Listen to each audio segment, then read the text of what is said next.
Welcome back, everybody, to the SPOTV broadcast of the 2017 League of Legends Spring LCK.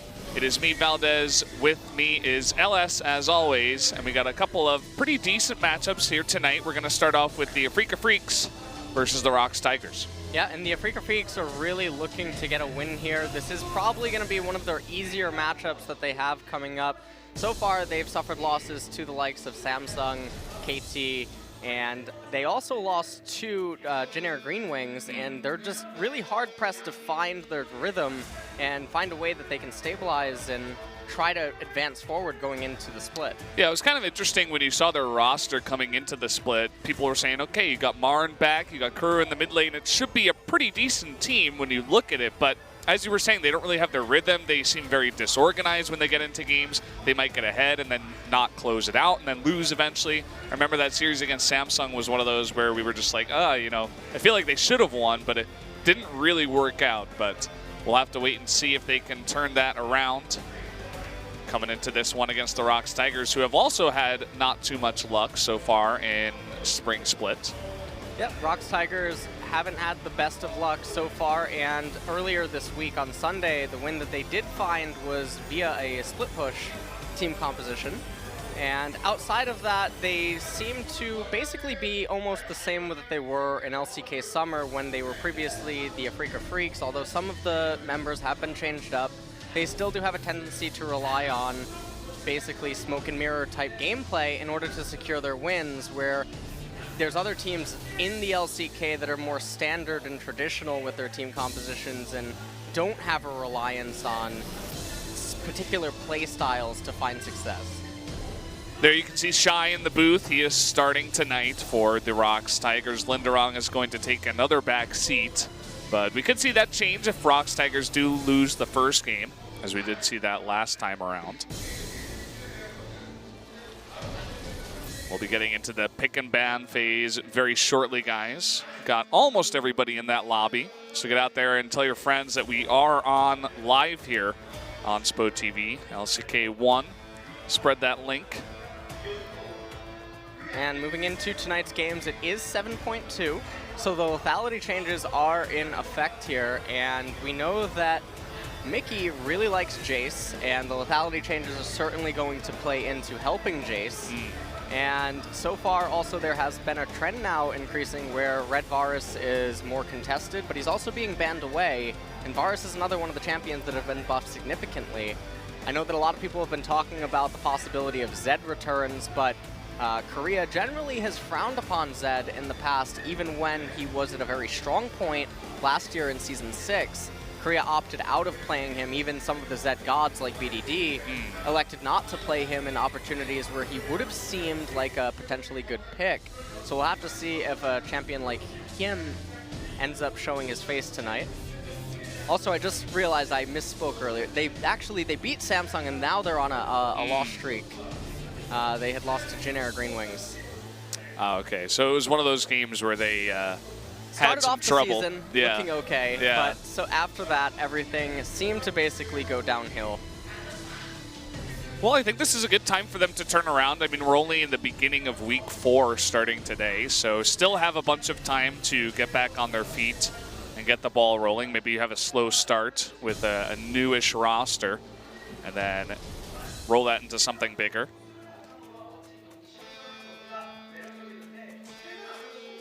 And we're just waiting to see what's going to happen here. Also, Shy starting up in top. We also saw that Shy can also play Jace, because the Jace pick that we can expect to see here today, because I don't suspect that Afreeca will actually ban it away from the ROX Tigers, although I could be surprised. And that could end up happening. The Jace being a contested pick because of the ability that ROX has to flex it is something that you do have to keep in mind entering into this pick and ban phase. Yeah, so it looks like we got everybody in the lobby. No more delays, guys. We will get right into that pick and ban phase right away and see what these two teams want to do.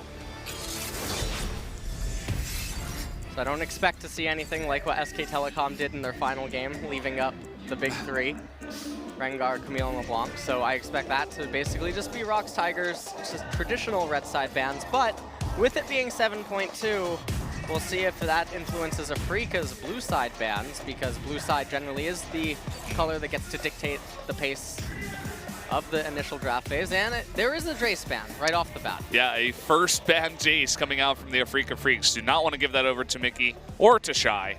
Just don't want to give that to the ROX Tigers at all. And the other thing about 7.2 is that we could see Warwick coming out here. We've seen it, well, hope to see it here at least. We've seen it a bunch on the ladder. The interesting thing about the Jace ban is that Afreeca has blue side, so that's why I was questioning whether or not it would be banned, because they could just pick it up. Marin, obviously capable of playing it. Kuro certainly can play Jace. But it looks like they might have other stuff in mind, and ROX might have something else in mind if they actually... Okay, so now Afreeca here we go has again. to... Yeah, here we go again, where Afreeca now has to make a decision. So is it going to be LeBlanc, Camille, or Rengar that Afreeca is going to ban? Or they might just completely skip it. Yeah, we already do have LeBlanc banned on the ROX Tigers side too, so only 2 of those really big picks available. And it looks like they're going to leave it up, potentially going for a Varus ban, and there it is. Is ROX going to continue with this small trend after SKT where they're not banning the big 3 on red side? LeBlanc already being banned, and Afreeca opting not to ban one of the remaining big 3. Now it's guaranteed that at least one of them will get through. In fact, 2 will get through. I think you have to do that. You know, you got to give your team one of them as well. So, gonna go with the Misfortune ban. So now the question becomes, what does Afreeca first pick? It's probably going to be Camille. I know that Koreans tend to favor Camille over Rengar in terms of strength. So we'll probably see Afreeca go with, yeah, there's the Camille pick, and then ROX will most likely snap back with top plus jungle pick. So probably Rengar, and then whatever answer ROX has prepared for the Camille pick. And we have to suspect that the ROX Tigers are prepared for the scenario where Afreeca is probably not prepared for it, because you don't go into draft phases assuming that the other team will actually give you Camille. Yeah, very true. And you were talking about some answers for Camille. We've seen Jax up in the top lane, didn't have too much success.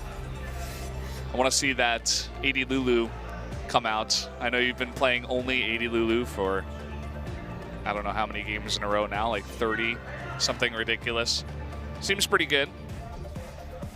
Singed, also Huni did play Singed into the Camille. That matchup didn't seem so bad, but having only watched it once, it's really hard to tell exactly how it would go over a larger sample size. But ROX Tigers instead electing to actually get the Malzahar. Yeah, it's pretty interesting, especially with 2 support bans already, the Zyra and the Misfortune. You take the other pretty broken at this point, very strong support pick in Malzahar. So they're not going to go with their answer to top lane just yet, and just go with the stronger pick here.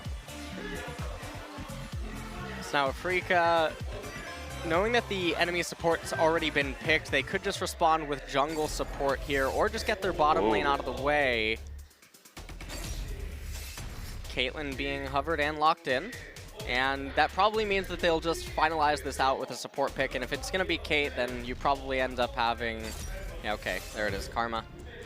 With Misfortune and Zyra both having already been taken away, the only other option that you could argue against the Malzahar would be to basically concede the lane in favor of a stronger mid and late game.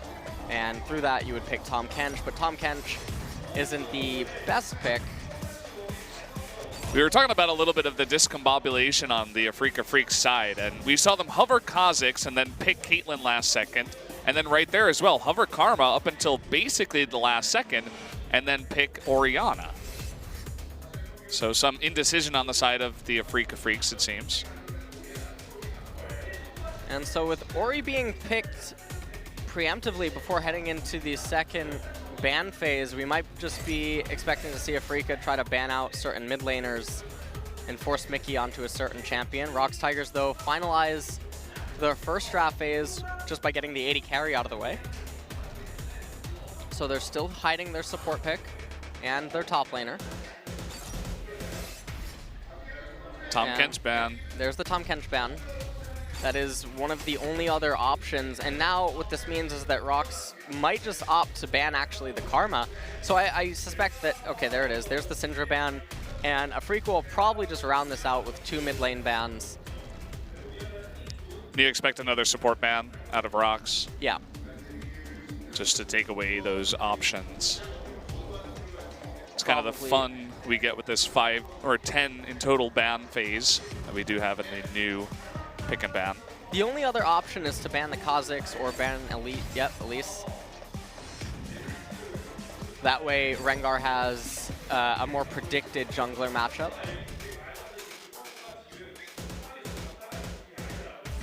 So, waiting here for potentially another mid lane ban from the Afreeca Freecs. Just kind of hole Mickey onto that one, or not that many choices as you were talking about.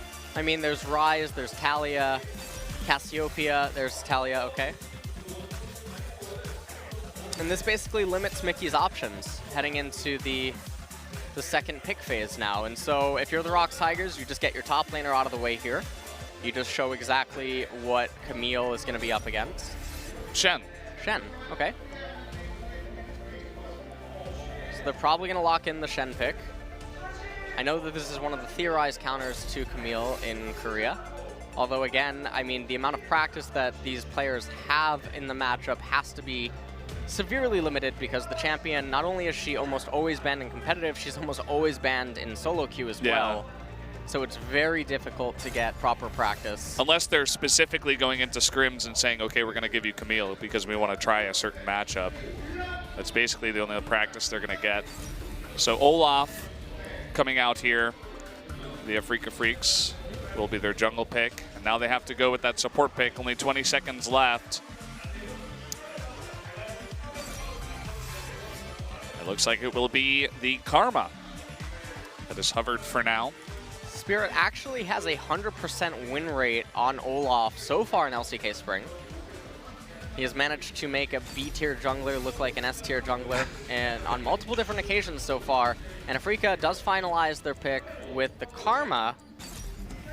And so Afreeca's team composition, it's extremely all-in, very aggressive, and it's meant to just basically gun down the opponent. And when Olaf's out of fuel, then he's out of fuel, but he's the primary engagement tool if Marin's not available or if Marin can't find an opening into the ROX Tigers. But the ROX Tigers being on red side, they're going to have a lot easier time of turtling in the later stages of the game and denying Afreeca's ability to get Baron. And as long as they can stabilize, Afreeca's going to be on a clock. Yeah, picking up the Corki too. If they are forced into that turtle stage, Corki has a very nice amount of wave clear. You know, other choices could have been someone like Victor, but Varus is banned, so you don't have him either if you wanted to run him in mid lane. So I like the Corki pick. It's very hard to ban out mid nowadays because there's just so many other picks. Like, as you were saying, Ryze and Cassiopeia still there and not even picked for this game. And with the lethality changes, actually, this is only going to play further into Rengar and Jin's hands. This is, again, 7.2 if you're just joining us. So the old armor penetration type builds are a real threat yet again.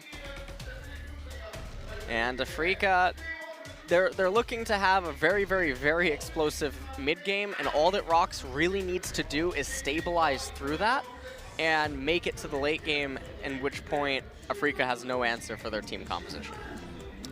Yeah, so that will be the answer there for the ROX Tigers. A very interesting pick ban phase this time around. We're about to get started into game number 1, guys. So as I said before, get out there, tell your friends this is on. LCK Spring going on here at SPOTV.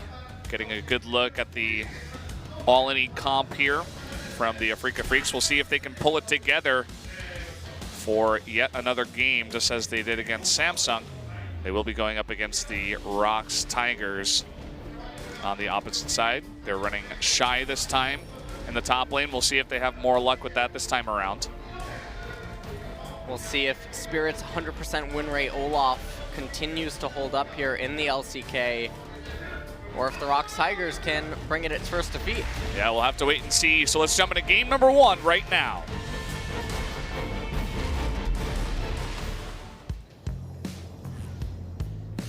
This place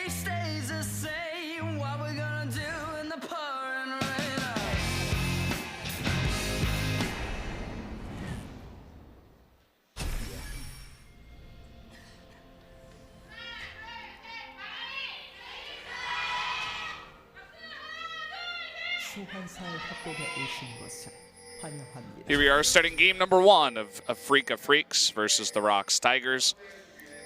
And actually, we forgot to tell you guys, it is Marin's birthday coming up soon. I think it's February 12th. And because they're playing today, we got some rice cake, both of us casters, as did the Korean casters, amongst some other gifts. They gave Nick a peanut-filled bar, which was not a good idea. I'm not allergic to peanuts. I'm allergic to nuts. Oh, They're okay. different. So all nuts or All tree or just nuts. Oh, okay. Peanuts aren't tree nuts? No, they're peanuts are what is it? Peanuts a legume? Or I don't even know how to say the word. I don't know how to say the word. I don't know either. I think that's how you say it. But anyways, nuts are a fruit. Oh, okay. I Yeah. didn't know that. I'm allergic to fruit nuts. Okay. So they were trying to kill me. So any examples What do you mean? of tree nuts? Like I don't. Walnuts, Yeah. Walnuts come from trees? almonds. I really need to work on my nut kind of knowledge here. I really know nothing. I didn't realize they came from trees or that they were fruits either. Well, meanwhile, in mid lane, let's see. Mickey opting for the Corrupting Potion, by the way. We saw a trend earlier this week on Sunday where the Corkies were opting for Doran's Blade starts. Interesting to see him here staying true to the Corrupting Potion. Definitely eat a bit of harass. It's very hard to get a lot of auto attacks onto Orianna too. So I do like the idea to go for Corrupting Pot here instead. Definitely Corki can out-sustain her through that. Her ability to trade against him early. Oh, and as I say that, actually a huge trunk for Kuro. But he still does have 2 charges left. Now, Seonghwan opted for a 3-camp clear. And we can see that Spirit, recognizing that he doesn't need to go aggressive early on, was instead opting for a full clear, and he might get into a lot of trouble right here. Yeah, we talk about this a lot. Olaf, he wants to stay low health, so he has that extra attack speed, but... This can get really bad for Spirit right now. He has to be super careful. The camp did not... Oh, no. Man, there he goes. Seonghwan is going to jump onto that and get it. And Spirit actually is going to turn around and fight, and Seonghwan is just going to try to back off of here. Kind of interesting. Do you think he actually could have killed Spirit there? I believe he kills Spirit there. Especially because he was so low mana. I mean, he did have the blue buff, but even so. I wonder if... I wonder if he's thinking that Kuro would end up killing him in the end, but I wasn't quite paying attention to Kuro's proximity to the fight. He was right under the turret, kind of like turret farming, so... Right. And, you know, as you were saying, if he does go down to Kuro as well, he gives away double buff, and then Corki has a much harder time in the mid lane. And that's the thought process that Seonghwan is trying to keep track of. And so, because he was unable to get the kill, he did get the red buff, but Spirit's initial thought was still pretty proper. And here we go again. He has the red buff this time. He's going to get the double jump, and Spirit's actually fighting back with that attack speed, but no, he's not going to be able to win that 1v1 trade with Seonghwan. That will be first blood given over to Rengar. Yeah, first blood over on Rengar, and that's going to set him significantly far behind. It removed a lot of pressure off of Shy up in the top lane. You see that Marin had to come down and get basically a check on the Scuttle Crab to see if Seonghwan was going to make his way up to top lane. Now he's going to have to be a little bit more careful.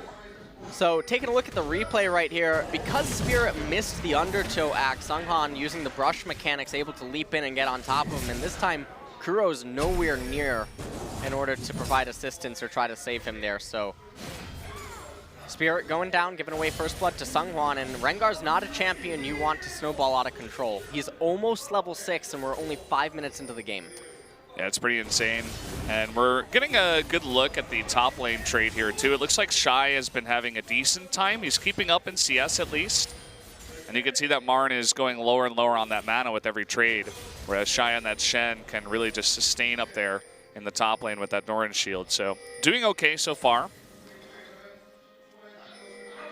Spirit actually moving forward, missed another undertow. Mickey now just going back to mid lane. He has a CS advantage. Not that that's going to mean too much right now. And Seonghwan just continuing to farm out. He wants to get level 6. Shy is recalling before he returns back to the top lane. Probably just wants to pick up some items before his Stand United is going to become available to him, because Shen and Rengar is a very powerful duo for causing a lot of chaos in any lane. Yeah, the second once both of those guys hit 6, we could even see like a double gank bot. Have to be very, very careful about that to not get caught out. Maybe play even a bit more passively. And you see Shy goes back, picks up the Ninja Tabby, consumable, and just gonna continue sustaining and farming up in the top lane. A little bit of trades happening up in top. Seonghwan picking up the Scuttle Crab. You can see from his experience bar, he's about to hit 6. I'm not quite sure if the Scuttle gives it to him. Not quite. Oh, actually, Oh. Tushin was able to get that, so. And I think if the Scuttle Crab would have just given him 6 with his bottom lane returning, he would have maybe been able to coordinate a gank down in bottom with Shy, but now because the Scuttle Crab was taken away and there was no Wolf Camp or Gromp Camp, it skews his entire jungle route now. Yeah. Do you get the idea that every Corki player in LCK uses the Earthrider skin? I feel like I have not seen another Corki with a different skin. Maybe the Fireworks skin? I think I've seen that maybe once. But I feel like Earthrider is the most popular by far. Earthrider might indeed be the most popular. I'm not sure. I don't like it. I don't use it. Rarest Corki skin? Is it? I think so. I thought UFO was like the special event from 2010. Yeah, but they gave it to every Korean, I think, in 2012 or 20. Yeah. So it's not as special anymore. Yeah. It's not as special.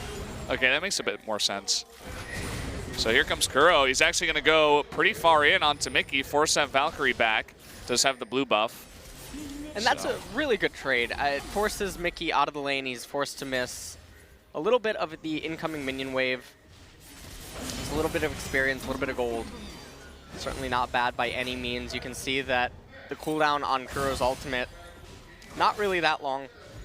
So he's not losing anything. There's no major team fight that's going to be coming up anytime soon that he would need that for. So all in all, it's just used to get a little bit of a micro edge, and now sets him up for a really good recall timer, where he's not going to lose out on anything.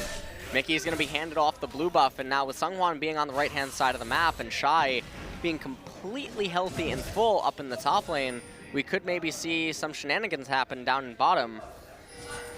Yeah, we do have the big package on Corki right now, too. So maybe he wants to push that in and go for something. Some pings going down in bot lane, and here comes Seonghwan. And down comes Corki. There is this one ward, though, that's going to spot both of them. So they should see this coming. Very nice ward there. Oh, this is going to get really scary. They see it coming, so they back off. And they should be okay, especially with Olaf coming down here now. Orianna, Kuro did rotate down a bit into the red side jungle. And so no big gank going to come down here. No gank indeed. But they're going to turn their attention to Cloud Drake. They're going to pick that up really quickly, although it looks like Spirit might want to contest it. May be able to. No, not going to go for it, although Seonghwan is very low. But not going to commit and just going to back off. And Cloud Drake, not one of the hugest Drakes in this game. I suppose it would have helped out Afreeca, though, as they do get a nicer engage with that extra speed. Well, one of the important points to look at for it also is the Rengar engagements are going to get bolstered a little bit by it. The extra movement speed that Rengar is going to have to move around the map is certainly going to benefit him and also enable him to keep up with Olaf. Meanwhile, up in top, I'm actually really impressed with Shy's ability to keep up and maintain a CS score with Marin on that Camille. So it looks like Marin looking to maybe make something happen in mid, but instead just puts a ward on Wraiths. Doesn't find anything, so it's not like they're getting too much intel. Yeah. The other part of that, too, is that if Camille just sits in top lane, you know, she's not going to be able to kill him, so they're essentially just farming evenly. She can't even really push him out of lane too, but then if you think, okay, maybe go for a mid lane gank, but there's Corki there who can Valkyrie away, so it's not going to be the easiest thing in the world to do. Now even Shy kind of winning the trades, although Marin wants to pull it back.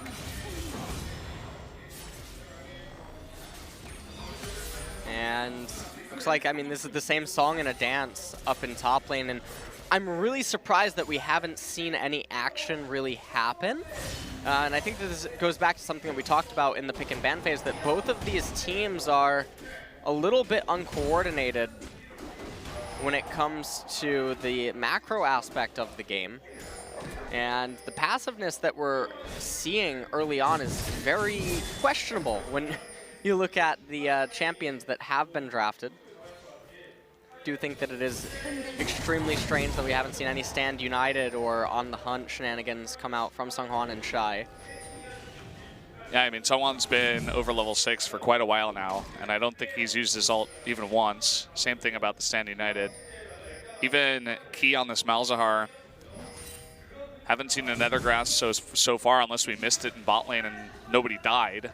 So it looks like now they're attempting to really clear up all the vision of Afreeca in their red side jungle and then maybe go for something bot. Well, definitely a change of pace from watching Wolf's Malzahar or something of that nature. Very surprised not to see any sort of flash Nethergrass type plays with the Stand United on the back of it. Well, Spirit may get in a bit of trouble. There is the flash Nethergrasp on the Tushin. He's going to go down. Exhaust on the Corki. But here we go, trying to get on in. Will Mickey live? No, Martin's going to ult on top of him. But now he's kind of caught in the middle of 4 ROX members. Has to back away there as soon as possible. Thankfully, the mobility of Camille is quite good. But now Spirit in a bit of trouble. Looks like he should be okay, but there is the taunt. Can they get enough damage onto him? No, he will get away with very low health.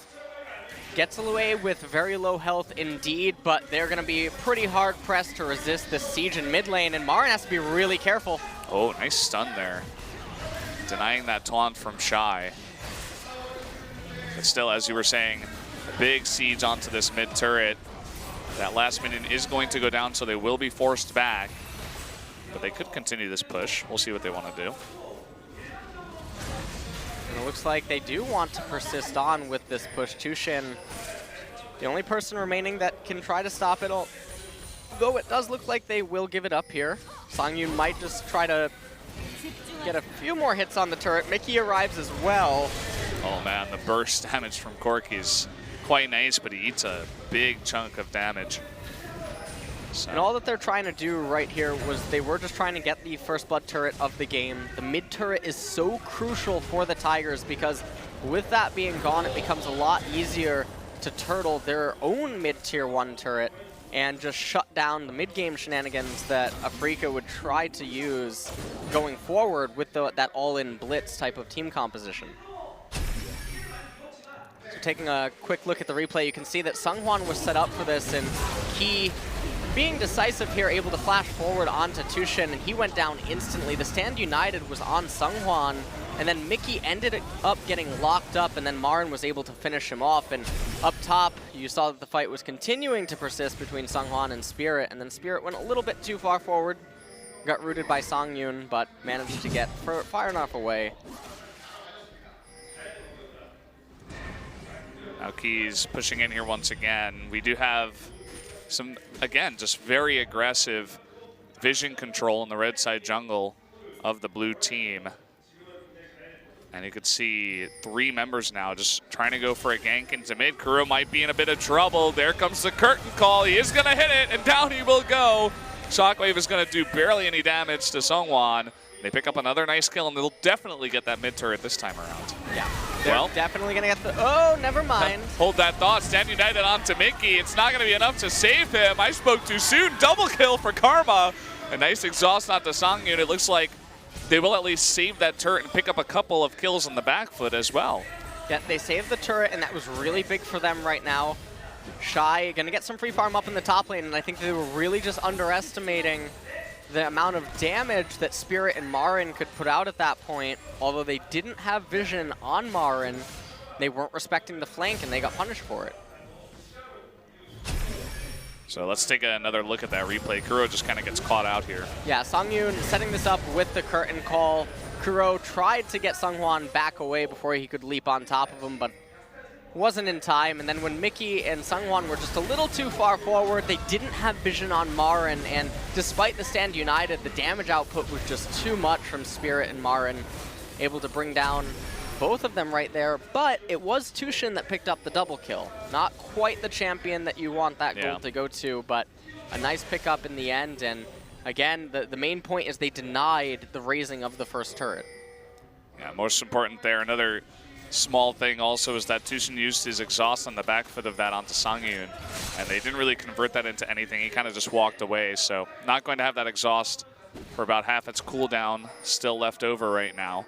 We have another Cloud Drake that spawned, so no more Charmanders just yet, but maybe a little bit later on in this game. We'll see if ROX really wants to push onto this Cloud Drake.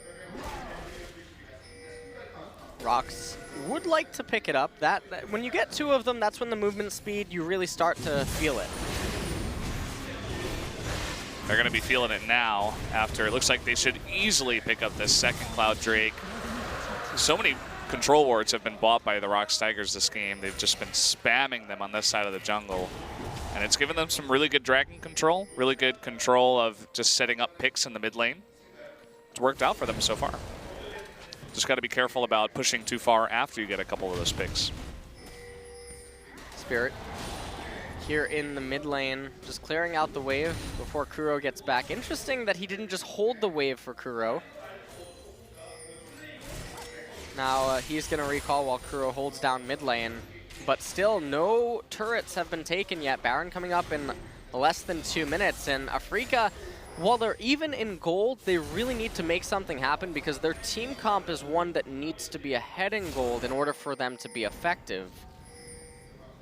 So they can't just keep handing over initiative and letting ROX dictate the pace of this game, because then they're going to find themselves in a really tough spot in a few moments. Mickey forced to use that big package to get away there. I thought maybe he would use the big package to get the turret, but with Oriana's wave clear, pretty hard to do. I think he's going to be spotted here once again. It's going to Valkyrie away from the shockwave. Kind of interesting that Kuro decided to go for that. Spirit is going to be locked up. Will be forced to ultimate away. Key just taking a little bit of damage down in bottom. They really have to respect Key's ability to just flash Nether Grasp. Kramer and Tushin don't have a way out of that, and the stand united is available from Shai Shen. Seonghwan does not have his on the hunt right now, but is still attempting to pressure this red buff. It has been spotted, it looks like. Tushin trying to stop that, but red buff will once again go over to Seonghwan. Big trade in the mid lane. Kuro's going to get pretty low, and this might be the end of that turret. Down it goes. Kuro, oh, he fast to flash away from that curtain call. Unfortunately, it does not die, but they do lose that mid turret. Mid turret goes down. Gold advantage now for the ROX Tigers at about 2,000. But really, the advantage is a lot bigger than that. They also have the double Cloud Drake Rift Herald going down there. Baron's going to spawn. And in top lane, actually, Shen. Big boy Shen with the red buff. Just doing way more damage than Camille can even output. Very surprising. You were talking about this as a potential counterpick to Camille. It's working out so far. Did have the red buff, but still takes a very one-sided trade there. Yeah, and with the red buff and, I mean, lane initiative right now, Marin doesn't want to have to use his teleport to protect top, so Spirit and Kuro should rotate up there to relieve him.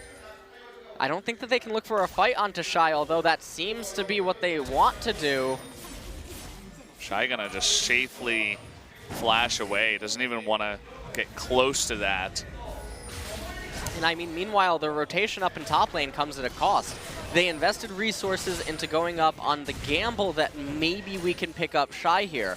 But there's no maybes about bot lane, and Songyun certainly is going to get the turret. Yeah, there's nobody for Afreeca anywhere near that turret, and the rest of the ROX Tigers outside of Shai are just waiting in this red side jungle. This has been the theme all game. Maybe they can get onto Key here, though. He's forced to flash over the wall, and he will be safe. So Afreeca cannot get that pick, and Songyun will pick up the tier 1 bot turret. And you can see right now that they're forked, where they're hard-pressed to make something happen in mid lane, but they don't have the ammo or the resources to do it, and at the same time, they're losing ground in bottom and top lane. Very, very uncomfortable situation for Afreeca to be in. And when you pick a team composition like this, you only basically have a few opportunities to get it right early. They haven't been able to convert much just yet.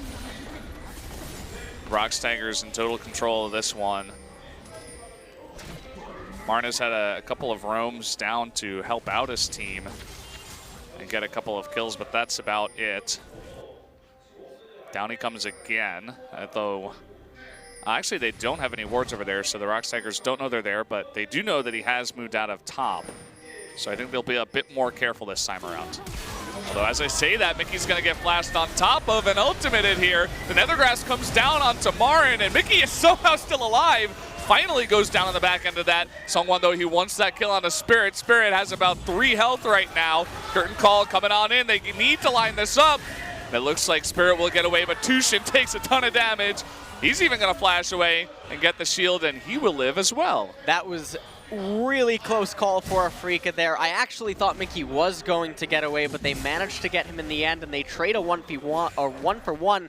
But if you look at the investment that Afreeca had to make right there, it's not a very good trade for them, and ROX comes out massively ahead in terms of map dominance, lane controls right now. You look at bottom lane, you look at mid lane, it's all in favor of the Tigers. And with Dragon coming up in 30 seconds and Afreeca rotating their bottom lane up to top, that means that ROX is just going to get another Drake, and this one's Mountain. Yeah, it's definitely a big deal. Look at all the vision that's over there for the ROX Tigers. Double control ward. They really want to control that. Look at all of this commitment up here into the top lane just to clear out some of those wards, and Shy just easily taunts away and is not in danger at all. The only person that's down here by Dragon is Camille. Oriana's stuck in mid lane right now trying to clear the wave. And Mickey with that big package, the extra movement speed, he's just going to go down bot and clear that wave too. Mickey clearing out the wave now. This is a pretty easy Mountain Drake pickup. Afreeca staying up in top lane.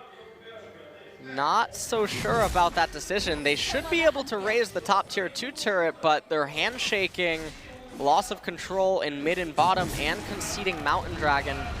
They also do decide to back off last second.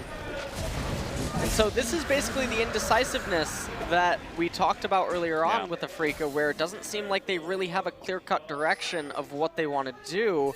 And as the game goes on longer and longer, these type of problems begin to show themselves more and more. Yeah, I mean, it's kind of disappointing just, you know, seeing all the talent that they have on that team, but they go top, they're not sure if they want to commit, and then they commit to the tier 1 turret, and then they walk all the way down to lane to tier 2, and then they're forced to walk all the way back so that they can recall away safely. Meanwhile, Mountain Drake goes down, lanes are being pushed everywhere, they just get further behind. They're now about 2.5k gold behind. About 2.5k gold behind.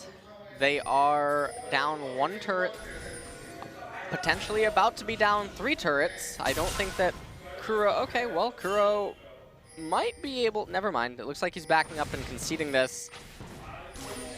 He's gonna give it one more shot, but that might be his death shot. Here we go, the curtain call coming on in. And it looks like even ROX Tigers a little bit indecisive about if they want to engage there. They are going to back off. Spirit once again really trying to get onto Mickey, and there's Kramer in the back doing a bunch of damage to Key 2. He goes down. Meanwhile, there's a fight up top here, and Marin kills a couple of them. Kuro able to get 1 kill on the back of that too. Stand United did go down, but Shy did not join the fight somehow. It looks like whoever was Stand United just died before it was able to finish channeling. Yeah, and that means that Afreeca is actually going to pick up the Baron here, so a huge break for them, and they took advantage of the fact that ROX was really out of position and separated, and you can't afford to do that against the team comp that Afreeca has. And so they almost managed to get bottom tier 2, but in the end, Afreeca coming, basically bouncing back to the lead in this game now. Yeah, very nicely done. Just finally able to get something going. We'll see how much gold they can get on this Baron power play. You can see the beginning of this, Key just kind of gets caught out here. Yeah, Key gets caught out, and because it's Spirits, Olaf, you're not able to Nether Grasp him down because he has the CC immunity. Songyun being forced to flash away right at the end there, and Marin almost went down, but not quite. And the Stand United's shield strength, it's not enough when you're having to use it to sustain someone against a burst situation. Shield just isn't going to last, and if it's a squishy target, then they're probably not going to live for the duration of the channel, which would enable Shy to show up to the fight. Even the Corki with the Maul right now after the Trinity Force is still not tanky enough. Not when you're going up against both Kuro and Marin doing that amount of damage to you. I mean, Mickey's sitting at 0-4 and 3. He hasn't been too effective so far in this Corki, and he's got caught out, I think, 3 times by the Camille ultimate. Afreeca now gaining some ground in terms of objectives. They're still down 1 turret, but bottom turret could go down at any second, although Shy is heading back down there. Mickey just trying to get farm right now, and Afreeca, they really need to do something else, though, with this Baron buff. They can't just settle for these objectives. We'll see how far they can push in here. You can see the poke damage barely doing anything to them, as they do pick up the 2 mid turrets. Now they may rotate down to bottom. Looks like they might want to head back first. Although 2 of them head back and then 2 of them stay. So see if they can join up once again in the spot lane in just a bit. So it looks like now there might be a little bit of a defense in bottom at the tier 2 turret, depending on how much Afreeca wants to continue to push up. Marin recalled, although he's not waiting on Fountain. I feel like he should have just waited on Fountain. That way he would have the home guard bonus movement speed after a teleport. But instead just elects to try to run up mid lane. Wants to push it in, I suppose, get a bit more map pressure here before teleporting. And here begins the siege and defense of this bottom tier 2 turret. Blue buff is being taken, but no, they're going to try to turn onto someone. He's forced to flash away, just being caught out there in a bad position. That means he won't have his flash for the next fight.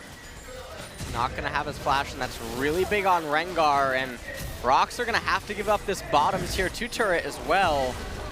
Marin able to escort a minion wave into middle inhibitor turret. Marin, though, going to go down. Okay. Yeah, he will eventually. And they give up the turret for taking out Marin, and maybe they can take a fight on the back of this. Although Spirit doing a ton of damage to Seongwon, Shy is going to stand united in and save his life.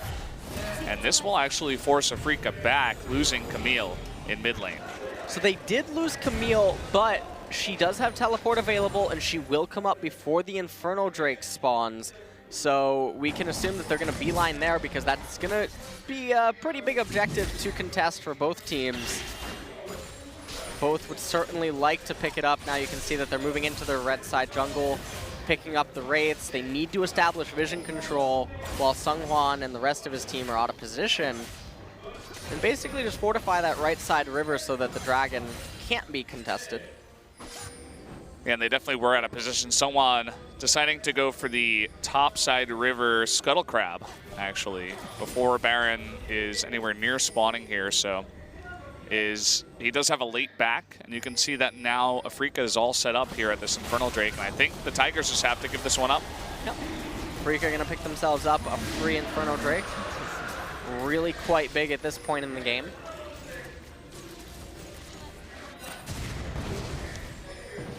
Now they're going to rotate in here. Of course, the Baron buff is down now. Love to see that Baron power play. I mean, they took out 4 turrets in total during that Baron buff, so definitely a lot of gold taken. Also did a nice chunk of damage to that mid inhibitor turret. That was really all Marin before the rest of the Tigers were able to rotate over. Now Shy trying to continue to push on in bottom lane. Due to my lack of knowledge in this specific matchup of Shen versus Camille, I don't know how Shy, or Shen for that matter, really fares in an isolated 1v1, but we might have a team fight, as it looks like the Tigers really just want to gain control over the red side jungle. And all that they're doing right here is if they can take a very extended trade or a dance in front of that bottom tier 2 turret of Afreeca, they can draw all the attention away from the Baron pit and then guarantee that no one has any vision control over that, so that when everyone recalls and resets and rushes down to the Baron, it's basically an even fight. You can see a bunch of ping stick go down on that mid inhibitor turret for Afreeca, so it looks like they're totally changing their focus here. But the Rengar ultimate on the hunt is coming out. He wants to jump on the Tushin. Ton of damage coming out there. Shen coming in with that Stand United too, but look at Sungwon. He's going to go down to Spirit up in the top left. Mickey gets jumped on again and goes down to Camille and Kuro combo. And ROX is just going to be routed here as everybody now is on the run. Yeah, and Marin gonna be able to probably pick up that kill onto Songyun unless he's forced to back off.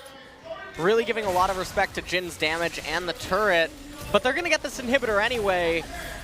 And I mean, what we just saw was ROX having a very severe lack of understanding of what their team comp is meant to do against the opponent's team composition, because in no universe should you, as the ROX Tigers team composition, be bringing the fight to Afreeca. Because in almost every scenario, unless they're grossly unless they're grossly mispositioned, it's not going to ever end well. And so right here, you can see that Songyun moves forward, calls down the curtain call, but Afreeca's basically together, and you can see that even with all the burst damage and the concentration, Sungwon and Shy aren't able to provide enough of a lockup for them to do anything, and Marin comes into the fight and then you have no answer to him, and because Spirit's not forced to use his CC immunity at the start of the fight, he has it later on, and then without your frontline tanks, you have no way to actually peel for Mickey and Songyun in the extended trade, and you're always going to go down. Yeah, Sungwon too, just doing all of his burst damage onto Tushin, who got a really nice redemption on his entire team, and just stayed alive throughout the entirety of that fight, so really nicely done by Tushin, and just that damage didn't really do much for the Rengar. So another great fight for the Afreeca Freecs as they turn this game totally on its head after a couple of very nice fights. Now a bit of a trade down here in bot lane. Shy, it seems like, can't keep up with a Camille that's gotten this many items so far. He's going to actually be ulted upon once again, cannot taunt away. He does have a ton of armor, but he is going to go down eventually. And it can't really afford to be losing trades like that right now. It's a nice champion. Yeah, it's pretty good. It's pretty good. I like it. It's a pretty fair champion. I wish more champions like this were in League of Legends. Well, if they buff the rest of the other champions up to the same level, that would be kind of interesting. Well, I got my answer on can Shen keep up with Camille, and I think it's a pretty obvious no. So Sungwon, he's going to need to have a miracle Baron steal here.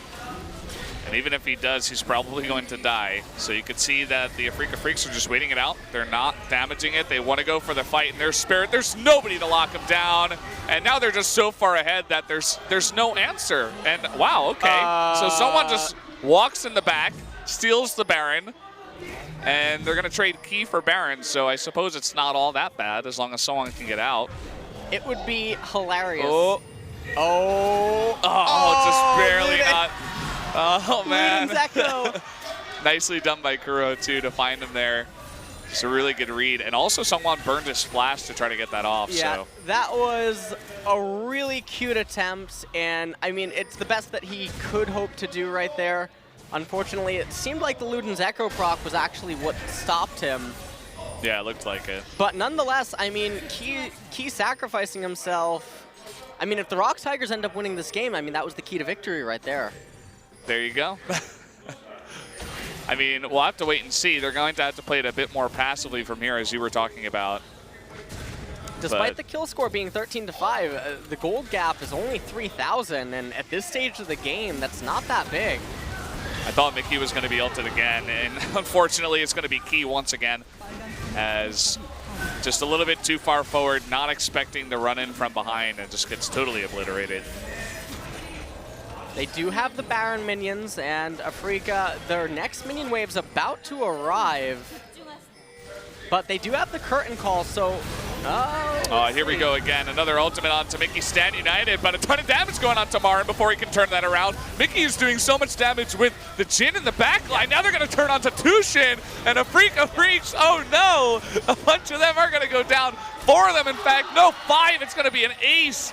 And the Tigers turn it around, as it looks like this time Afreeca just goes a little bit too deep. They will never win a team fight where they try to bring it too hard against the ROX Tigers, and these are the team compositions basically showing themselves in a way where if you're forced to funnel into the Jhin, if you can't get him and lock him down, and he's unable to kite backwards and have the peel that he so desperately needs, you don't actually have the ability to sustain his damage. And then when the curtain call comes out, you can't protect yourself because you're too disjointed at that point inside of the team fight.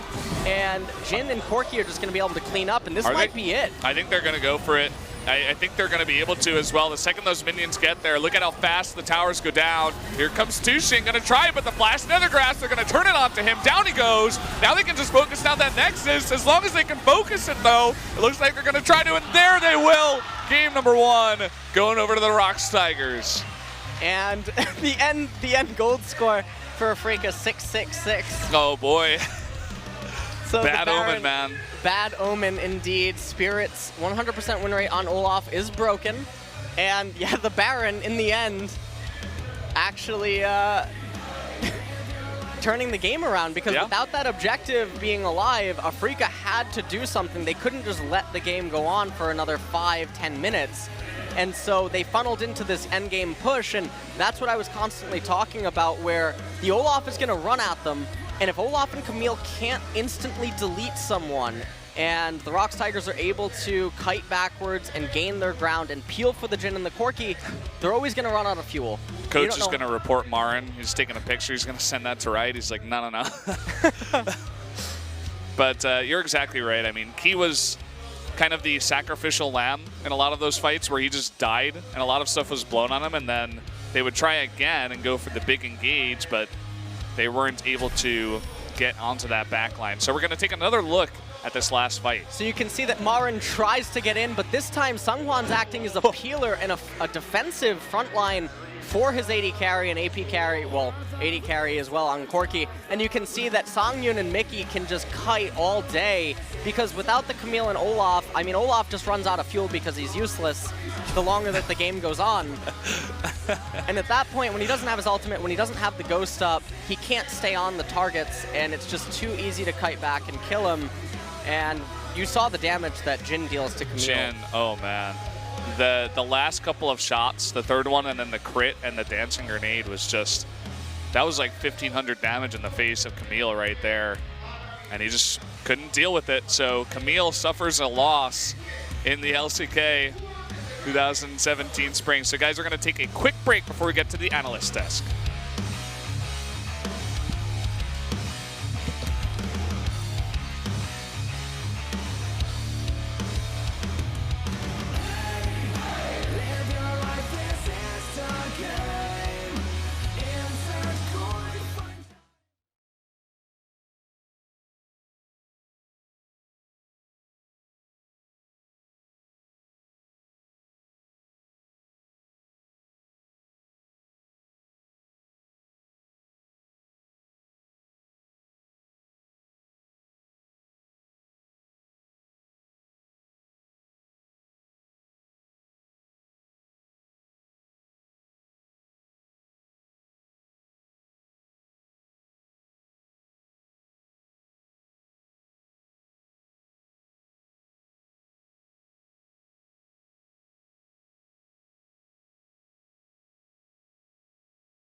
We are back here at the Nexon Arena, jumping into the Analyst Desk segment right after game number 1. It is me, Valdez, joined by Binu once again. How are you doing today, man? I'm doing great. What a back and forth game that was between ROX Tigers and Afreeca Freecs. And as you can see, today we have Helios instead of Captain Jack on the Analyst Desk today. Oh, they got rid of the tape. The tape is gone. They figured it out.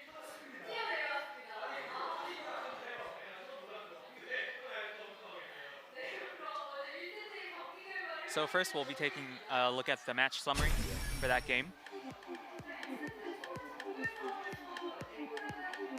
So 6-6-6 is the final gold score for the Afreeca Freecs. Does not bode well for them going into game number 2, no doubt.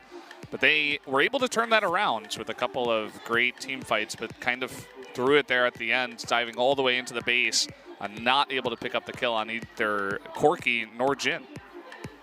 The Drake score also kind of tells the story of the early game where the ROX Tigers invested a lot into the bottom side of the map, securing a lot of dragons and towers and pressure around there, but eventually it kind of went into a battle of, well, battles. There you go. So we'll see what these two analysts have to say about that game.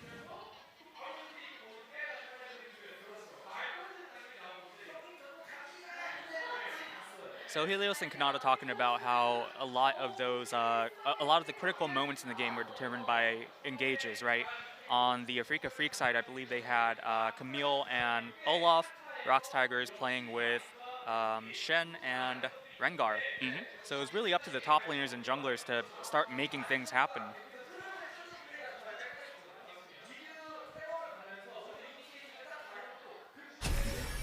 And now talking about some of Marin's Camille plays. Just look at the damage that comes out from Jin in this fight onto Marin. It's pretty ridiculous. Yeah, 1, 2, and then the dancing grenade, and then the crit. Like the analysts were saying, Camille definitely starting the fight there, but ROX Tigers managing to have a good kite back and dealing all the damage they wanted to. And oh, that third bullet just barely catching Kuro.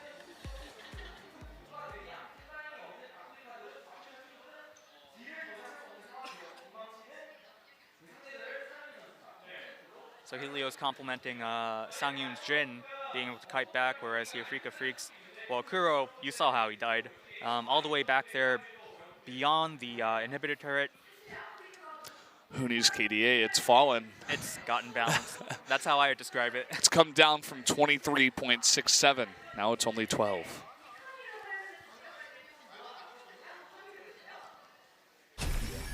So now we're going to take a look at some of Marin's Camille plays. Good stun there coming in from the back. He locked down Mickey many times in the early fights and really made right that ultimate after, work.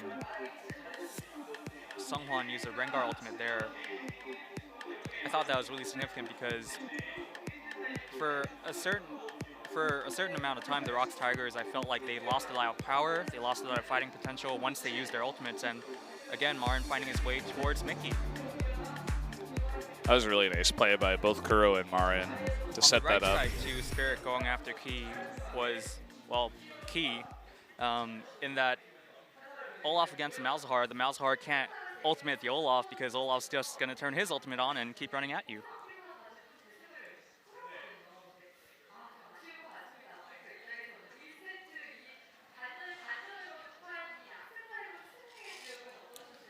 So now they're going to reveal the MVP of a very back and forth set 1. It's, huh. I don't really know who I would pick. Kanata seems to be leaning towards Sunghwan, who played Rengar. Yeah, I mean, I could see that. There was a couple of engages that were iffy, but he definitely made some of the crucial plays that led to their eventual win. That's right. So I could also see Sangyun getting it. Yeah. Just for wasn't exceptional, for but playing solid Jin Jin and play, being in a good spot. He had a couple of really nice curtain calls too, in fact. So I think it has to be one of those two. I would agree with you. So let's see who it's going to be. It will be Sunghwan on the Rengar. That play where he on the hunted into the back and just kind of snuck the Baron out from underneath them led them into getting the Baron, and they were eventually able to win the game at the end with the Baron buffed minions because of that. For some reason, I think nobody expected that because the Baron was still, you know, was that like 1,700 health? That's right, and someone just waltzed, well, I can't even say waltz, he just walked in there, tapped it a couple of times, and secured it for the team.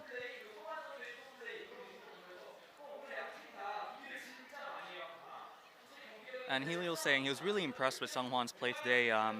Obviously, just starting from the pick and bans, leaving Camille and Rengar open shows that you have a certain amount of preparation or determination, should I say, coming into the match, right? Yeah, so that's going to be it for the Analyst Desk segment. Join us in 2 minutes for game number 2 of the Afreeca Freecs versus the ROX Tigers.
Welcome back to LCK Spring 2017 here at the Nexon Arena.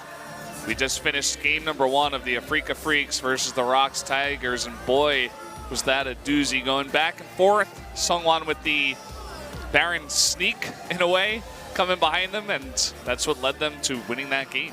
Yeah, and I mean, Afreeca, they did what they needed to early on, although there was some questionable coordination given how long it took for them to start making use of their globals and the coordination with the Rengar, the Shen, and the Jhin in later stages, and also the lack of desire to really just use the Malzahar for flash, Nethergrass type plays. But they picked it up in the mid game, they managed to get themselves into a really comfortable spot, but then they overcommitted up in top lane, got punished for it, and Afreeca bounced back really well and really quick and almost picked up the Baron. But then they didn't finish it, they didn't want to lose it to a smite fight, and then somehow the Baron managed to maintain aggro, Seonghwan picked it up, and Afreeca all of a sudden was forced and funneled into basically a one-shot, one-kill type mentality up in top lane, and they just got clean aced, and it was a reverse just blitz down mid lane where they lost the game. So coming into game number 2, Afreeca's team composition was significantly worse, and it relied on the assumption that they would outplay their opponent. I don't want to see them need or rely on something like that, and I feel like that they should play more so to their strengths up in top lane and even in mid lane and jungle, and just pick a more standard traditional team composition to outplay the ROX Tigers? Well, here's assuming that they go for the standard bans on the red side. I am not too confident that we'll be seeing any more shenanigans on that one. It seems like the ROX Tigers have a bit better of an understanding of the picks, but, you know, we'll have to wait and see.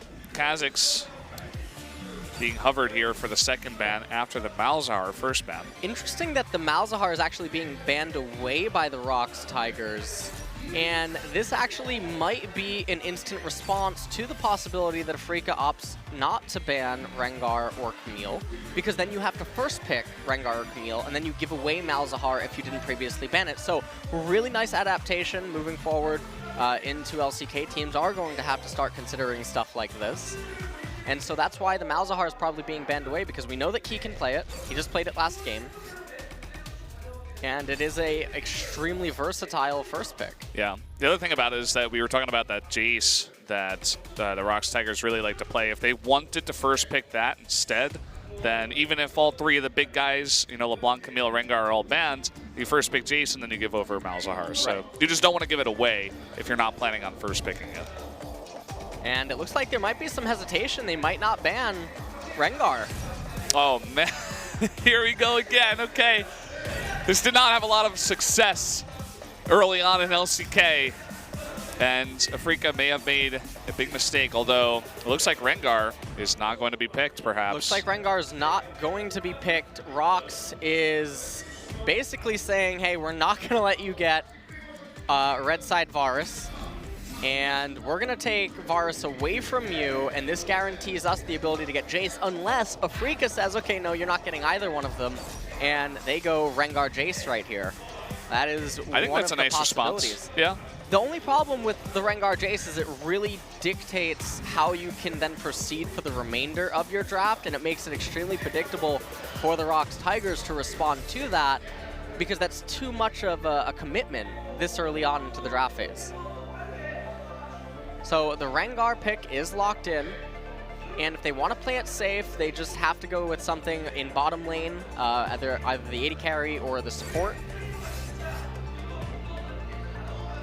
And now this is going to be where ROX Tigers probably responds with jungler to match the Rengar and ideally the Jace. Well, there's the Elise being hovered by Sungwon. It was banned in game number 1 in the second phase. So it looks like they might not go for the Jace just yet. And they are hovering that Thresh. They are, in fact, going to lock that in. So Key will be on Thresh this time around. Haven't seen too much of him in LCK Spring. And an instant reply Maokai from Afreeca. And I'll be honest that I'm trying to make sense of this, but I really can't. A lot of these picks are very difficult to understand. Well, the Elise in response to the Rengar, that is very standard. The Thresh is probably almost a pseudo Malzahar in a sense against the Rengar, as the only real supports that are remaining when Karma's picked, Zyra's banned away, is going to be the Misfortune or Braum or Bard or something of that nature. And so they pick up the Thresh. Lots of versatility later on into the game, and also very good at ending stalemates that can occur at Baron if he just manages to land a hook on someone from River. The Maokai pick so early, though, I don't think was totally necessary. I think that you could just get the AD carry out of the way here, because with Ashe being banned and Varus having already been picked, I mean, it's Caitlyn or Jhin. I would be extremely surprised to see an Ezreal, given the amount of magic damage that the ROX Tigers team composition already has, and the fact that they have so many gears available to them. It doesn't really seem to line up for Ezreal. So now moving into the next stage of the pick and ban, the Shen being banned away by Afreeca, just to not allow an instant response to the Maokai. ROX Tigers finalizing their ban here with Jhin. And what that basically says is, hey, we want you on Caitlyn or Ezreal. And the only one that really makes sense there is Caitlyn.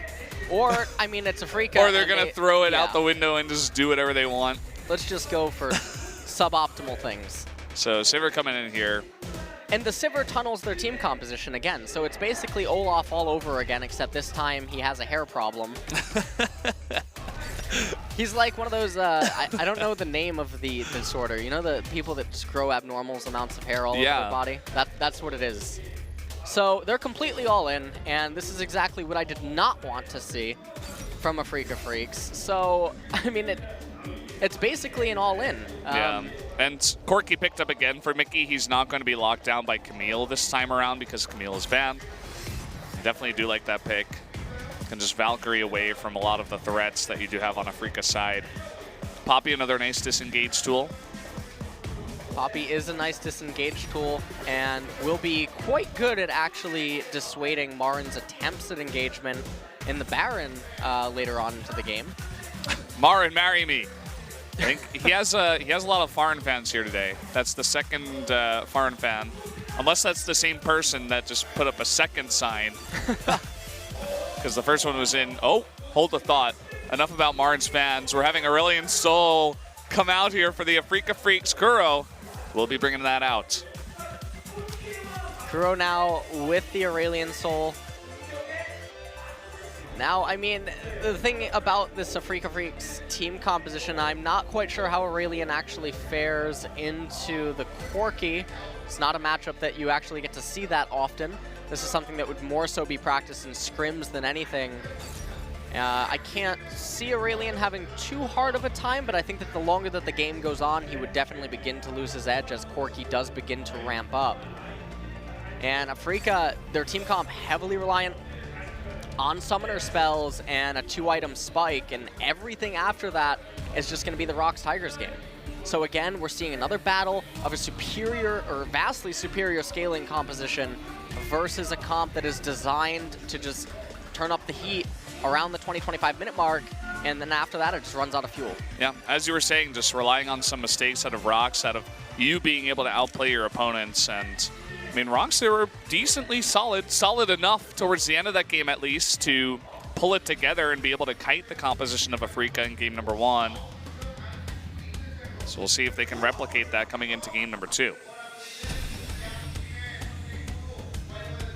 So here we have the team composition. Poppy, Elise, Corky, Varus, and Thresh. All they need to do is make it to the late game, at which point Marin will be unable to resist the split push from Shy's Poppy. And there's going to be no way for them to reliably get onto Songyun's Varus. Yeah, not much. They're going to be relying on some pretty ridiculous engages here. We'll see if they can make it happen coming into game number 2. If Afreeca can turn their luck around, or are we going to see another 2-0 coming out of here for the ROX Tigers? Let's jump into game number 2 right now.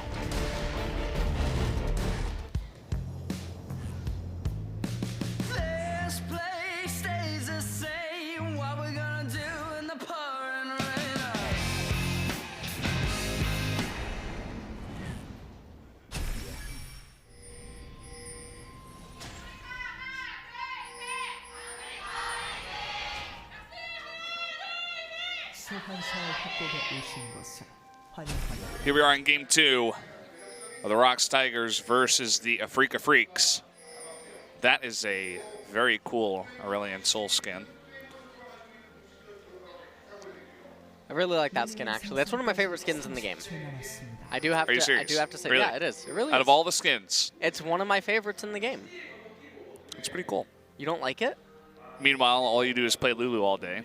That is How about AD Aurelion Sol? no. How about no? How about AP champions stay away from the bottom lane? What about Ziggs, though? He was down there for a bit. Yeah, now he's gone. Yeah, we haven't seen him for a while. Yeah. Maybe he blew himself up. 매장이 생성되었습니다. So, anyways, down in bottom, nothing too chaotic happening, although sometimes Karma, with her AD carry, will look to try to cheese level 1 just to get a slight edge. Looks like Marin, I don't know, now see, I don't know if this is going to actually be a leash onto Wraith Camp or if Marin's going to eat some of them and then Spirit just does his red buff. Oh, okay. So it's a leash on Wraiths, and what this can end up doing is Spirit conserves his smite.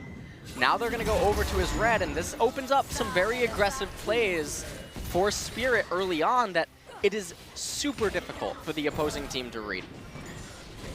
Maokai basically gets to come up to top lane at roughly the same time he would as if he were to leash red.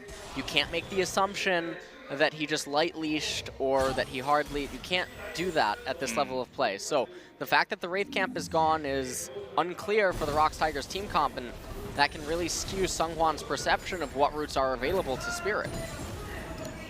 Yeah, and so far looking at this mid lane, it seems like Kuro just wants to push as hard as possible and then get his wards down pretty deep. And then just back off. Now Spirit looking maybe for Seonghwan if he predicted that Seonghwan would opt for a 4-camp clear or 3-camp clear into a Scuttle Crab, but not going to find him. Oh, the exhaust being forced out of Mickey there. Kuro just backs off. He is pretty low on mana, but at least does force the summoner out of Corki. Des got the summoner out of Corki, but Concene's lane advantage, and it looks like he lost 6 CS in total, which is not something that you want to have happen. For a mid laner to be up 6 CS after the first 3 waves is really concerning. And my perception of the matchup was that Corki, once he gets the Hex Drinker, it just becomes extremely difficult for Kuro to trade against him. And he can try his best to try to wave clear, but I predict to be mana inefficient. That's what it's looking like so far, but yeah, perhaps as he gets up in levels and items. Oh, they're going to go for it onto Tushin. Did not know there was a ward there.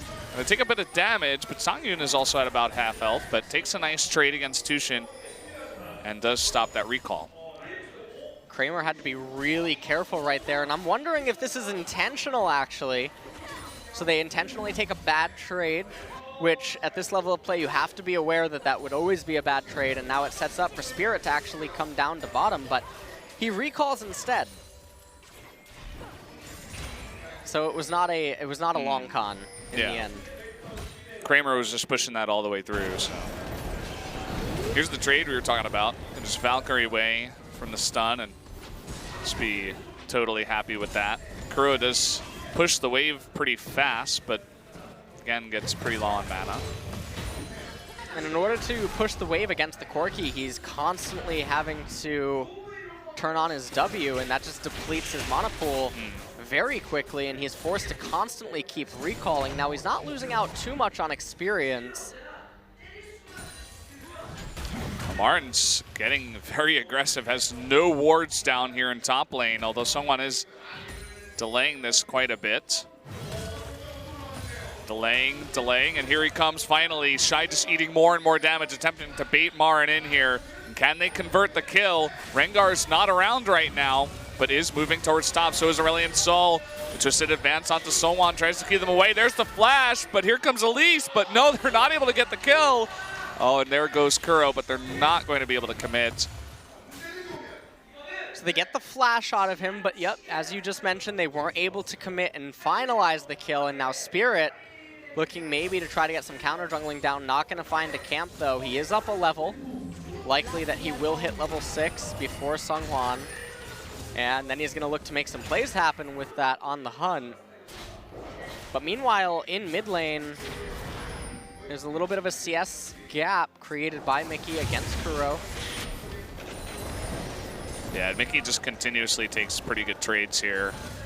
You can see, as you were saying before, Kuro just pushes and then just gets out of the lane. Doesn't really want to stick around and trade with the Corki.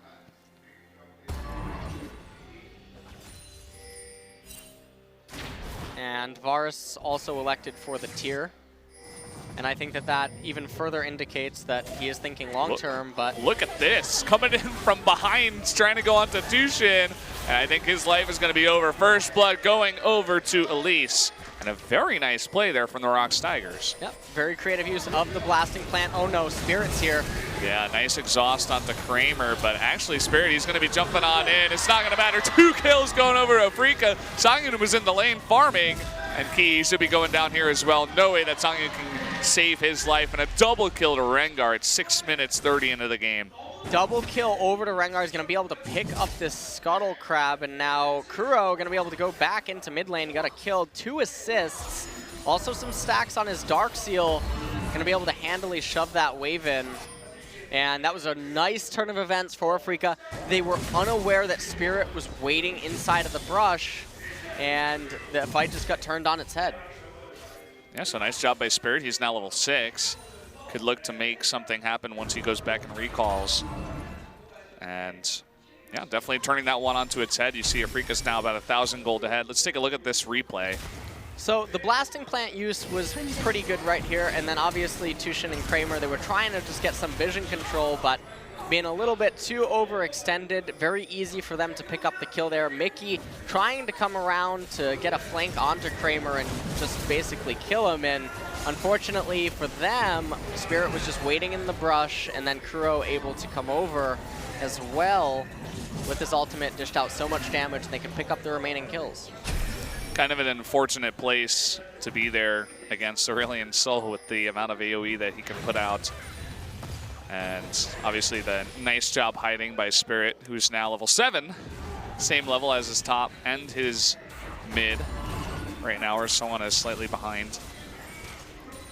And the first Drake of the game is Infernal Drake. So we'll see if Afreeca tries to do what ROX did in game number 1 and really just control that area with all these control wards. It looks like it so far. And right now the question becomes is, can Afreeca find a way to capture the Infernal Drake? That should be their primary focus at this stage in the game. Rift Herald not even up, nor should it really be a concern. And with the lanes just going back into a passive phase, they're going to need to make to look more action happen, because while they do have an advantage right now, they need more than just what they got. This is interesting. He doesn't clear the ward. So Mickey might be like, okay, there's nobody in there. I can go clear that control ward. But he's not going to bite the bait. Spirit is still waiting. And he might go for it here.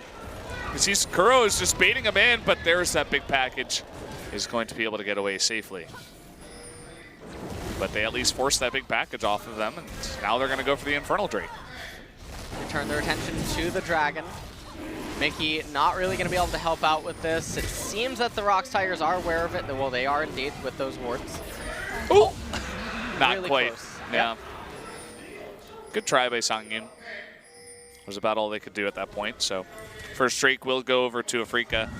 Nice pickup there. Here he is on the hunt. Coming as well is Kuro, and he does land it going in there, but a ton of damage is being turned onto Spirit. Down he goes.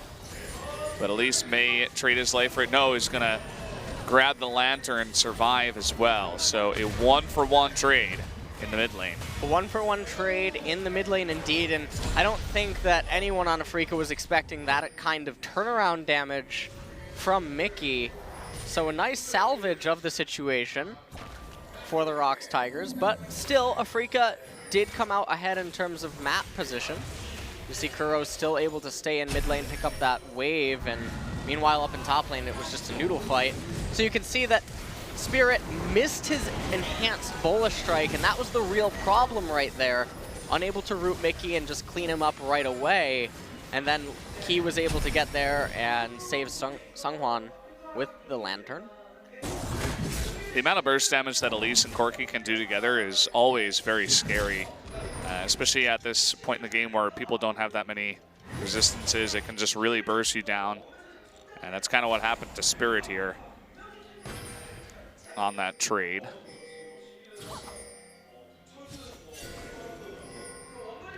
So right now you can see that Spirit's just trying to basically control the left side river. His ultimate's not up yet, although Mickey doesn't have any vision of him, doesn't even have any clue that he might be there. They're always just forcing him into trades and trying to go for these ganks, but Mickey's response time with the Valkyrie is always really on point, so gotta hand it to him that he's not going down to these ganks. Perhaps Spirit should turn his attention to another lane.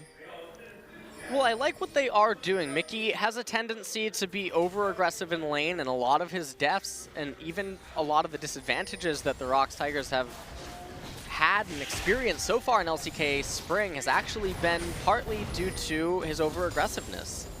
And so it does look like they're trying to take advantage of that, but they're coming up short this time around, and it's really hurting them. Yeah, perhaps Kuro not baiting hard enough.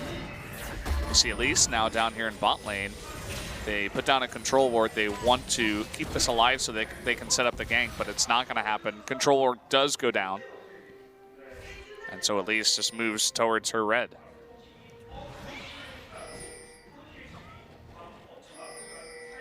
Marn is actually going to put down a sapling and a couple of wards by the blue buff of the ROX Tigers. And another noodle fight, just gonna trade very small amounts of health. We don't talk about that lane, Brendan. Yeah. It's not a lane. Stop well, talking about it.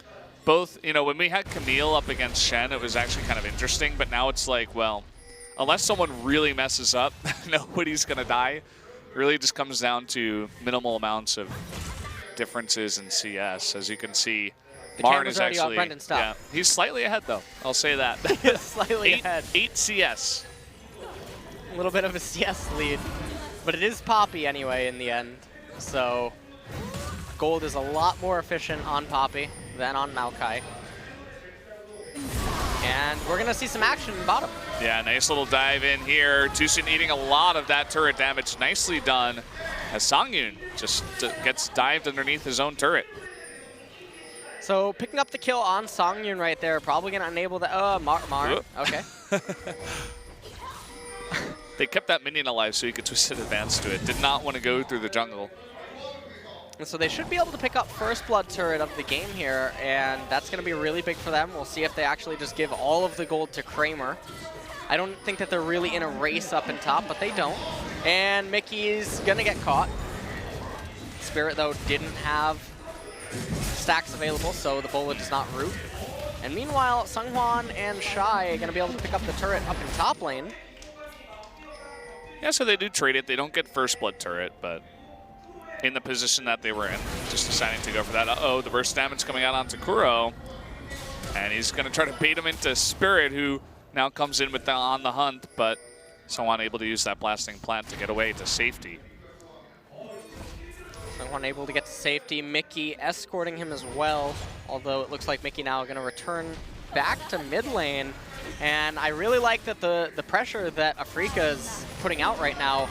Oh boy.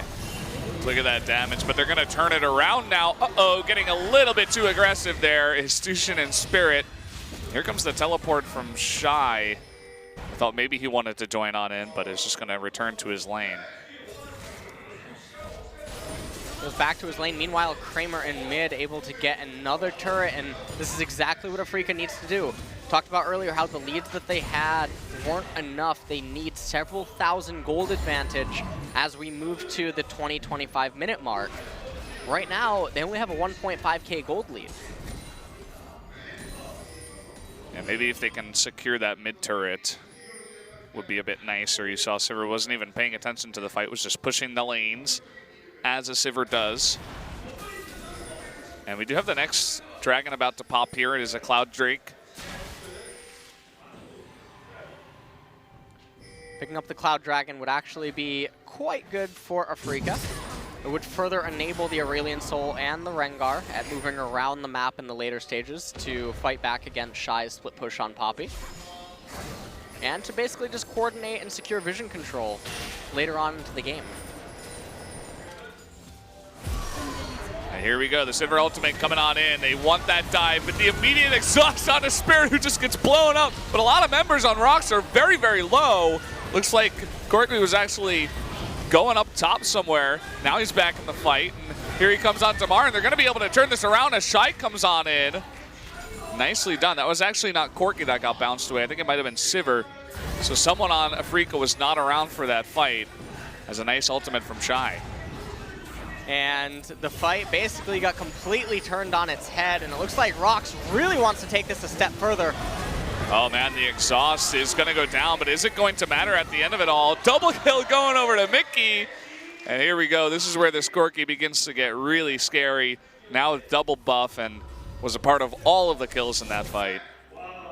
Really nice management of the turret aggro right there so that Mickey wasn't tanking all of it. Otherwise, he certainly would have went down. Spirit has his ultimate, and he did just cast it looking for someone, anyone, but not going to be able to find anyone. So here in this replay, you can see that the ROX Tigers wanted to take it a little bit further. Shy, meanwhile, was tanking the turret aggro so that Mickey could go that far forward and finalize the kill.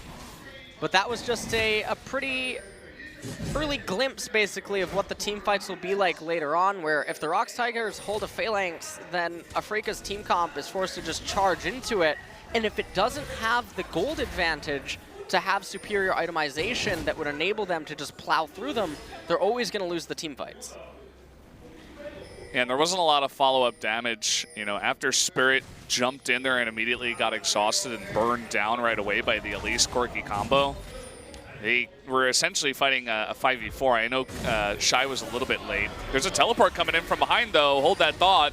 Looks like Marin wants to get in, potentially onto Songyun, but now he's kind of alone. He's going to go on to Elise, who just goes up into the sky. Now Spirit trying to jump on the key, but immediately gets exhausted again. And this time Aurelion Sol is going to be knocked out of the pit. Now ROX is going to easily be able to turn this around and take another nice fight win.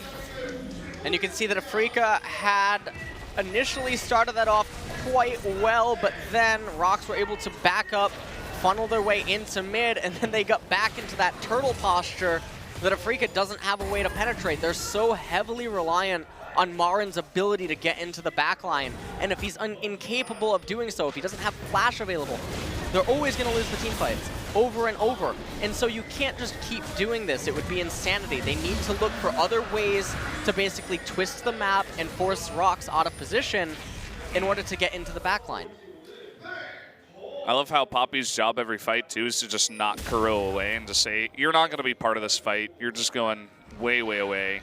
And always forces a really nice trade at the end of all things. And now Afreeca will be able to get this turret, but you know, they've lost 2 fights in a row. It's kind of a consolation prize at this time. They are surprisingly still ahead in gold by about 700 here. Sticking in this one. Uh-oh, Mickey getting caught a little bit here by Spirit is going to go down. And that does take away the killing spree too, so Spirit gaining a lot of gold there. Spirit does pick up a lot of gold there. It's a very nice pickup for Afreeca. Temporarily removes map pressure and enables Afreeca to pick up top tier 1 turret. Although I'm not quite sure if Mickey would have gone to defend that anyway. And now they do have a 2.5k gold advantage. Now we can see that Mickey was headed up to top lane. Not quite sure if he would have persisted. That's kind of the problem with taking the risky route through the jungle when you have no vision. The second you see that ward pop down from Rengar, you're like, oh, I'm dead. I messed up. Sorry, team. We're back down here in bottom lane, and we have the 2 tanks. We're not going to talk about that. Yeah, they kind of exist, but nobody wants to acknowledge it. Interesting itemization choice out of Marin with the Frozen Heart. Yes, Corki and Varus do auto attack, and they have a reliance to a degree on auto attacks. It's not the entirety of their damage. And so it's a little interesting for me to see that item come out of Marin, at least at this stage of the game. Yeah, coming out as his first completed item, in fact. It's kind of interesting to see that one, but decides to go for it. We'll see what he wants to go into a little bit later on. Stacking some of that magic resist as well with the cowl. And now just a waiting game in the bush. Mickey does have the big package. Might be looking to catch someone out, and here he comes right onto Kramer. Does use the exhaust, but will not be able to get him down, as the Sivir ultimate does give her that extra movement speed. And Mickey just couldn't land that extra stuff. Well, and okay, so Spirit now just basically posturing in the right side river. Shy has teleport available, Marin does not. That's something that we have to keep an eye on. And it looks like Afreeca is going to be forced to concede this mid-tier 1 turret, and a majority of their gold lead is actually locked up inside of that turret advantage. And now they only have 1 remaining, and that's the bottom tier 1 turret, and if that falls, the gold count's basically going to be even, and we're at the point in the game where I mentioned earlier that that is something that the ROX Tigers want. They want to be very close in gold. See Kuro coming down into bot, taking the place of the tree, who's with this team right now. He does have his teleport about to be ready. Just a bit of a waiting game right now. The only objective for now is Baron, outside of this bottom tier 1 turret. for the ROX Tigers, but they're not making a significant move over there. Uh-oh, he might be caught out here, although there's not a lot of damage, and the rest of the ROX Tigers are around. He's going to land the hook, and uh-oh, Marin might have gone a little bit too far, although the heal is going to save him for now. Elise in the sky, and Mage is back off here, but here comes Shy in the back. Teleporting in is going to knock up Spirit, the flash away, and it looks like he will get away with his life as well, although many of the members on Afreeca are pretty low at this point. Many of the members on Afreeca are low indeed, and now they're forced to recall and concede left side river vision control. Gonna lose a few control wards right now. Not really a timing for ROX to go for the Baron. Would be extremely unnecessary. And now Tushin trying to regain some sort of vision control, at least in their red side jungle, as Marin now heads to bot lane. So Afreeca has teleport advantage. Problem is they just lost vision in the exact area that they needed it. The next dragon coming up in about a minute and a half is Mountain Drake. That is one that both teams would want. But right now, Afreeca's goal needs to be to shove in mid lane and somehow find a way to get a proper flank teleport ward for Marin. Well, for now, they're just attempting to get wards down near Baron. Oh, nicely done by Tushin to get the aggro of Baron onto Seongwon, who is forced to back off and actually recall from taking all that damage. And Afreeca, they still have a ward in the Baron pit, so they still have vision that it's not being sneakily taken or anything like that. So they can relax for now, kind of spread out, push some of the lanes, but they, as you said before, they want to get control of that area eventually with that vision if possible. See Songyun just endlessly clearing waves. And all ROX needs to do is just continuously sit back.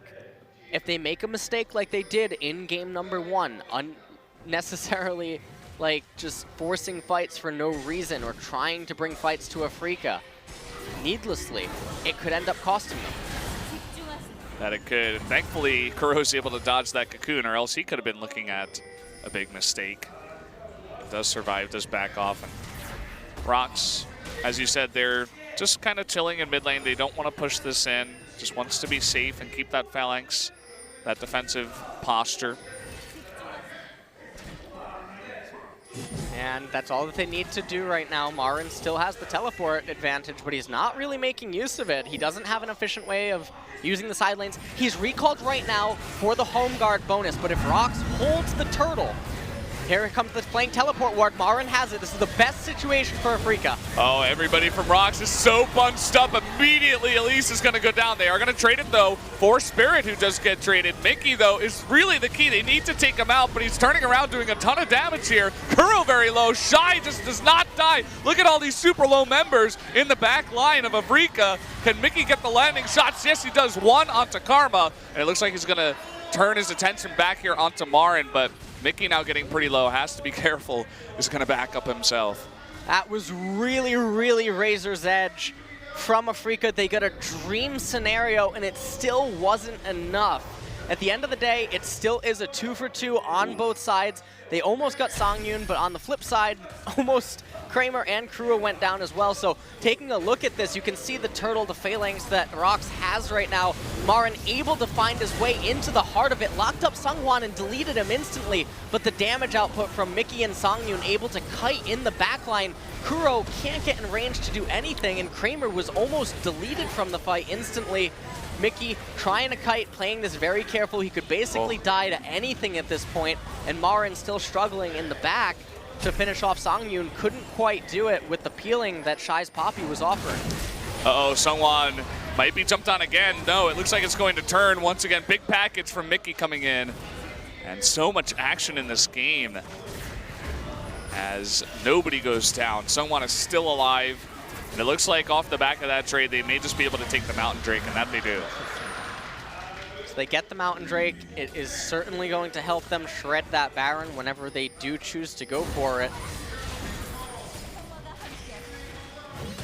And now they're pushing out mid lane. Shy does have teleport available to him, but what they might be recognizing is that Afreeca has no way to win. Afreeca's all in right now with that ultimate. Yeah, they want him bad, but they're not going to catch Seongwon. as both Sivir ultimates and On the Hunt are used. And essentially, ROX is able to just be defensive once again. Nobody goes down. Maybe they can get a hook. Uh-oh, Key gets pretty low. Forced to flash away. Another exhaust coming in, but Kuro in a nice spot. Not able to be knocked away. 2 members going to go down. Someone very low, too. Mickey was absent from this fight for the entirety of it. Mickey was in Disneyland. I don't know where he was. He was over by Blue or something.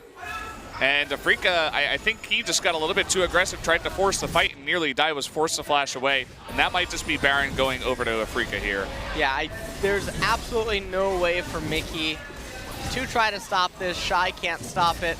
Baron taking a little while to go down, but they're going to get it in the end. And a very big turn of events for Afreeca here. Shy might be able to get bottom tier 1 turret here. So they might be able to pick that up. Meanwhile, Mickey attacked Baron without attacking it by removing all the minions available in mid. And you can see that there's no way that Afreeca could go for Baron. And this is what I was talking about earlier, where ROX just steps up a little too much, and then they're out of position. They don't have their carries in the spots where they need to be. And Afreeca capitalizes on it instantly and punishes them greatly. It was really good positioning from Marin and Kuro actually on the right side to jump right onto Songyun in the back line. Just make sure that none of that poke damage is going to come out in this fight this time around. And so they take that Baron, they take a great fight, and let's see what they can convert off the back of that. Looking to potentially push mid here. So now we've reached the stage where they have about a 4,000 gold lead. This is about the lead that I would have expected them to have at this game anyway. The only difference is that they have the Baron buff alive, so the minions are buffed via that, and it can certainly help with their ability to shred turrets and prevent Songyun from just stalling the game out with those piercing arrows. See if they can make this rotation work, just pushing in mid and going up top. It looks like the response from the ROX Tigers is not fast enough. Shy is going to attempt to ult a couple of them away, but it's just not going to matter as the tier 2 top turret does go down. Tier 2 top turret does go down indeed. No pressure able to be put on the mid turret, however. Next dragon of the game, by the way, which will be coming up in a few moments, is another Infernal Drake. So both teams are going to want to get that, but Elder is quite a ways away. And I'm not sure that Afreeca's Baron power play was actually as big as it needed to be to get them out of the rut that they're in right now. Yes, they have a gold advantage, but it's misleading. Yeah, we'll see if they can get anything else. Well, they're going to try to engage this time around with Kuro's stun. Let's see if they can get something here.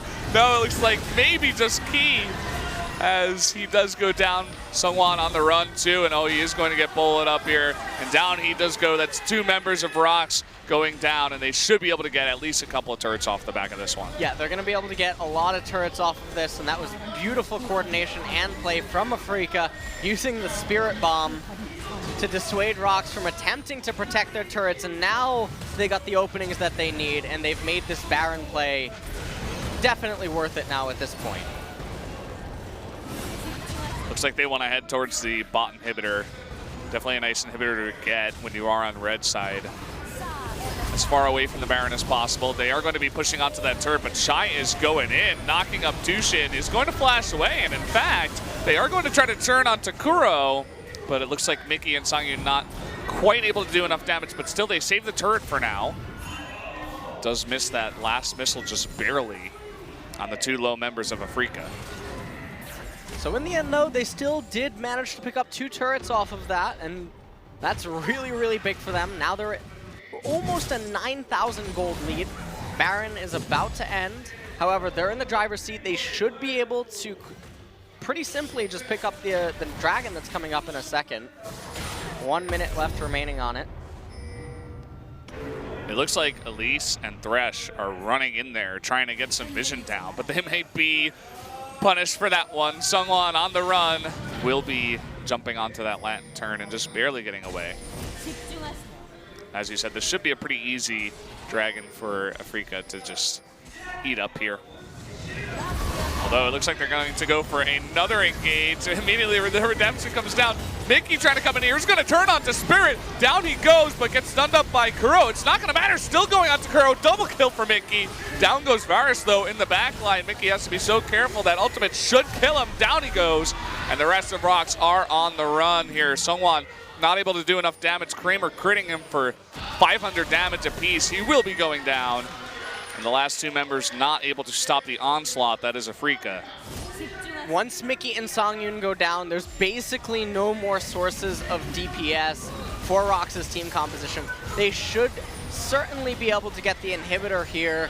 I don't think that they can push on with the current minion wave. There's only 3 minions remaining, not going to be able to get a Nexus turret or anything off the death timers, but now they're going to be able to turn their attention to the Drake and pick that up. Yeah, they should be able to. You can see Shy is doing whatever he can in the mid lane to try to push that out as far as possible before the super minions start coming down, but members of Afreeca should be able to get over to this Infernal Drake, and that will be the second one of the game going over to them, so they're going to be hitting like trucks soon enough. Kramer still sitting on 14,000 gold in total, almost 15Ks at 4-0 and 11. He's been doing so much damage in the back line, and the Sivir pick is actually working out for them somehow.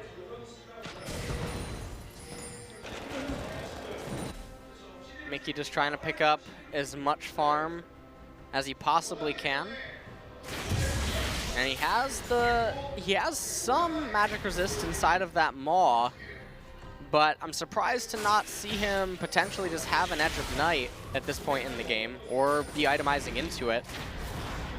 Meanwhile, it looks like Poppy is going to be going Guardian Angel next. I'm very surprised that Marin hasn't begun to move into that route.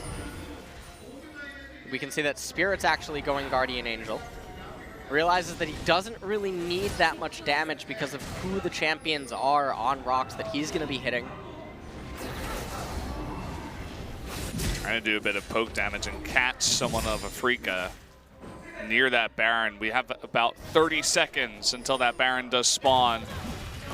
Shy, meanwhile, pushing bot, does have that teleport. Might finally be able to take out this tier 1 bot turret. Does look like he's going to be able to get it indeed.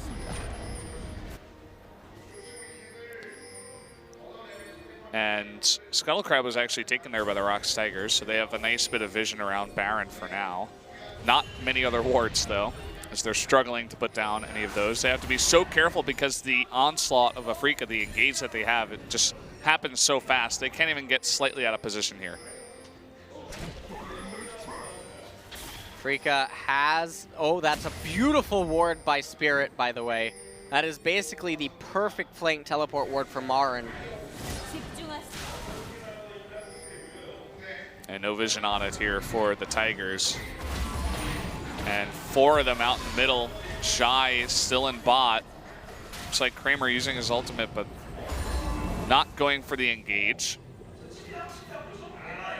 Not going for the engage, but instead electing to potentially just try to burst down the Baron. What they're trying to do is they're trying to bait them into the jungle. Varus doesn't have the same ability to stall out the game from blue side that he does on red. And in the pocket that he would be able to play inside to poke at Baron would enable Marin to get the flank off on him via the ward that Spirit placed down. Yeah. So basically a tug of war right now between the ROX Tigers and Afreeca. Marin might have found himself a teleportless flank, though. Yeah, if he can get onto Songyun in the backline from the right side, that would be fantastic. Let's see who he decides to go for. Nice pin there by Shy, and that is going to go straight into a hook, so not a bad spot here for the ROX Tigers, but Poppy eating a lot of damage. Mickey not able to do too much poke damage. Sungwon in the back is pretty low too. Oh boy. A lot of these members are forced to back off, and maybe that is going to be the start here of the Baron for Afreeca. Looks like it is indeed, and not quite sure if the ROX Tigers are going to realize this in time. It doesn't seem so. I believe that their blue trinkets would be on cooldown. They caught a glimpse of it right at the end, and now they're going to have to resist yet another Baron push. So basically what they want to do right now is they need to attack Baron without attacking Baron, and what I mean by that is clear out all the minion waves, make sure that there's nothing for the Baron buff to boost and enhance. And then at that point, I mean, all that Baron really becomes is a little bit of a punching power. Yeah, they've done decently. It looks like top lane is the one suffering the most. And you see Spirit comes up here immediately to try to push that one in. Three-way push, 1-1-3. 3 members in bot. Right now, ROX, they're missing their mid inhibitor, so they have to deal with super minions there too. It's definitely going to be a very hard defense for them. Especially Kramer just pushing these waves so fast on that Sivir.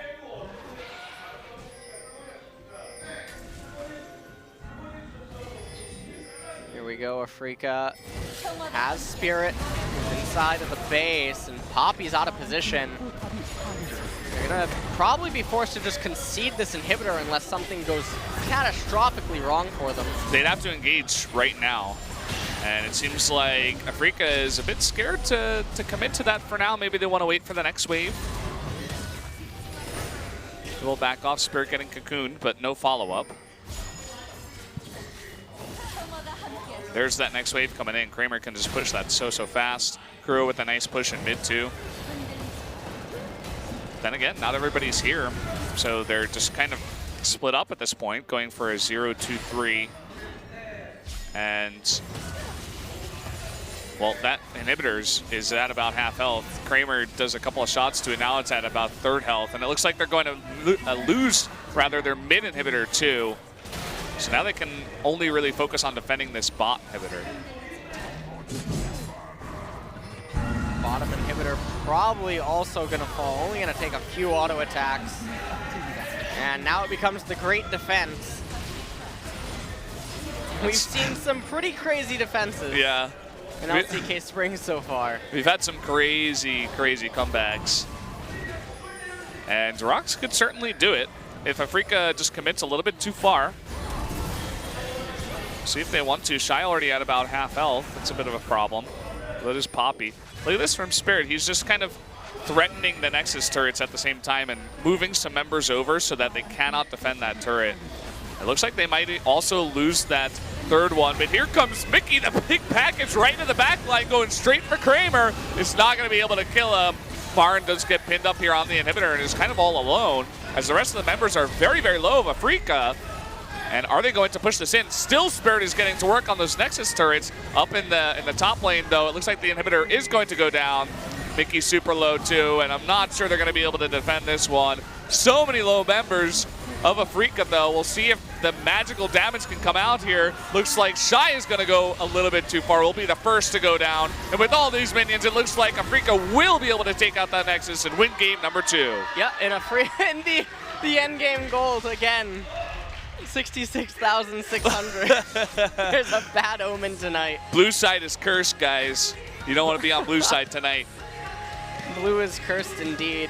And so that was it. Another misstep by ROX enables Afreeca to get the Baron, and this time they didn't end up messing up with their advantage, and they glided to victory, basically. And that was actually a very nice pulling apart of ROX's defense inside of their base, the way that they positioned Marin and Spirit, and made use of the Rengar ultimate while inside of the base of the ROX Tigers. Yeah, that was always very nice to see. Spirit coming from angles with on the hunts that forced them away from the inhibitors, forced them away from the defense. They were too far behind to take a straight up fight at that point. And nicely done. So they force a game number 3. I think ROX will be on red side this time around, so they won't be on the curse side. We'll see if they can bring it back. Well, we'll see if they can bring it back indeed, and if the omen will stay true. And see if the gold scores at the very end of the next game. But still, going into game number 3, the problem still presents itself that the way that their drafting is still hyper-aggressive, and that's a thin line to walk. So we're going to the analyst desk, and game 3 will be off of that.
We're here on the analyst desk once again.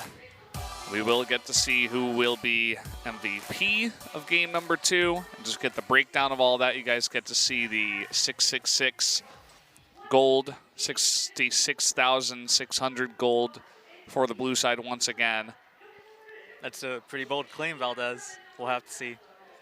Although we will say, Afreeca Freecs, 3 Infernal Drakes in a row, that's some fortunate RNG.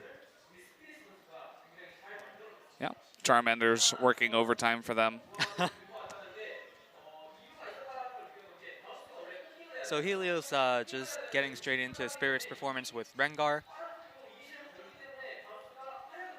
Also adding on to the fact that he had that extra movement speed from Sivers on the Hunt and Karma's Mantra shields. Mm-hmm.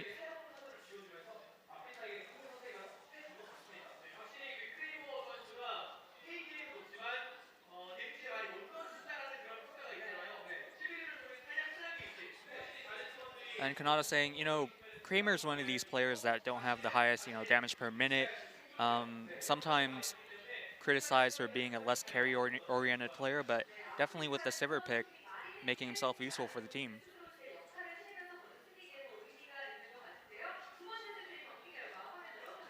So let's take a look at the match summary for set 2. Yep, there it is again. 66,600 gold for the ROX Tigers and for blue side once again. I'm kind of scared, Binu. I'm speechless. Wait, did you know that was going to happen? Yeah, we saw it at the end. Oh. We mentioned it. And meanwhile, Mickey with 37.8k damage. I don't want to pick sides, but really ashamed to watch him lose after that kind of performance. Mickey always somewhat of a hit or miss type player, but I think the one thing you could really depend on him is that he always puts on a show. He always does a ton of damage too. And we've seen him on champions like Jace, like Corki a lot. Those are champions that do a lot of champion damage, so kind of makes sense.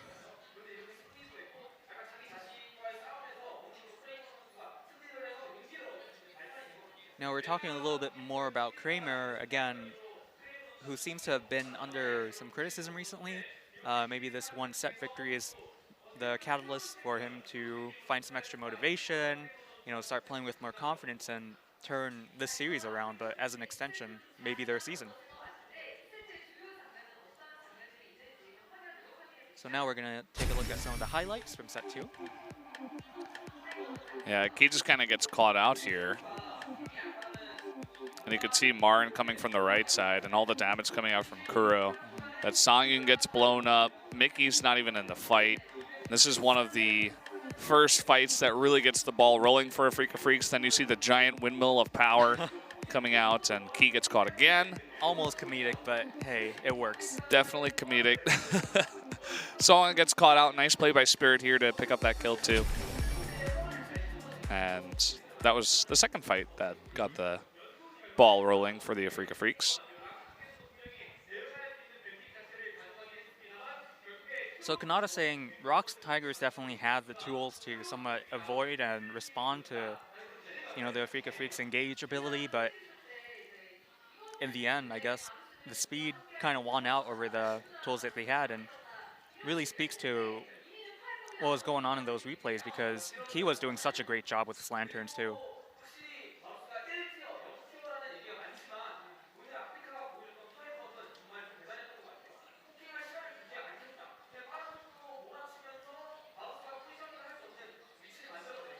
So in terms of the bigger picture stuff, Helio's saying maybe this is an answer to Varus, Maybe this is an answer to a lot of poke comps that are going on right now. Just don't give them any time to poke. Just run at them with increased movement speed, and that might be the answer. Well, let's see who the MVP of game number 2 is. The player for the Afreeca Freecs. It is Spirit on the Rengar. Both Rengars today getting the MVP, and I don't know, what that maybe a means. Rengar ban for set 3. Is that what you're talking about? Means The Rengar OP. Mm-hmm. No, but good games out of both of the Rengar players for sure.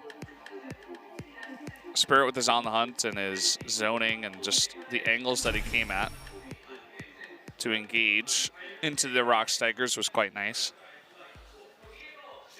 Will we be seeing a substitution for game number 3? I don't think so. You know, last time we saw the ROX Tigers lose, they actually took out Chai and put in Linderong. I suppose that's an option for them if they want to do that to Chai. And of course, if there was a substitution, they would have shown out the great, you know, computer graphics and everything by now. Still got to get that timing down. I'm not sure exactly when the substitution screen comes out.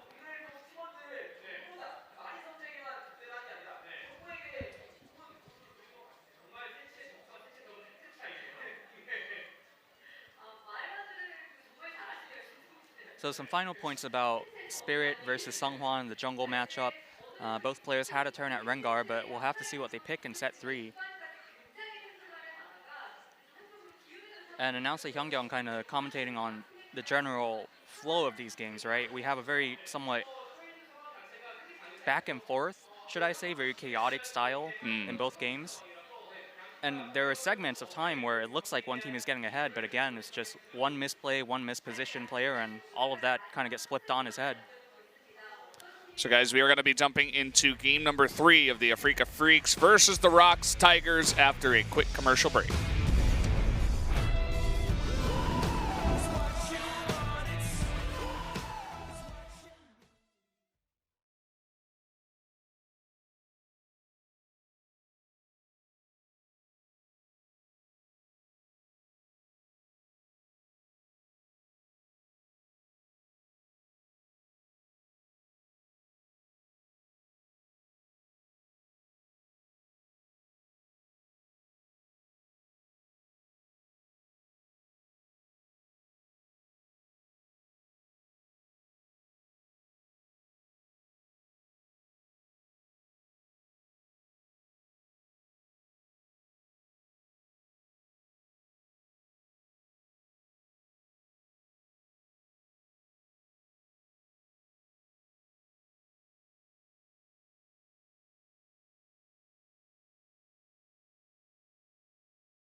Welcome back to the Nexon Arena. We're about to jump into game number 3 of the ROX Tigers versus the Afreeca Freecs. Spirit was the MVP of game number 2, was able to turn it on that Rengar. And LS, do you think we're going to see a Rengar ban this time around? I'm not entirely sure what type of things we're going to get to see this time around. Although it does seem that the blue side is cursed no matter what ends up happening. And I think that it's really surprising, actually, to see that ROX elected to have the Varus as their first pick. And also very surprised that we didn't see Jace at all. Yeah, it got banned out as ban 5, but neither team picked it before then. Right. So we saw Afreeca really wanting to, or rather ROX really wanting to pick that up. But not deciding on that this time around. Let's jump into pick ban for game number 3. So here we go. Into game number 3. We'll see if Afreeca stays true to their tradition of super hyper aggressive aggro compositions, which is also really interesting because their head coach is Vu, who was actually is the grandfather of macro. And Afreeca starting off the ban phase with a Shen.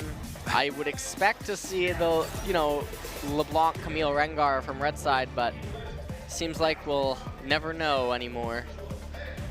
Well, Afreeca is like, I dare you to not ban Camille. We'll just first pick it, and you won't have Shen this time to counter it. So, a nice idea, but they lose one of their bans. Varus being banned away from red side, and it looks like they are potentially contemplating whether or not to ban Camille or Rengar, and it seems like they are. So Camille is now taken off the table. Happy birthday, Marin.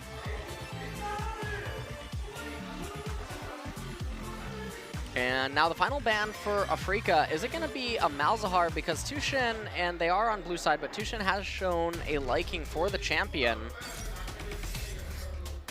But we saw this earlier on because it's something that you have to do if ROX elects to leave up one of the broken champions. You don't want to give them broken champion number 4 in Malzahar. You want to take that away. Rengar is banned away, and so now the question becomes is what is the first pick for Afreeca? You got stuff like Zyra, Kha'Zix still up, a lot of other contested picks. Jace, if they want to take that away from ROX Tigers. Looks like perhaps Kha'Zix is going to be the choice here. Kha'Zix taken away, and the early draft phase for both of these teams has developed into stuff that would normally be considered unconventional, whereas I would expect to see the jungler response here, and accompanying that should be an AD carry or a support. With Varus taken off the table, should suggest that Ashe should be able to be the soft counter to the Jhin and the Caitlyn. And swap to Zyra last second. Okay. These teams are both doing this today. And if that's the case, if you're just going to take Zyra right here, then there's no reason not to just accompany it with an Ashe pick. There it is. Very strong bot lane so far for the ROX Tigers. So Afreeca now should respond with AD carry support, so Jhin or Caitlyn. And I guess Karma should probably be the accompanying support unless you do want to go with the Misfortune. But the Misfortune definitely a lot more of a forceful pick. No matter what though, you need to get the support pick out here. You can't give ROX Tigers the ability to ban away those supports going into the second ban phase. And now it looks like they want to go for the Jhin pick, although they're still hovering, so, you know. Yeah, we never quite know with these teams. They're going to last second switch it. Get the jungle pick out of the way. If you're ROX, there's no reason to take anything else. So if they wanted Elise before, they should pick it now. Not necessarily that bad of a matchup into Kha'Zix. I can't see what else they would really want. Certainly not going to be picking up that Olaf. It's not Spirit. We saw some Rek'Sai picks in earlier stages of LCK, but it seems like that's kind of fallen off a bit. Team's not favoring the Rek'Sai as much, especially as a response to the Kha'Zix. Elise adds more and more pick to their team composition. They have the Ashe Arrow, they have the Zyra ultimate, and now they have the Cocoon from Elise. Now entering into the second ban phase, Cassiopeia highlight and ban, so now we're getting some focus here on the mid lane. Afreeca finally responding back with the Jace, and to be completely honest, I mean, there was almost no other situation where ROX could pick up that Jace without giving away too much in the draft, and so now they're not going to have the ability to get it.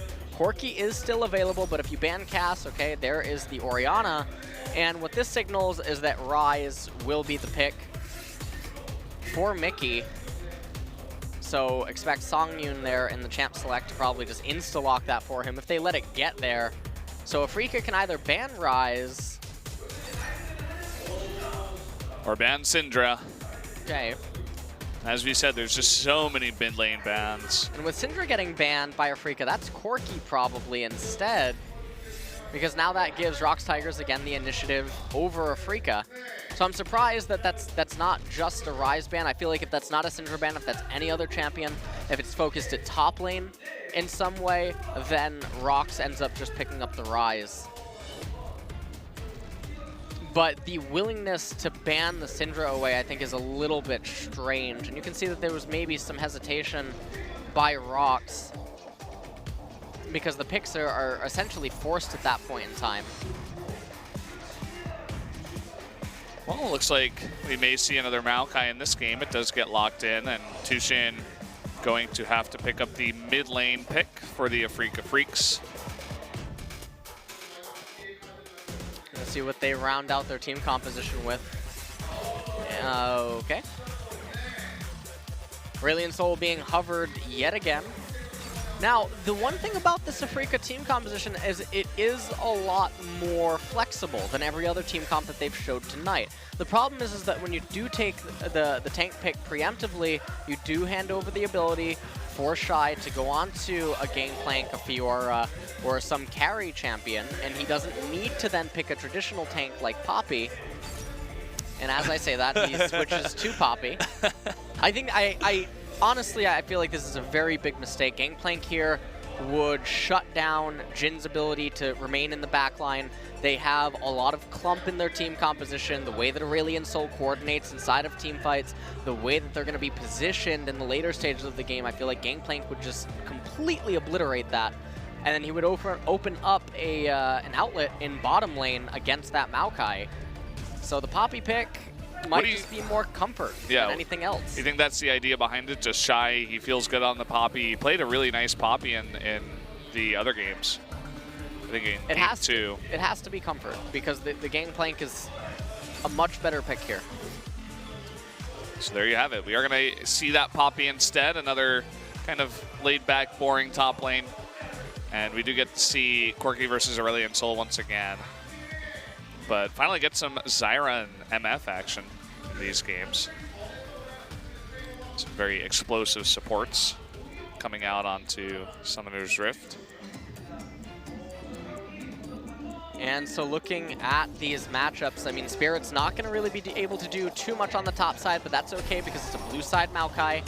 So all of his focus probably going to be in mid and bottom lane. And he's going to need to devote a lot of attention to bottom. Can't let Ashe and Zyra get out of control because then they will rotate around the map for days. And if they begin rotating, Aurelion Sol and Maokai, they don't tend to fare too well with getting pushed around to other lanes. Yeah. So you guys can get another second look at both of the compositions of the teams. And this last game is going to decide who will take the series, get another win under their belt. So let's jump into game number 3 of the ROX Tigers versus the Afreeca Freecs right now.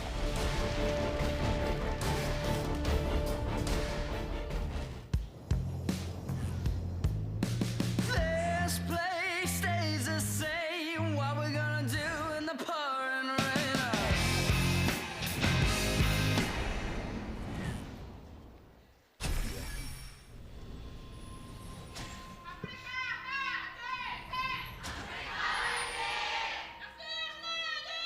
소환사의 협곡에 오신 것을 환영합니다. Welcome to game 3, the Afreeca Freecs versus the ROX Tigers. And here we go. Both teams just going to fan out, as has been the standard in these games so far, and in the LCK in general. Not too many TZ level 1 plays being made. No reason to really go aggressive. There is the potential to just throw away all strength in the early game level 1. I mean, in the opposite light, you have a lot to gain, but teams just not wanting to risk that.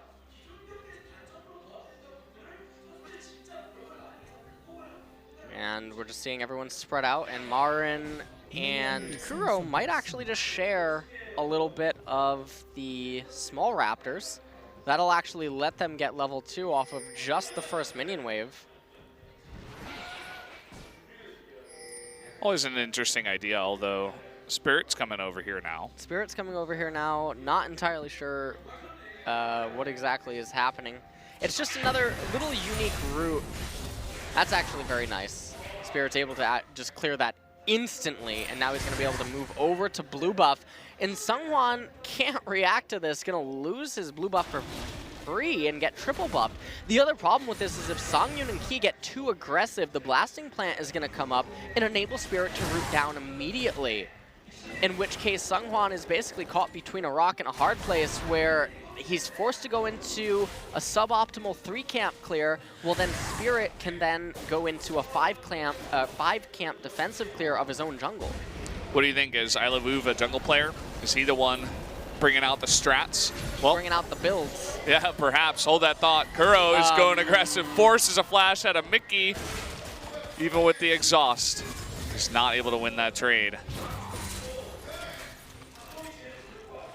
Big question this game is, what is Mickey's mental state right now? Because he does have the tendency to go extremely over-aggressive and then just keep dying over and over and over. And, I mean, mid lane already off to a significantly worse start than game number 1. It almost looks like a different lane. Yeah, it's weird. He was fine to take the trades in game number 1, but this time around having a lot more trouble with that. Spirit, he's going to find Seonghwan here. He's going to jump immediately onto that and should be able to pick up first blood here. He's going to rappel up into the sky. But here comes Mickey. Okay, he's not going to be able to get that. In fact, the flash coming in here, trying to get onto Spirit. And, the blasting plant is able to get him away just barely. The smite onto the Scuttle Crab to get the HP from Spirit is actually what saved him in the end there. And so, very quick thinking paying off for him, but first blood denied for both parties. Certainly would have had Seonghwan had Mickey not been there to show up. Summoners burned too, both Spirit and Seonghwan losing their flash. So we're gonna have a bit harder time engaging for some of these ganks for a bit. But yeah, that's really hard to do under that amount of pressure to get that smite off and then get into the blasting plant and perfectly get away. You can see the combo that they do down here in bot lane is always so annoying from MF Jin. Very obnoxious indeed. Also a nice change of openings, by the way, in bottom. Longsword 3 pots. This plays more into the lethality changes so that you can get that serrated dirt that much quicker and have quite an impact early on. Remember, this is 7.2, so if Jin does opt into the lethality builds, he packs quite a punch. We don't want to see this lane. We don't want to see that lane. Get us off that. Can we see another lane? No, we don't care about this. Well, I mean, all right. we care about this. Yeah, this is cool. All right, this is cool. All right. Only because Spirit. This is a really difficult angle to approach from. Yeah. Look at how Shy's positioning in the lane. If he was further down, almost touching the terrain between the two gaps, then he would be susceptible to a gank. But because of where he's standing in the lane, it actually makes him gank immune, and he's just playing in a very good pocket. And Marin is pushing this. This is really forceful. Okay, they're going to try to go for some kind of dive, I suppose. And I think Shy might be reading this. He's going way back, and, well, you're not going to be able to dive onto him. Nice read from Shy. Maybe some communication from mid lane, too, as Mickey says, okay, Kuro's gone. Something's going on. Oh, hold that thought. Okay, he's going to be forced to flash away as they really committed to that dive. They're still not going to be able to pick up that first blood. No first blood, indeed. And, I mean, that came at a heavy cost. Spirit just wasted a ton of time. And Kuro as well. You can see that Mickey is already level 6. Mickey got back a CS advantage. And in the meanwhile, Shy didn't really miss out on too much. He missed one melee minion right there. Minion wave is perfect for him. Mickey recalls into a Phage. I like that as the first item. It's going to give him some tanky stats, and the passive will certainly enable him to pressure, but also get away from Kuro whenever necessary.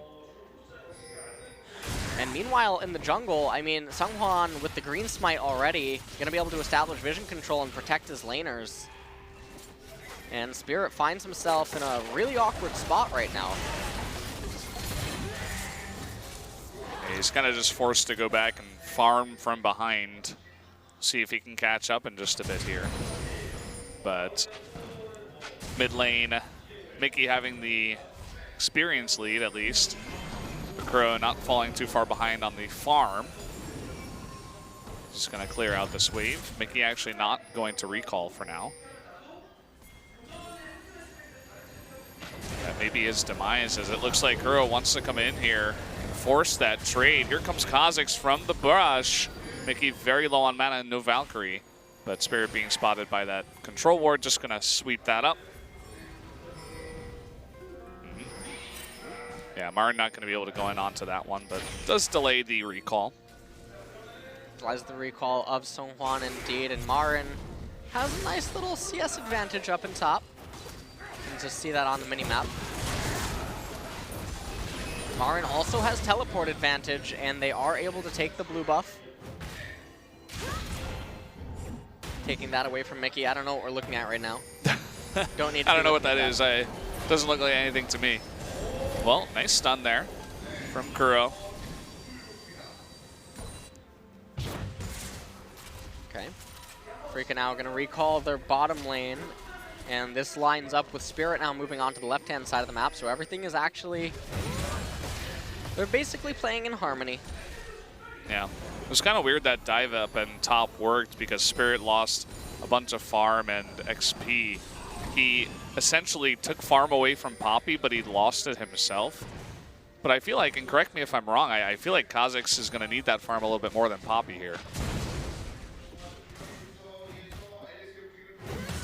Shy actually down about 20 CS, but after he picks up this wave, it should just be 14. But still, that's really big at 8 minutes and 30 seconds into the game. Meanwhile, in bottom lane, Serrated Dirk and Boots of Swiftness actually already completed for Kramer, so any misstep from Songyun or Key is going to be punished instantly. BF Sword already for Songyun. And in terms of itemization, I mean, take a look at Songhwan, Sork Penetration Boots as the first item, circumventing Aether Wisp, not even going immediately into jungle item or anything, or the Mobility Boots. Very interesting choice, and trying to coordinate a dive up here. Well, they're going to get something on Songyun bot lane instead. Tons of damage coming out. Fourth hit does go on the Key. The flash, and it doesn't get him, in fact. Going to turn that around with an Enchanted Crystal Arrow. Nice exhaust onto Songhwan. Can they kill Tushindo? Yes, they do. First blood, but down goes Songhwan himself as well.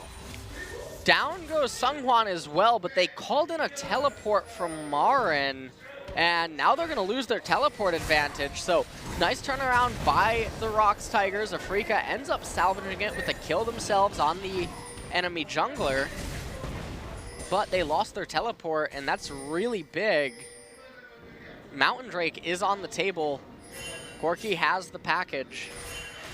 And it looked like Mickey was trying to make something happen. Meanwhile, Spirit just inflicting as much damage as possible onto Songhwan for choosing to go bottom lane. And all of the camps for Spirit inside of his jungle are going to be up, and Songhwan's not going to have the luxury of being able to invade Spirit's jungle. So Spirit's going to get further and further ahead on camps, experience, and gold. Rubber banding will help Songhwan recover.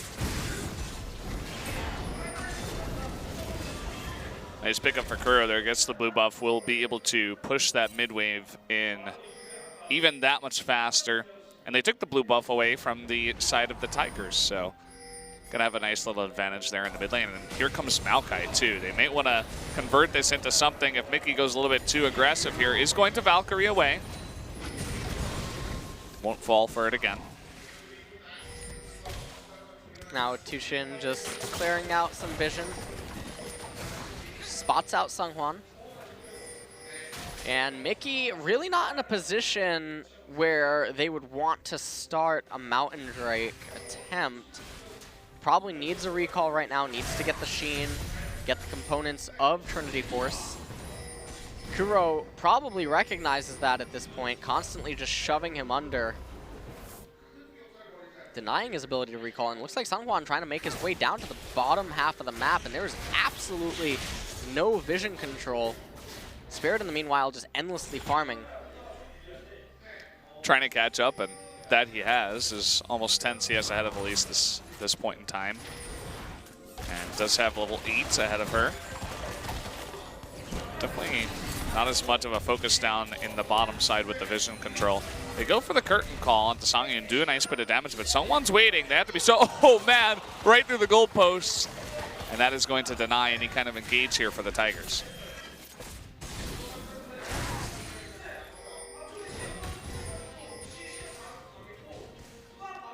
I don't know what we're looking at again. Yeah, lots of pings were going down, and I guess they were just saying, okay, Spirit's going into your jungle, be careful. And once again, another punish from Spirit. As you were talking about, just wants to take as much away from Elise as possible. No response towards the dragon. And it seemed like they kind of wanted to dive bot, but there's a ward spotting someone here. They may still go for it anyway. Kramer needs to run away. There's the TP.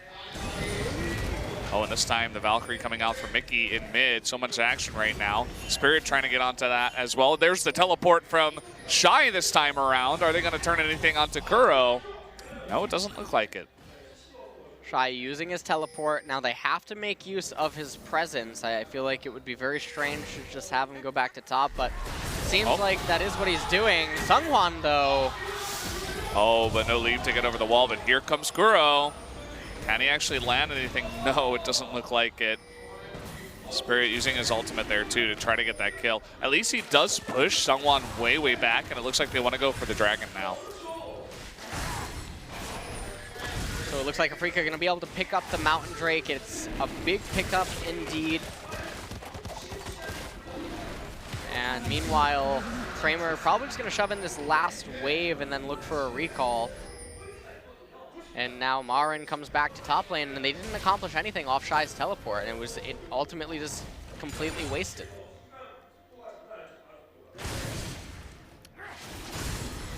So Afreeca in a pretty nice spot. There's only been 2 kills so far in this almost 15-minute game, but they still do have a 1,000 gold lead and the first Mountain Drake. Second Drake that comes up is another Mountain Drake. So if they get 2, they're going to be shredding those objectives super quickly. Stun landed, but no follow-up.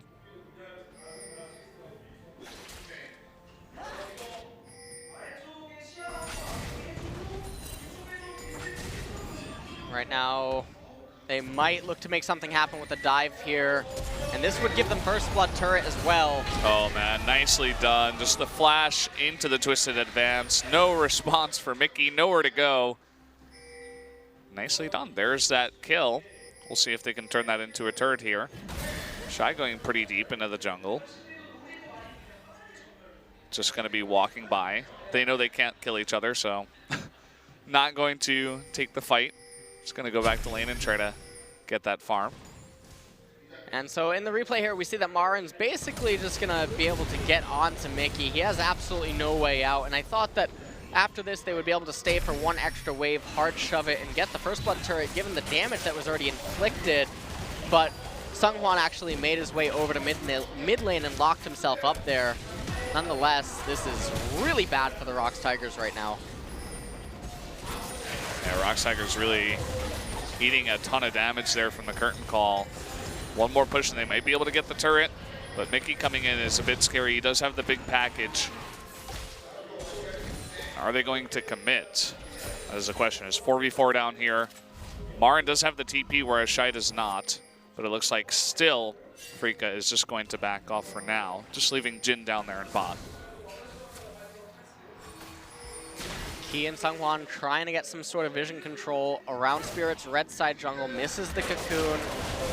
Mickey, okay, poking Spirit a little bit. Marin clearing out the minion wave. And Kramer is going to get first blood turret of the game. That's quite a lot of gold for him. 650, and also going to be comfortable enough to push that next wave. Has to be careful with Zyra hanging around. Songyun does have his enchanted crystal arrow up. We're not seeing ROX really do anything this game. And it's just basically Afreeca slowly but surely getting constant leads. And this time around, the Tigers, they don't have that same luxury they had in the previous 2 games. All the slow coming in into the stun. Shy forced to flash away. Another slow coming in, and there's the twisted advance. Someone is around, though, to help out. And look at how Shy just does not die, especially to the pretty much non-existent damage of Maokai. And they were just both forced to run away. Here comes the arrow. Ooh, it does hit him. What is that hitbox? I know, it hit the wall, and it has such a long stun. And there you go, Kuro knocked up. And it looks like someone will live. Mickey might pay for it. He tries to flash the wall, but fails. Valkyrie is going to work out. Oh, man, the bullet time. But Mickey still does live. Now it's Shy's turn to try to get into the action. But against 3 members of Afreeca, he will not be able to secure a kill. Not able to secure a kill. Kuro going to pick up his blue buff. Not quite sure what Mickey's doing right now. Looks like he's clearing Wraith Camp. But he already has the Trinity Force, so I'm not sure if the delay of his recall is that worth it instead of him just getting back onto the map. Meanwhile, Songyun now up in top lane. And, I mean, that was a very bizarre turn of events. I really felt like that arrow wasn't going to hit, but it took a page out of Morgana's book. That was pretty intense, man. That's a really thick arrow. Here comes Kuro again. He wants revenge for the arrow. Oh, gets the slow, then forced to flash away from the stun. Songyun now missing his flash. The 2 primary carries for ROX Tigers now are going to be summonerless for the upcoming Dragon and Baron, and it's another Mountain Drake. You can't just give that to Afreeca for free. If you do that, their ability to shred Baron, it's only going to take them a few seconds, and their turret pushing capability is going to be basically irresistible. Jin's going to shoot once. The tower's going to lose half health. Wow. Tushin with the Nikes, man. Oh, boy. He's not going to live, just barely in the end. It looks like someone might pay for it with his life. The teleport coming in. Spirit's going to secure the kill. They get the slow onto Songyun. One more hit should. Oh, but nice block there from Mickey. Marin is still going deep. Uh-oh. Spirit getting locked up as well. The Marin now being slowed. Oh, here comes Kuro. Voice of Light coming in. And he should be able to take out multiple members. That's going to be 2. Down goes Key to Marin. And a big wipe there as only Shy is left over to push bot lane. Shy is pushing bot lane, and he's doing what he can, but not really doing too much. Almost a 5,000 gold lead. Certainly will be after they take this mid turret, and everything is just going right for Afreeca right now. And, I mean, going forward into this game, I don't really know what the ROX Tigers are going to do. Afreeca going to pick up the 2nd Mountain Drake. Herald is going to die to itself quite soon and enable Baron to enter the Rift. And just looking at it, they have no summoners. They can't take a team fight. They don't really have the items to threaten Afreeca with almost anything. And so they're brought down to relying on to an Enchanted Crystal Arrow or Cocoon to make picks. And taking a look at this replay, Tushin jukes that one too, but ends up being brought down by Mickey. And when the curtain call comes out, Songyun unable to really be protected by anyone. Right there though, the last hit, Mickey gets locked up and Spirit trying to bring him down. Marin didn't quite have the damage, but when Kuro showed up with the Voice of Light and all the damage coming out from him, they're able to finalize the kill and pick up tons of objectives.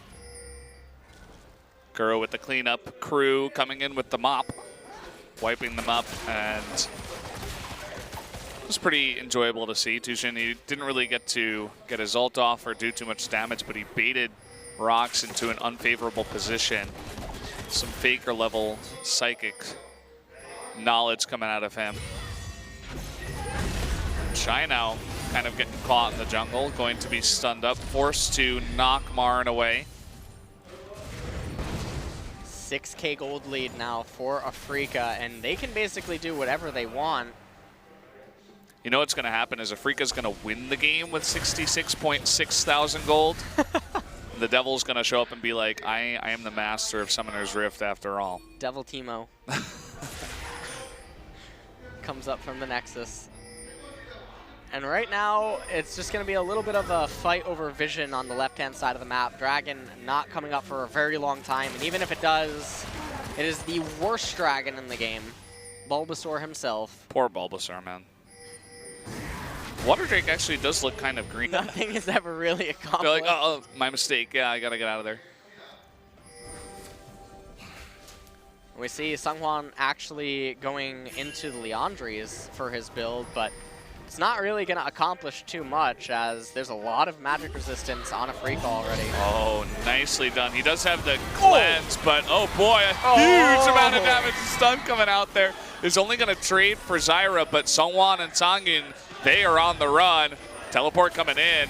Tushin wants blood, so does Spirit. He's going to jump onto Mickey, but he gets exhausted. Shy might be able to follow up onto that one. A little bit indecisive for where he wants to go. Going to turn around onto Tushin, knocks Kramer up, just backs off. But here comes Marin from behind, the curtain call.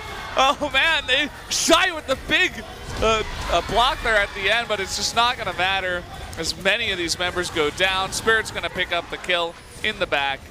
And Shy, although he does kill Spirit in the end, Afreeca taking another great trade here.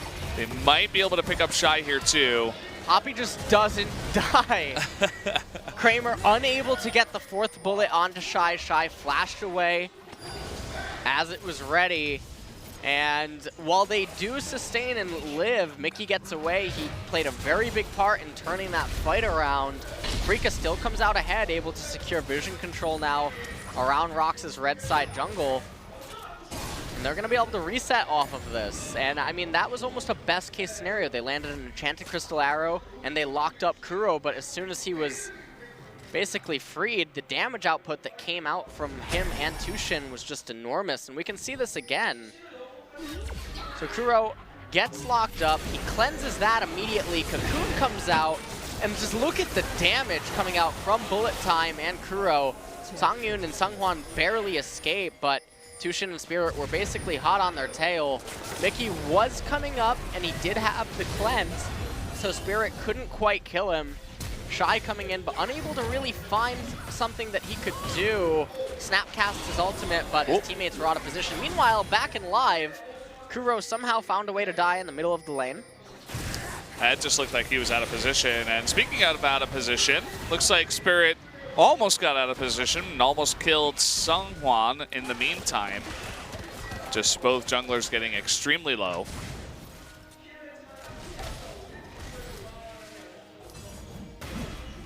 Dragon coming up in just under a minute here. Shy trying to get the top turret, but Marin and Tushin are on way to put an end to that. Yep, no shenanigans up there coming out of Poppy. Oh, he actually getting locked up. Going to spark this curtain call coming out. He gonna eat 3 of those shots. Sangyun eating 1 for his teammate. Nobody goes down. Now they're just gonna push in mid lane. Oh, you got spotted there. It looks like Sungwon's actually just electing to stay on the Haunting guys and go into Void Staff to deal with the magic resistance that is coming out for Afreeca. But really, I just don't think that it's going to matter.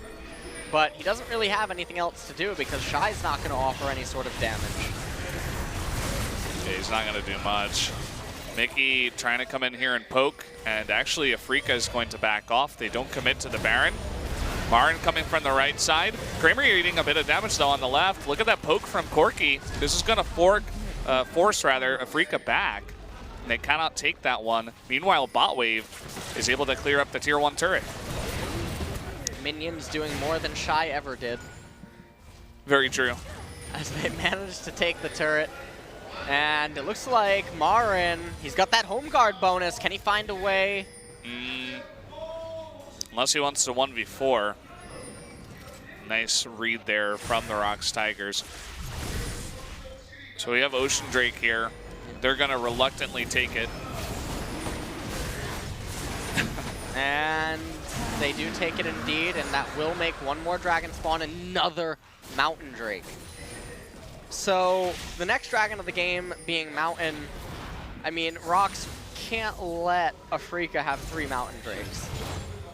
Yeah, it just can't happen, basically. You don't want Kramer one-shotting your turrets. Or even Tushin, for that matter. And look at all the vision around the Baron now. Afreeca's been trying to set this up for a very long time. There's a giant fight over vision inside of ROX's red side jungle. for the most part, Afreeca have been on top of their game. Thus far, at least, controlling it. Double Mountain Drake again. They can shred Baron so quickly. And there's no vision. That one ward, it's controlled. Hawkshot comes in. Now they see it. Now they're making their move. Teleport is coming in. Can they get the steal? No! Nicely done there by Spirit to secure that Baron. And now the curtain call coming out. They want to turn this around. Look at Sungwon up top, but also look at Shy. He's going to eat all of that damage in the front and will go down. So a nice turnaround there for Afreeca. Huge turnaround for Afreeca. Now with the Baron buff, double Mountain Drake. This push is going to be quite unstoppable. He does not have his ultimate available. They still do have the Enchanted Crystal Arrow, but it's not really going to mean too much. Look at how quick the turret just falls. They don't have the proper wave clear or ammo to really deal with this. The inhibitor certainly going to fall. Look at Sungwon down in bottom. He just got the recall off. Yeah, every time those guys attack that turret, it just loses so much health. And they're actually going to back off there. They're not going for the inhibitor. Looks like they want to go buy first, using all of that gold they just got. Stockpiling a lot of gold. We can take another quick look at the replay. No blasting plant available to Sungwon, and he didn't have time to try to get into the pit via a rappel, so forced to try to flash in. Failed, and then at this point, Shy's locked up inside of the pit. You can see that Mickey's trying to do whatever he can, but it just didn't really matter. And then the rotation into mid lane was basically unstoppable. Now Marin escorting minion wave up bottom. Shy going down there to try to protect it, but they're going to be forced to concede this turret. There's no reason to try to protect it. It would be quite a mistake. Meanwhile, though, up in top lane, they have a gigantic wave pushing in their favor that might end up actually shredding the top turret if ROX can hold on a little bit. Down goes turret number 2 in the bot lane. Keep in mind, they still haven't taken the inhibitor in mid, so you see Kuro pushing in there at the same time. Just kind of going in between the two lanes. It looks like now they're all grouped up in bot. And the curtain call comes out. Sniping Sangyu in the back will be blocked there by Key. But now Shy, you know, he's tanky, but look at all that damage coming out there from Kramer, able to pick up the kill. Now it's a 5v4.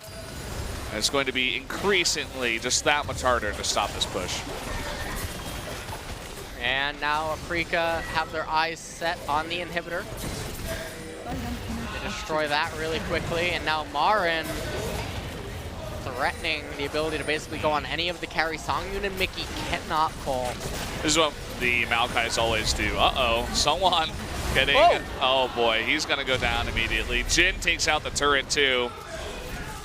And Marin in the front, you can't really get past him. And that's going to be 2 turrets, 2 inhibitors going down, and a huge Baron power play for the Afreeca Freecs. Nice stops there by Kramer. Spirit's going to be denied his recall, but will eventually get there. Kuro just making sure that the minion wave constantly stays shoved in. ROX unable to advance onto the map to do anything right now. And now top lane's going to be the focus with both bottom and middle inhibitor down. And just taking another quick look at the replay, Sungwon got locked up. Marin didn't want to go in. He could have with the flash, but knows that it's basically not necessary to commit that hard. And Spirit just able to delete Sungwon, and I don't think he was expecting that kind of damage. So Afreeca, they've looked a lot more grouped up as a team. You know, you were talking about how the ROX Tigers weren't really doing much in the early stages. And Afreeca was playing a little bit more passively, but finally they made stuff work. They took fights, they took big objectives, and they're looking a lot more organized in games 2 and 3. Afreeca looking way better in game number 3, and the problems that ROX has been having this split is if they're not getting outright advantages from team compositions, their ability to play a standard or a traditional team comp is just not really there. And so when they're forced into these scenarios of standard versus standard, where there is no, you know, as I always call it with them, smoke and mirror type things, then it just leaves much to be desired. You see Kramer get stunned up there, not able to fully channel the curtain call, but it just doesn't matter because he pushes everybody back and it gives them so much space around that turret. That should be the third inhibitor going down. Looks like Afreeca's in a good spot to take this one. Kuro is going to be jumped on in mid by Shy, but he doesn't do any damage. So they take down the third inhibitor. Nexus turret's taking a bunch of damage, and this is the last desperate attempt from the ROX Tigers to try to make something work. Marin eating a ton of damage, as does Kramer, but Shy jumping on in, and that was the big mistake that they needed. Afreeca gonna take him out. Mickey is going to Valkyrie, and Marin gets sent all the way back into the spawning pool, and down he does go. And so this is actually going to force Afreeca back, as they're not safe without their big tree in the front. That was a nice play by Mickey. Yeah, that was a very good play by Mickey, able to bring Marin in there. And now they're just going to turn their attention to the third Mountain Drake of the game for them. They're going to pick that up. Elder will spawn if the game is allowed to get that far. But I can't see it going that long. Not with one Nexus turret remaining and triple inhibitor down. Triple inhibitor, triple Mountain Drake, and Baron about to spawn. Can the Tigers even get out of their base to contest Baron? That's the first question. And they definitely cannot stop the push with all these super minions and the Baron buff and the 3 Mountain Drakes. So a very dire situation for them. They're going to have to go back to the drawing board, no doubt, after tonight and find out what they're doing wrong. It's going to be a work in progress for the Tigers, because watching them play anything... Well, here's the Spirit Bomb. Goku's here. Yep. Coming on in. And meanwhile, they're not even going to need it in the back here. It looks like someone almost goes down. Spirit trying to make it work with Marin after he does teleport in. Kuro will eventually take out Shy in the back, and that is going to be the end of the game. Afreeca trying to clean up the rest of them in the back. Tushin with the bullet time. He wants to get his KDA a little bit more up there. Kuro's going to jump in for the kill, and he gets it. GG. Afreeca win the series 2-1. And that was a much better third game from Afreeca, and it's the type of team composition that I wanted them to use against ROX, because on paper, they have better players. And when you have better players, and statistically, if we're just looking at it from a raw muscle standpoint, they should just be able to go up against ROX. And if ROX don't have some weird, wonky team comp with split pushes and lots of globals, there should be no world in which Afreeca doesn't come out on top.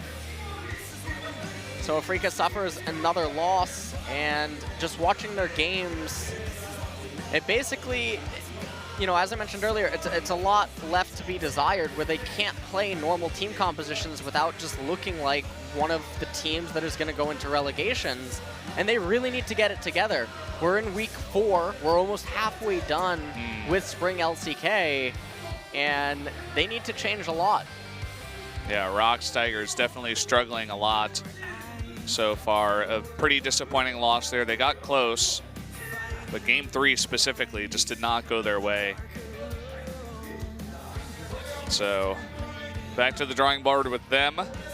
Afreeca looks pretty happy. They look relieved more than anything. Both Kuro and Marin sitting back in their chair and lifting their hair. They're like, man, that was close. We almost lost that series. But a pretty dominant game 3 at the very least. To see what both of these teams can do going forward. Still have a lot of work cut out for both of them if they want to contend with the giants that are SKT and KT. Yeah, so guys, we are going to head to the analyst desk and find out who the MVP is of game number 3 and go ahead and interview those two. So stay tuned, we'll be right back.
Welcome back to the Analyst Desk, guys. We're going to be hearing from our MVPs of the match from Afreeca Freecs. Binu just sprinted down here and did just arrive.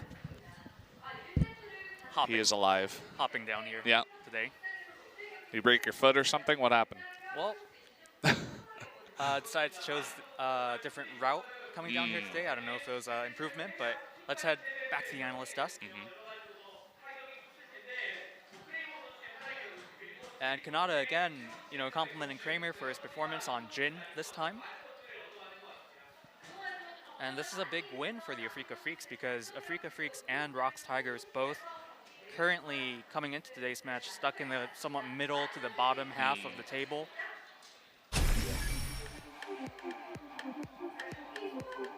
The result, not 66.6 thousand, but So close. Yes. Close, very close there And for blue side. 3 Mountain Drakes for the Afreeca Freecs. Yeah, So it's getting pretty dirty out there on the Summoner's Rift. I think it's Aurelian Soul. Maybe the Dragon Gods are smiling down upon them. That might be it. And Mickey doing a huge amount of damage as usual. Yeah, Corky just does ridiculous amounts of damage. Fortunately, the rest of his team barely doing half of his damage. Probably some room for improvement there. Songyun probably not pleased with his performance tonight, but Oh boy. Less damage than Poppy. or his support. Yeah, that's pretty intense. Gonna have to look at how to do that one. I mean, Ash, definitely a good engaging tool, but has to do some sort of damage from the backline too. That's like the definition of ADC in 2017 LoL, that Ash in this game. See if they can put him on some other champions that allow him to do a bit more damage, perhaps. We did see Sivir today, and Songyun is no stranger to playing Sivir. Did play her in 16.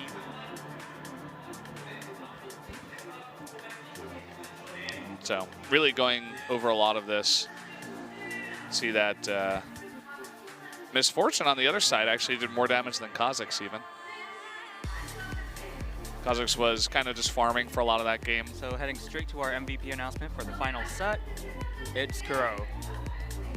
It's kind of interesting pick. Kuro definitely bringing out the Aurelian Soul. Both throwback to, I think, his LCK championship winning performance and reminding us that he is indeed an LCK champion. Yeah, so we're going to be hearing from Kuro and from Spirit for the MVP interview. So I'll let you take that away.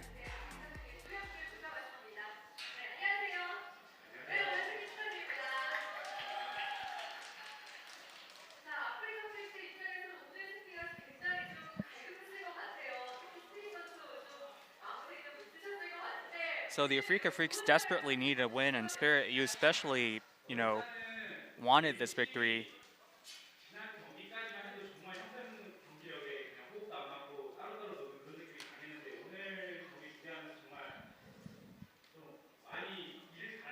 So asking Spirit how he feels about the result, and Spirit says, you know, our performances have been terrible. We had no teamwork until, you know, our last match. So I've really been grinding my teeth. I tried really hard. But at the same time, he's actually really disappointed that it was actually a 2-1 victory instead of a 2-0 victory. So Spirit says he's going to work even harder and come here even more prepared for their next match.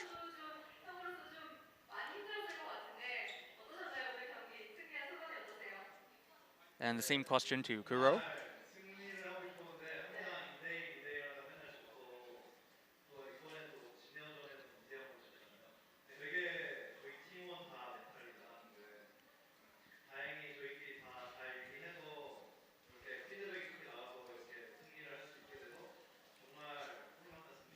So Kuro says, like Spirit, we have been getting some good results lately, especially the recent 2-0 loss to Jin Air was a big mental blow. So like Spirit says, he feels like he's living a dream, living the dream to have won today's match.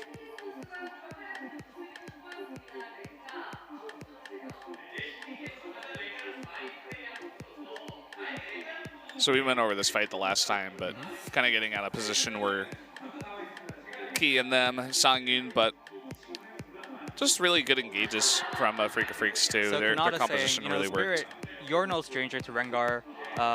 Is there anything special about playing Rengar? And Spirit says he feels like he's one of his main picks along with Olaf, of course coming from the EU LCS.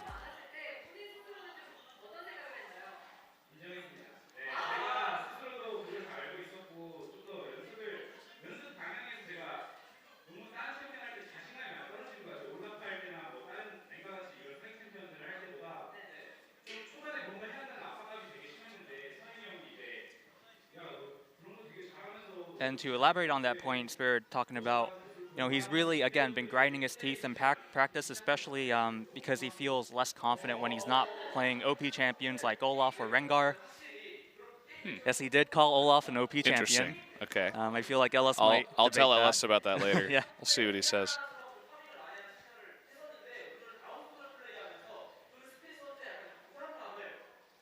And Helios saying, Kuro, you played Aurelion Soul today. Did Kuro's Aurelion Soul help out Spirit's performance?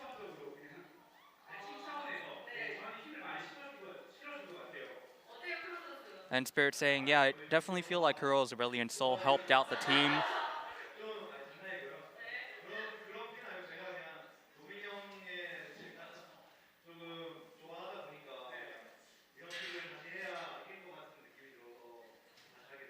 And Kuro saying, he felt like that was a pick that was really necessary to bring them back to their winning ways.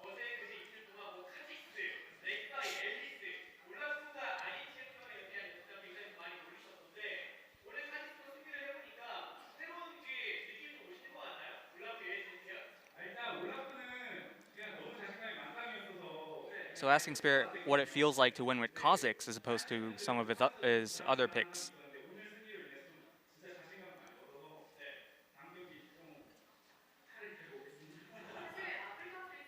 And Spirit says, when it comes to Olaf, I've been losing a bit on Olaf recently, so winning today was somewhat of a refresher.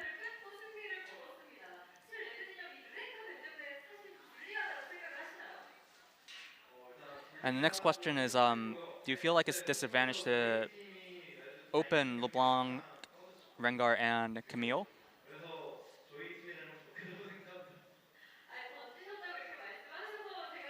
And Kuro says he feels like it's less about the picks and it's more about the play. He does say, in the middle we kind of threw the game, so I feel like that might be the higher priority to work on.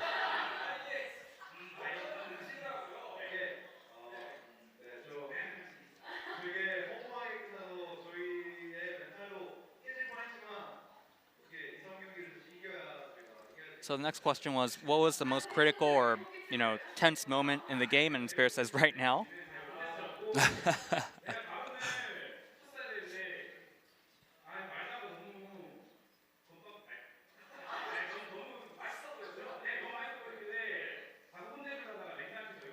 And talking about Seonghwan's Baron steal in set 1, I believe Spirit says, I should have been on the Baron, but that Malzahar looks so tasty, I got distracted for a second. Tasty Malzahar, eh?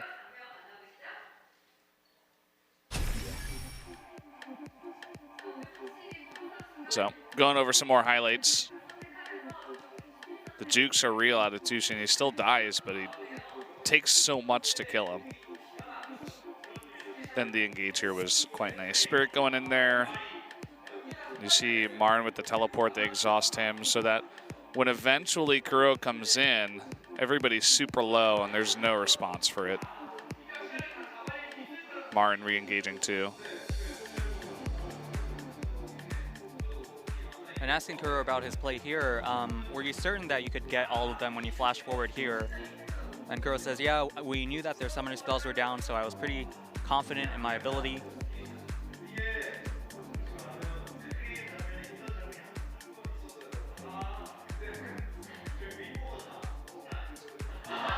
And Kuro says, actually, the replay you're seeing right now, something similar happened in our scrims.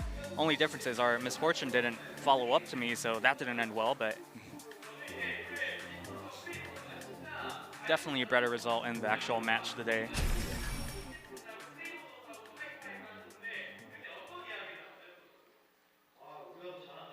So finally, you high-fived Kramer after the match, so was there anything significant you told him after the match?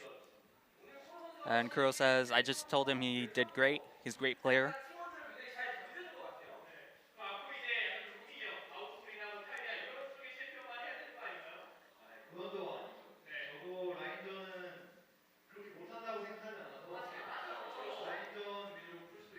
And asking Kuro about his potential future picks, Kuro says, you know, I might play Aurelion Sol and Talia only, but you never know.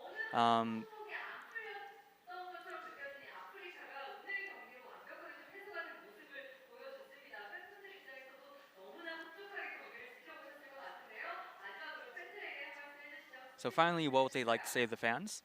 항상 저희 팀 응원해주셔서 정말 감사하고 집에서도 응원해주신 분들 그리고 팬분들이 있어서 저희가 이렇게 더 힘을 내서 이렇게 다시 승리를 따내는 그런 모습을 보일 수 있었던 거니까요. So Spirit says, thanks to all the fans, even the fans watching at home. It's definitely thanks to the support and the cheers that they are able to go back to their winning ways.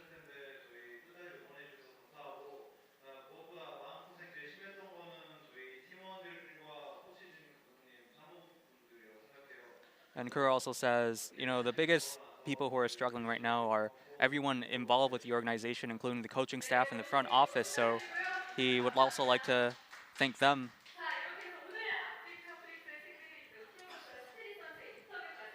So that is the end of the interview.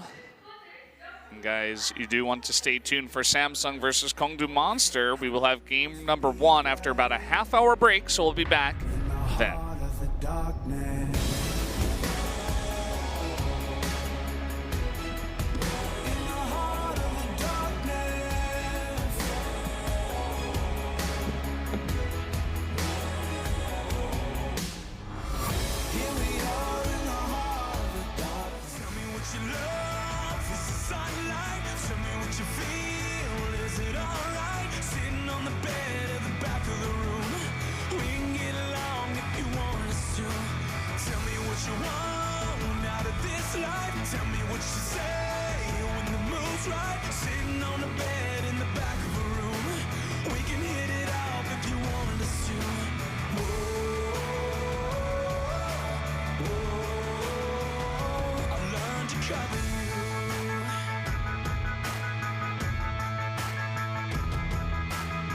Some girls like the boys who are fast. Some girls like making it last.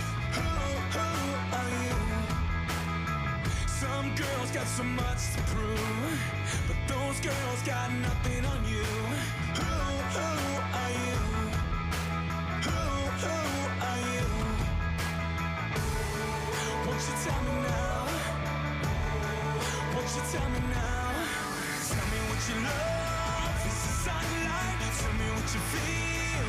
Is it alright? Sitting on the bed at the back of the room. We can get along if you want us to. Tell me what you want out of this life. Tell me what you say when the mood's right. Sitting on the bed in the back of a room. We can hit it off if you want us to.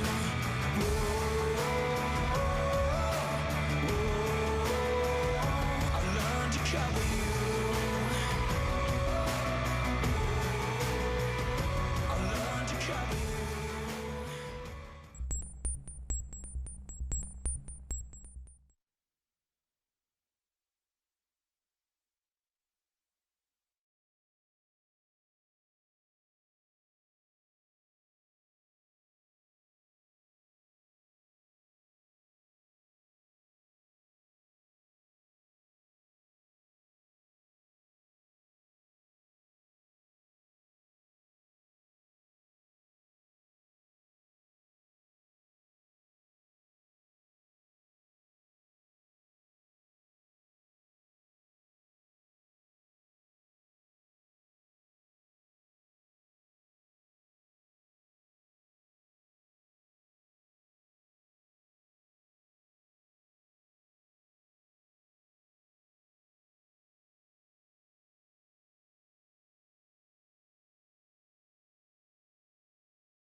Welcome back to LCK Spring 2017. I am Valdez, with me is LS, and we're about to jump into our second match of the night. It is going to be Samsung Galaxy versus Kongdoo Monster. And I mean, this matchup, Samsung Galaxy are probably the expected favorites to win. Kongdoo Monsters only has one game win this entire split so far, and this was a team that I had predicted to actually be one of the top tier teams in the league, just basing that off of their Kesper Cup performance and how they looked on a macro level. But so far, they have been losing game after game, and it's not even like the series are necessarily that close. I mean, their first win was actually the first game that they debuted on in LCK Spring, and beyond that, it hasn't really looked that impressive. So we'll see if they've picked up any sort of momentum going into tonight's match, but Samsung Galaxy is not a team that you're really going to be expecting to have an easy time against. Yeah, I mean, you got this guy Haru. He's in the jungle starting tonight instead of Ambition, and I was happy when I saw that roster lineup because this guy deserves it. Every time he comes in, they win. So I think you just got to keep him in the lineup. He's a very, solid jungler, very aggressive, love his play style. You combine that with guys like Crown in the mid lane.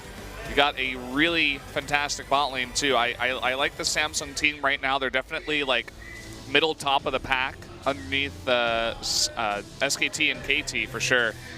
Yep. This guy likes Kongdoo and Samsung. He likes them both.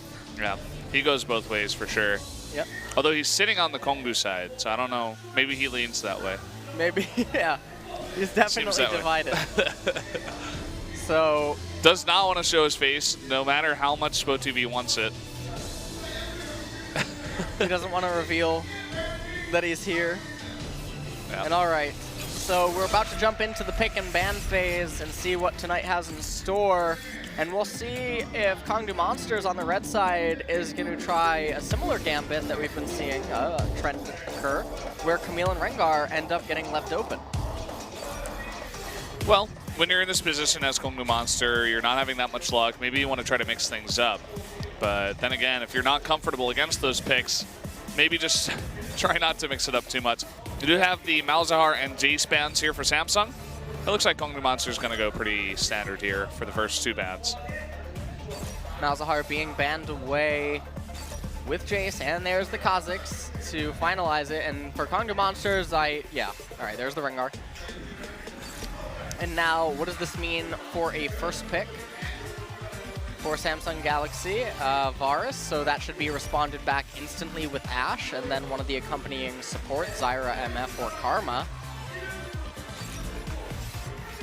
Samsung just going with three very strong bans there, and then picking up the Varus. I like that idea instead of just banning it out. And now handed back over to Samsung Galaxy. A Graves highlight. Again, if you're just joining us, this is 7.2. Lethality changes are in effect. So Yumu's Ghostblade, Graves, something that is very scary. And there's the Misfortune pick to counter the Zyra. That has to be done right here. You can't enter into the second ban phase of the draft, in which case Kongdoo Monsters could just ban away the Misfortune and leave Varus at a disadvantage down in bottom. Yeah, and whereas in our first series, they were kind of all over the place, they weren't sure about their picks, this is a very fast ban and pick phase. Both of these teams know what they want to go for here. And there's Lee Sin to match the jungler, and now we move into the second ban phase. Likely that Crown will be the focus for Kongdoo Monsters. Ryze banned away. Looks like Samsung Galaxy hovering Cassiopeia. So this puts Orianna on the table. I think that's Ambition watching. And there's your favorite skin in the entire game. There's Star Guardian. In the flesh. Came down. She has no problem showing her face. Yes. The other guy didn't, but she's here to cosplay. So Syndra as the final ban, Corki being hovered now. We just got some Toby hot locked packs. I'm liking this, man. It's going to make our jobs a lot easier. And now with Ryze and Cassiopeia off the table, looks like they need a little bit more time to decide what their mid lane pick is going to be. But they did hover Orianna, and if it's going to be a Maokai, that's a lot of synergy with it. Crown no stranger to playing Orianna. Now there's no clear-cut count. Well, obviously with the Corki already being picked, there's no clear-cut answer to it. And we'll see the final pick, and Kongdoo Monsters has the counter pick up in top lane. We could see something like Shen, Gangplank, Fiora, any of those three. Shen getting a lot more popular nowadays, and hovering it now is Kongdoo Monster, but they switch off and go for Nautilus. Well, I mean, I'll give you my point of view on that. That I feel is worse than the Shen. I feel like the Shen has a lot better time against the Maokai. And as the game does go further and further, the Shen would end up just opening up more windows for Kongdoo Monsters. What do you think is the idea behind the pick then? The Nautilus pick? I'm honestly not that sure. It's a red side Nautilus. A red side Shen would have a lot more strength with a red side Lee Sin against a blue Maokai, as long as he can hold the lane on his side, which he should be able to do. Anytime that he can bait out arcane smashes or sapling tosses, forcing Cuvée to give up lane initiative, and it would play into the hands of a red side Lee Sin. So I feel like the red side Nautilus pick is not as good as other picks that I mentioned as a possibility, but we'll have to see what they do with it. It's still tanky. It still is a very good champion in the current meta, and it could just come down to comfort. He could just be having a lot of good results with it in scrims, but it still doesn't change the fact that other champions would inherently be better. Yeah, it's an interesting idea. Maybe they just really want to lock down some champions with the amount of stuns and disables that Nautilus has. Either way, we're going to get a very close look at exactly what was the idea behind it, as we do get very, very close into entering game number 1. You guys can see the lineups between the two teams. Here they are head-to-head with all the members underneath. Very excited to see that Graves in the jungle. We get to see Lee Sin once again. But either way, guys, we're going to jump into game number 1 right now. Let's do it.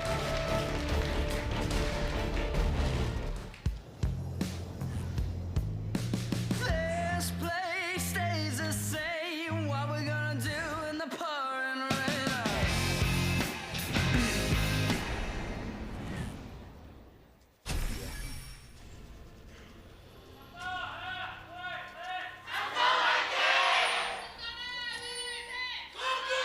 시간사의 협곡에 오신 것을 Here we are in game number 1. Didn't want to show his face. Yelled the loudest. I thought he said Goku fighting. I was very confused, and then I realized it's Kongdoo. What side is Samsung sitting on? He on like the yelled right in side. yelled in a direction as if he was yelling at the player. He really wants to get his point across. Speaking of getting points across, Oh boy. Ruler and CoreJJ letting Googer get the point that This he's is gonna their be hit. lane. Yep. I really like KDM as a support. Just feel like he's incredibly solid. I'm very excited to see his misfortune play here in game number 1. What I'm looking forward to a lot is actually Haru's Graves on this patch, because we might just get to see the glass cannon Graves, which has been absent for quite a while.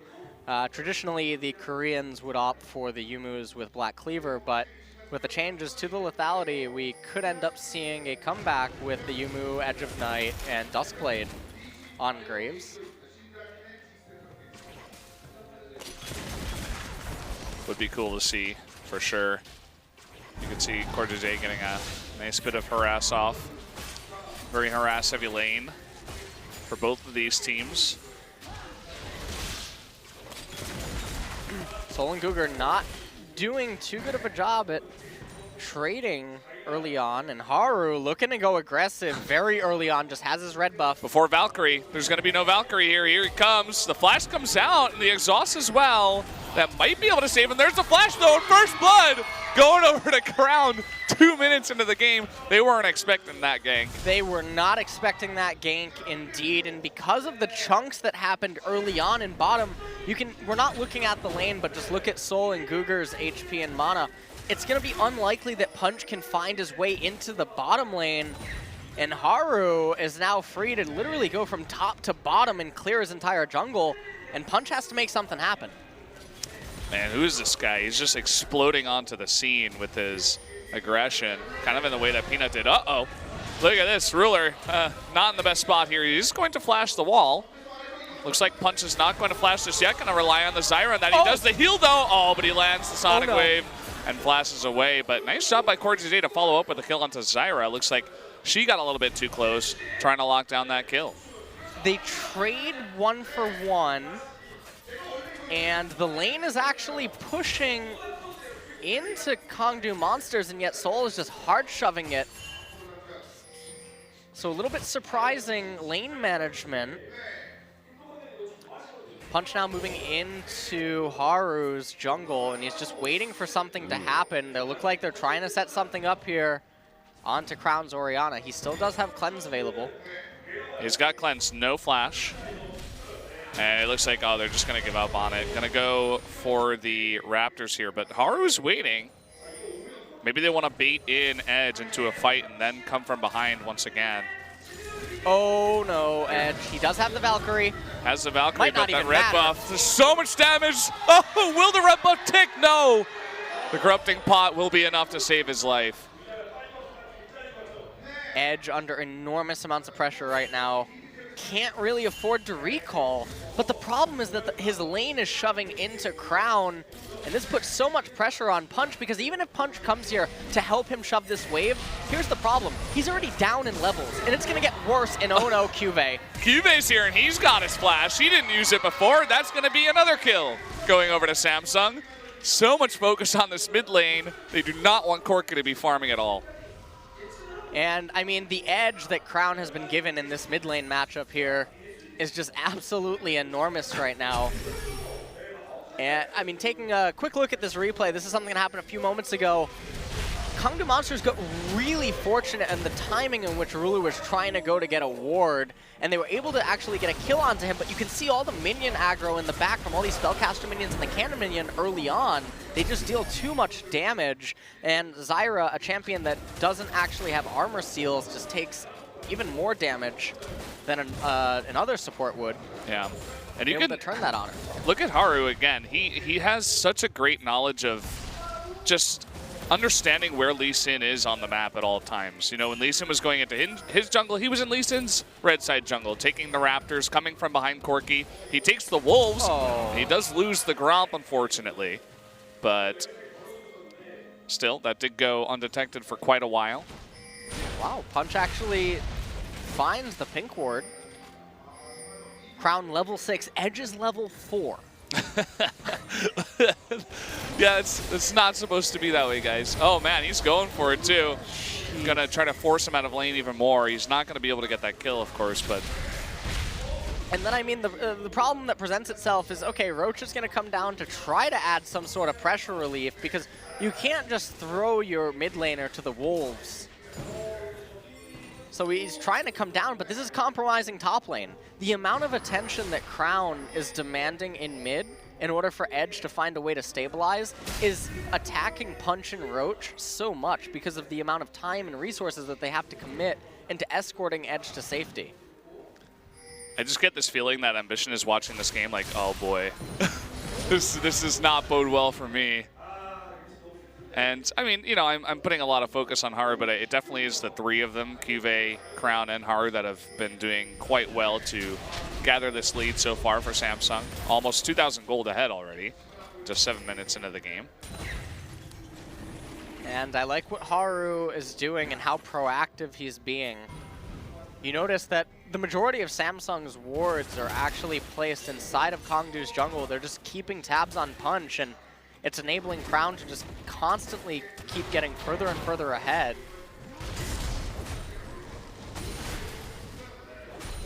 Serrated Dirk and Tyr now also completed for Ruler in the bottom lane. They're going to be level 6 soon. That's when sparks can begin to fly for both bottom lane champions. Yeah, and if they make those sparks fly with the lead that they already have, then we could be seeing a very one-sided game once again, because Nautilus alone having an even lane with Maokai is not going to be enough to stop this team if they get 4 of their members ahead. Haru going for this blue buff. It is spotted. It's it's going to come down to a snipe fight, or smite fight, and Haru is going to get that. Haru ends up getting away with the blue buff, and this hurts Edge again. Now he doesn't have a blue. Haru making his way over to the left-hand side of the map, and because they saw Punch, and they know that Punch hasn't really eaten any CS from lanes, they know what camps that were available to him, and now his jungler routes are going to be able to be predictable. So, I mean, it's a 2K gold lead right now at 8 minutes into the game, and mid is about to go under enormous amounts of pressure once Crown gets the blue buff handed off to him by Haru. Yeah, you can see Edge in the mid lane sitting at about 21 CS behind. Crown about to pick up another one, and it's just really not the position you want to be in against someone of the caliber of Crown. You know, someone who's just this fantastic in the lane. You want to get ahead if somehow, some way with that Lee Sin. You want that early lane pressure. Let's see if he can put some pressure up here in the mid lane, going on to Cuvée. And he may just be able to. Cuvée, a really nice flash away, and Haru's there to support him. So not going to be able to get him. You can see Crown once again just trying to force as much damage as possible, force him out of lane. And I mean, every single lane except for top just looks extremely one-sided right now. Bottom lane, they're keeping up in CS, but the general pace of the lane definitely feels like Ruler and CoreJJ have complete control. Yeah. See, Ruler's at level 7, Guger's at level 5. He did just hit 6 with that wave, but look at how much damage he's taking. And looks like Varus did use the Chain of Corruption, but MF still with her bullet time. Down comes Crown too. And this will be spotted, the ball at least. That ward is going to be cleared up. But this definitely opens up a potential to take this bottom turret. Only Ashe is around for now. And here comes Haru.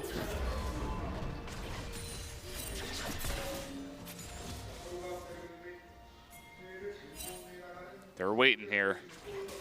There are no wards. They're trying to set something up. Soul and Guger apparently sniffing that something could be up, but the range at which they can start this via a flash ultimate out of Ruler. Oh, they're going to be counter-engaged here, but CoreJJ is going to go down too fast.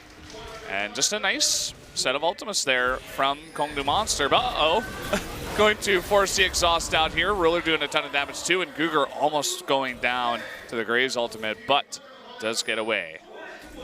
Does manage to get away right there, and that's a very big break for Kongdoo in this match so far. Edge has a big package. That he does. See what he can make happen with it. Not too much. Yeah. He uses it to get back to mid lane. And Roach looked like maybe he was going to try to make a roam down to mid.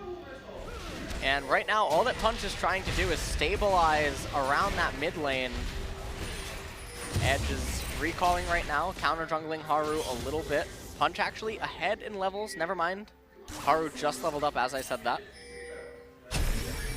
We're going to take a quick replay at what's happening. So CoreJJ goes forward, and so does Ruler, but he underestimates the burst that comes out from Guger and Soul. And it was actually really intelligent that Haru didn't show himself, because maybe this entices Guger and Soul to try to push on forward onto Ruler. And if they did that, it would have ended up being turned on by Haru, resulting in a double kill.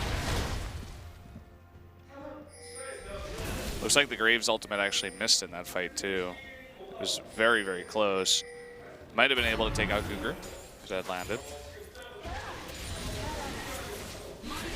And I mean, in a decent spot now is that bot lane, but still the woes for Kongdoo really still lie in that mid lane, as Crown is even getting further ahead. 25 CS ahead and 2 kills. Edge wants to probably get out of this lane as soon as possible. Crown completely comfortable, not quite at 10 CS a minute, but pretty close. Morel and Omicron completed. And this is where Edge is gonna need to find some way to make it to Trinity Force. He's gonna be handed off the blue here, and this will just basically let him constantly expend his mana in order to avoid fighting Crown straight up. Yeah, if you can get that blue buff comfortably, you just sit back, you use your missiles, you just farm from way, way back, and you essentially don't die, especially with your Valkyrie, if you're playing it that passively. So a decent spot for him. But it looks like Crown, what he's going to do is just push lanes and attempt to go towards other lanes. So he's heading bot. There is a ward there, though. The Chain of Corruption does miss. Still a ton of damage coming out, though, and Guger's going to go down. They didn't even need Crown. Yeah, they didn't need Crown. They knew that Guger didn't have Flash, and so there was basically no way for him to get out of that. Just a little bit too far forward, and an excellent punish from Ruler and Core JJ. Are now going to pick up the Cloud Drake. Laning phase is still pretty healthy this game, so the Cloud Drake actually going to have a lot of effectiveness. And look at this, Haru with that red buff. Oh, he just does so much damage still in this game. He's going to secure that bot tower, the first blood tower, going over to Samsung as they secure now a 4,000 gold lead. We can just take a look at this replay right here, where just the damage from bullet time was just too much for them to really deal with. They didn't even need the Varus ultimate. Because MF was spending, or not MF, Zyro was spending so much time trying to dodge the Chain of Corruption too that she was going in and out of the bullet time and just ate way too much damage. Both supports showing some flashy plays with their ultimates. Now the blue buff is up, but doesn't seem like it's going to be handed off to Crown right away. Bot lane is rotating up to top. Very standard macro play. Kongdoo Monsters realizing that they're too behind on tempo, handshakes and matches the rotation. They're going to try to keep up in that regard. They don't want to compromise their top laner. Their mid is too far behind. They can't afford to make a decision like that, especially not with Drake having already been taken by Samsung.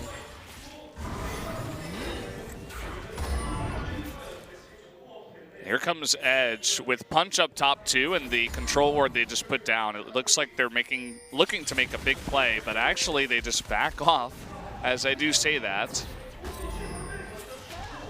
No play is going to be made at this point in time, at least. Corki going back mid. Ooh, that really hurts. That like really, I can't like, believe I you've feel done that. this. Yeah. That's what Ash is saying. That it just does so much poke damage, and it's deceptive too because you can charge it up and you don't know when he's going to shoot it out after he max charges it, and it's like and it chunks you for a lot, and the range as well. Yeah, the range is. I'm like, what else can we say about it? It's got cool colors. I like the Varus skin, that Darkstar Varus. Yeah, it's pretty nice. It's pretty nice. Definitely also one of the best skins in the game. Not as good as Star Guardian Lulu though. No, it's better. Better? Yeah, it needs to be Darkstar Lulu. Oh boy. Meanwhile, in mid, Edge still had Flash available, so. Yeah, he had the big package. I think he was. Oh, he's gonna flash away from that. Soul is kind of okay, but look at how much damage he took. Here comes Roach now. Looks like he's TP'd top, but not able to get that kickoff. Haru does get away. Meanwhile, in mid lane, Cube and Crown basically able to make quick work of the mid-tier 1 turret, and now they're going to begin to move their way up to top lane, and even if Edge beeline straight for top, you can't stop that Maokai, and if Crown puts the ball on him, people are just going to end up going down. And now Kongdoo Monsters forced to concede yet another tier 1 turret up in top. Yeah, they're just getting so far behind. I love what Samsung has done in response to Kongdoo's desperate attempts to come back in this game. Every time Kongdoo went for a play or like some kind of risky maneuver, Samsung was like, okay, we'll take your turret, we'll take a dragon, we'll do this. And they just, you know, maybe not quite on SKT's level of capitalization, but definitely doing a fantastic job of it in this game. Yeah, they look like a mini SK Telecom for sure, in a way, at least in this game. And Haru has performed fantastically so far. Again.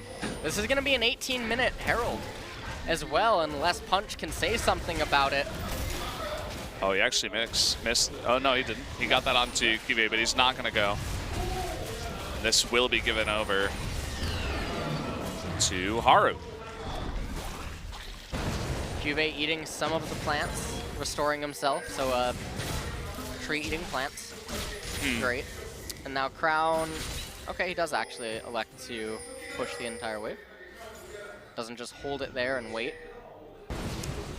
And the reason that that's important is because there's no objective on the map. There's nothing to really fight over. So if you keep the lane in front of your turret, it basically deletes a lane from Kongdoo in which they could make use of or gain resources from. They could just indefinitely lock it in front of Crown's turret, and then, I mean, you have to bring Edge over and have him use his long range to break it, but that can put him in a dangerous situation if you don't have proper ward coverage around the sides. Yeah. And if you just throw it back to Corki, he's just sitting there farming mid very safely. So we'll see if he does want to go for that kind of play a little bit later. Either way, they do throw the Samsung second blue over to Crown. It's on the right side of the map. And Haru just picking up his red, gonna blasting plant on over. Looks like they might want to make a push towards bot. Crown once again pushing in mid lane, deciding to join up with Haru here, as he's trying to clear out all the wards, all the vision in this side of the jungle.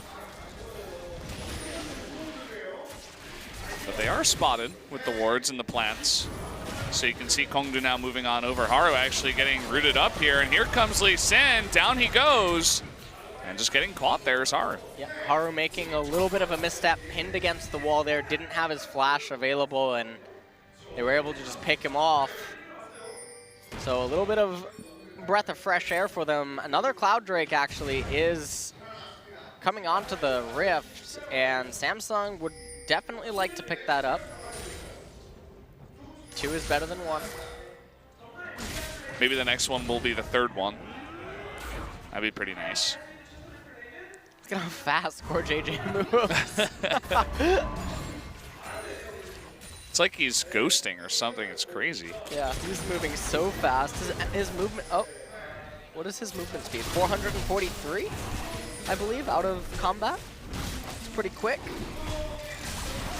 And they are just going to be able to take down this dragon. There's no ability for Kongdoo to contest this, even if they wanted to. 458, I saw it right before he recalled. Well, here we go. Edge gets locked up once again. Command Shockwave, too much damage. And down he goes. Now 0-3 is Edge. He has been bullied this entire game. He must not be feeling too good. Not too good indeed. Look at the level gap in mid. Edge at level 12, Crown at 14, and while that might not seem like too big of a deal, it really is when we're talking about mid laners who are supposed to be the highest leveled champions in the game. And levels at this point is not just levels as well. It's base stats, which then factors into gold, especially if you have any sort of scaling runes, scaling masteries. And obviously your skills will have enhanced strength. And so right now, Kongdoo Monsters are really hard pressed to make anything happen. Crown's going to be hitting 16 a lot faster than Edge. So that level 3 Shockwave is going to be hitting like a truck, especially when you consider how farmed up he is already. Morellonomicon and the Death Cap finished at 21 minutes. And even double Dorans too. So he went for that as well.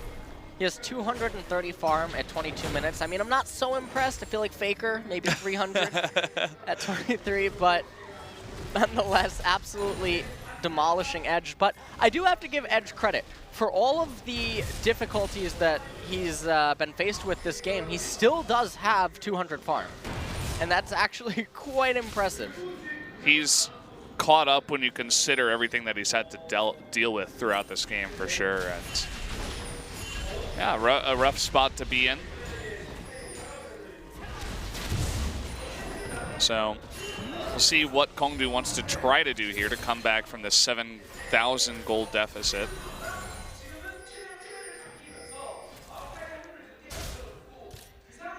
And now it looks like everyone's just really posturing, and this is a little bit of the problems that Samsung's had this season when we do transition into the mid to late game.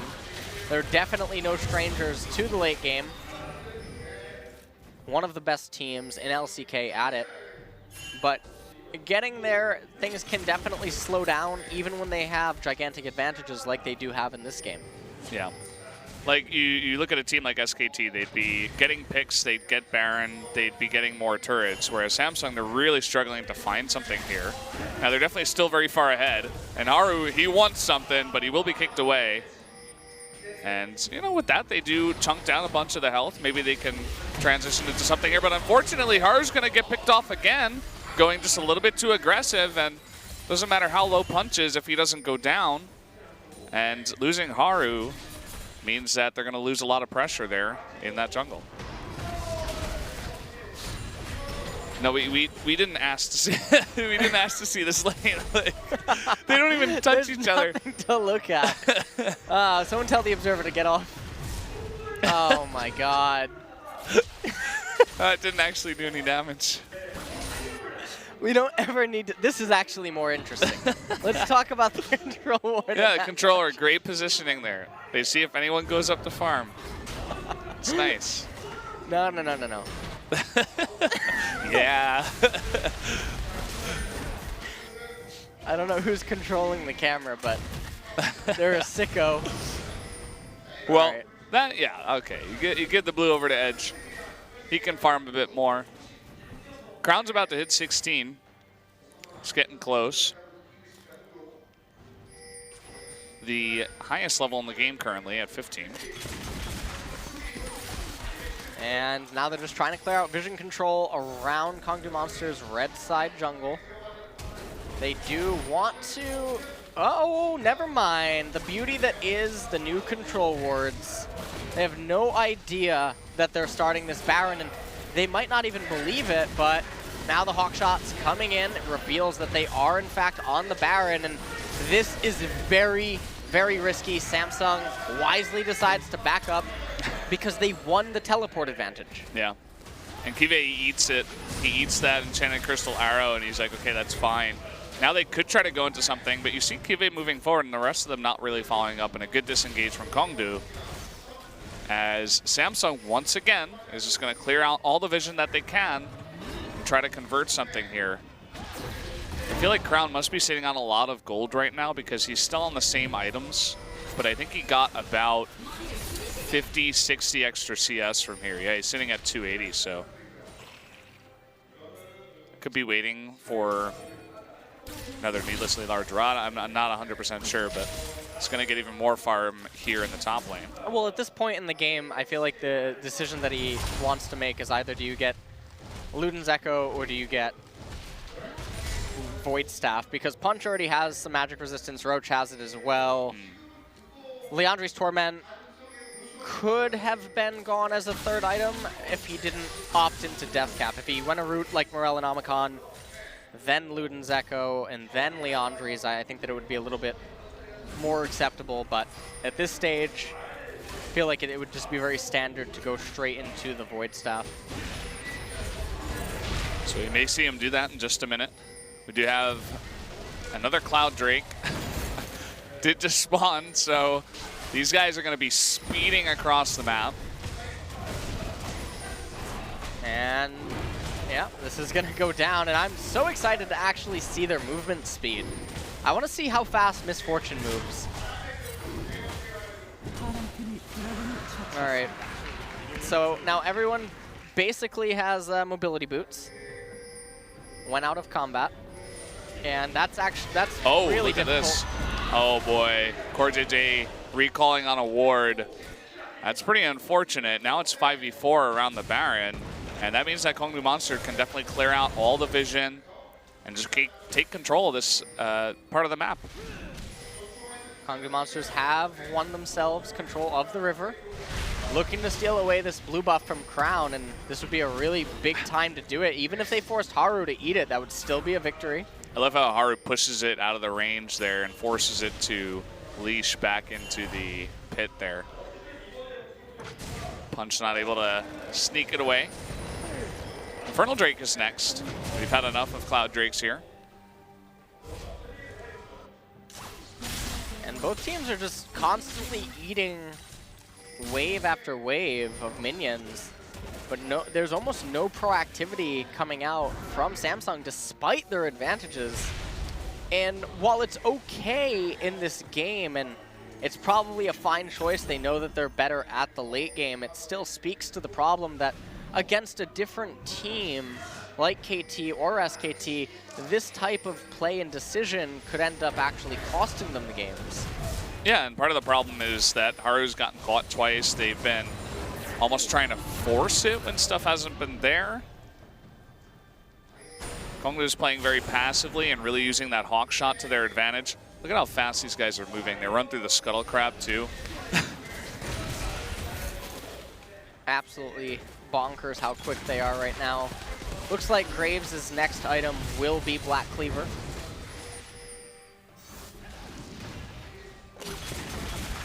And now, I mean, they're just continuing to fight for the left side jungle. And they have their attention set on the top tier 2 turret. Looks like finally they've decided to focus somewhere. There's a decent amount of wave clear still on the side of Kongdoo, so you know they try it, but you know you're running into Corki, Zyra, Ashe, so not the easiest push in the world. And so we enter into the stage of the game right now where basically you can't send Maokai bottom because you can't do anything against Nautilus, but Nautilus can't do anything against Maokai. And this is what I was talking about in Draft Select, where if you have something like Gangplank or Fiora, at least you would have this option available to you right now. Fiora or Gangplank could just keep staying bottom, but instead you just have a Nautilus.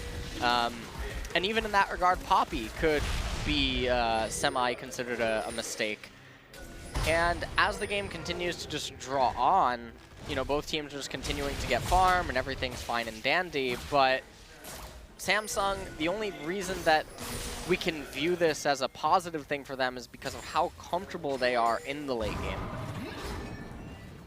But they're not making use of their teleport advantage. They're not making use of the fact that no one can really answer to Haru, in which case you could try to potentially even just coordinate 3-1-1s.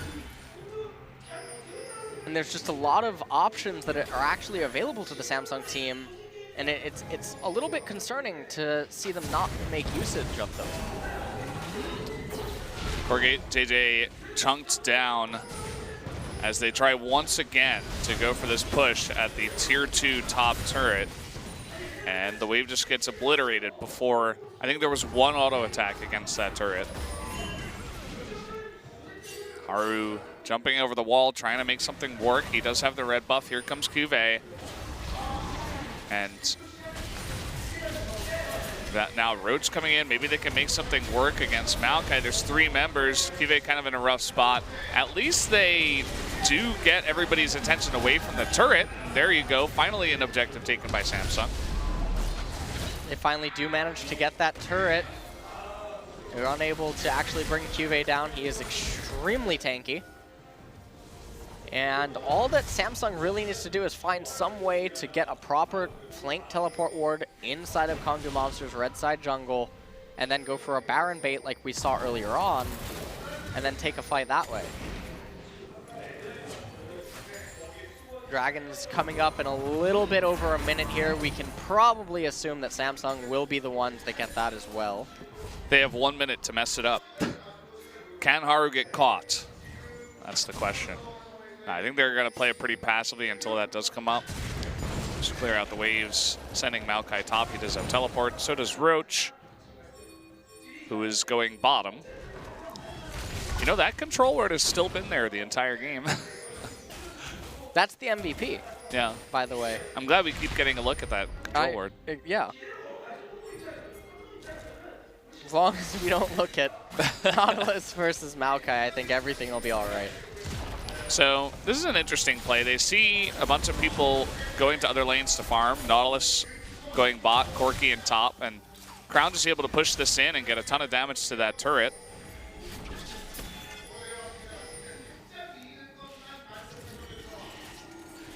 And now they're just going to back up and pick up the Dragon really quick.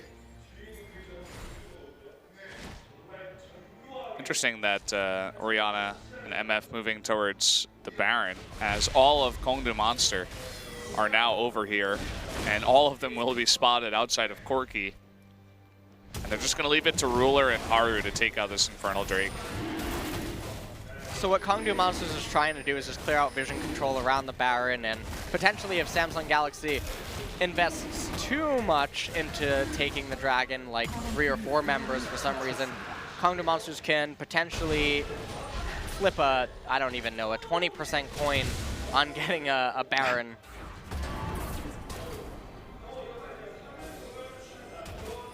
Roach doesn't take damage.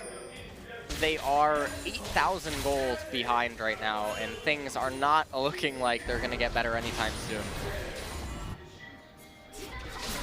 The full lethality Varus build, by the way. Crown ulting the turret. You wanted it to collapse upon itself. Haru may get caught again. Nope. Is going to get away, but here comes the teleport. Is he going to complete that? It looks like he will, but will back away. Doesn't want to go in just yet. Cuvée coming from the top side, and here comes Ruler too. Chain of Corruption going on to Edge, and he's going to be bursted down immediately. Nice bullet time in the back to do a ton of damage to Roach, and there you go. Finally, they get 2 kills here. They do take a 5-3 person lead, and now maybe they can go for this Baron. Yep, they're going to go for the Baron. Crown and Core JJ trying to zone out Punch. They kill the blasting plant, so any trip into Baron is even more likely to be a one-way trip if Punch were to try to take it. You can see that they're just trying to keep him out. Guger, Soul, and Punch trying to fight for position. Core JJ gets very low, but look at that. Punch goes in with the exhaust, but Crown very low too, not able to get that off. And Core JJ almost loses his life too. Oh, but Lee Sin went down. Huh. He did go down as well. He did go down. So Punch ends up dying. They did get Crown out of that, and there was a shutdown inside of him. So they got some gold from that, but I mean, they lost the Baron at the end of the day. So we're gonna take a quick replay of this. So Roach teleports in here, but they're not respecting Cuvée, and he basically gets off a flank. Not a flank, but an engage that he should never really get off. And then Ruler able to synergize with Cuvée to hit that ultimate, blocking him up, and then it was all too easy for them to just immediately turn on to Baron and secure that for themselves. Now Ruler and Core JJ moving down to bottom to escort the wave into the turret. So many juicy minions for the taking, as there was a big wave pushing in after going into the turret before that Baron fight happened. Now 12,000 gold ahead is Samsung, and they do have this Baron for about 2.5 minutes.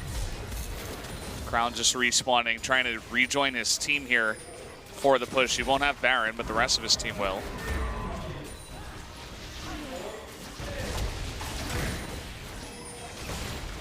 And they're going to have to see this turret. No way they can stop this.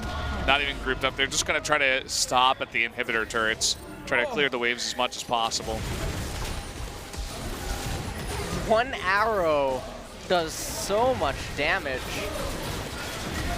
It's pretty insane, but look at this. Cuvée, he just uses his body to get in there. Unfortunately, not a lot of turret damage went down while he was eating that because the wave wasn't there. Now the wave comes in. They begin to push onto that turret bit by bit. Slowly and surely. Punch is trying to look for an insect, not going to find it. Turret finally goes down. Guger almost eating the command shockwave is forced to flash back, and Guger wants it, but the bullet time coming in, huge amounts of damage. Down goes Cuvée though.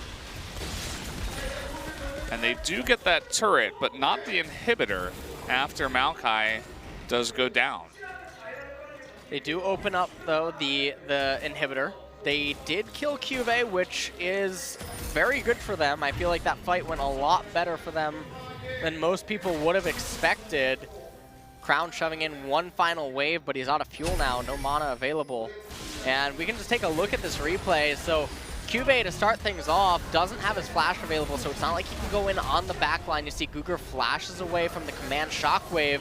Punch unable to find a way into the back line of Samsung Galaxy, but they were able to bring down Cuvée at the trade-off of Roach losing his Guardian Angel. Kind of an interesting spot. Also, Crown going for the shockwave on just one person instead of throwing it in onto Cuvée. You know, just guide him in with that ball, try to get a shockwave on multiple people. And at the end of the day, he just forced the flash, but perhaps misses out on a bigger opportunity. Crown, though, is going to have that blue buff, so this next push will be pretty nice, although they are going to lose the Baron buff here in just 2 seconds. Oh. Okay, well, Yeah, there you go. he got the red buff. Yeah. Nicely Really done. unfortunate for Kongdoo Monsters as things go from bad to worse. Now we got Elder Drake coming up here in about half a minute. Looks like they may want to push a turret before they go into that. Well, they already do have that tier 2, but it looks like they want to go into the inhibitor turrets here. They have pretty incredible wave clear as a team. But taking it very slow, Cuvée is going to get Sonic Crystal arrowed, and now Edge is coming from the right side.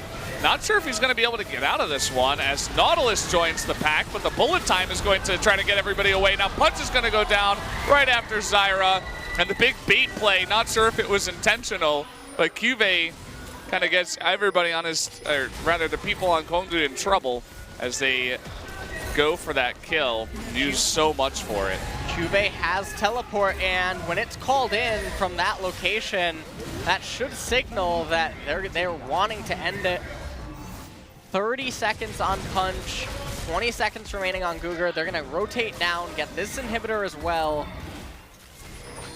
And even if they don't end it right here, now they're gonna walk their way back towards the Dragon Pit, and they're gonna look to get oh, never mind actually. They're gonna push on and try to go for a triple inhibitor before going for Elder Drake. Yeah, and they should be able to. 5v3 for a very long time. Zyra does respawn, but not gonna matter as they do take out the third inhibitor in the base of Kongdoo and begin to back off now. And the other reason that this is so painful is all 3 of those inhibitors just basically fell at the same time.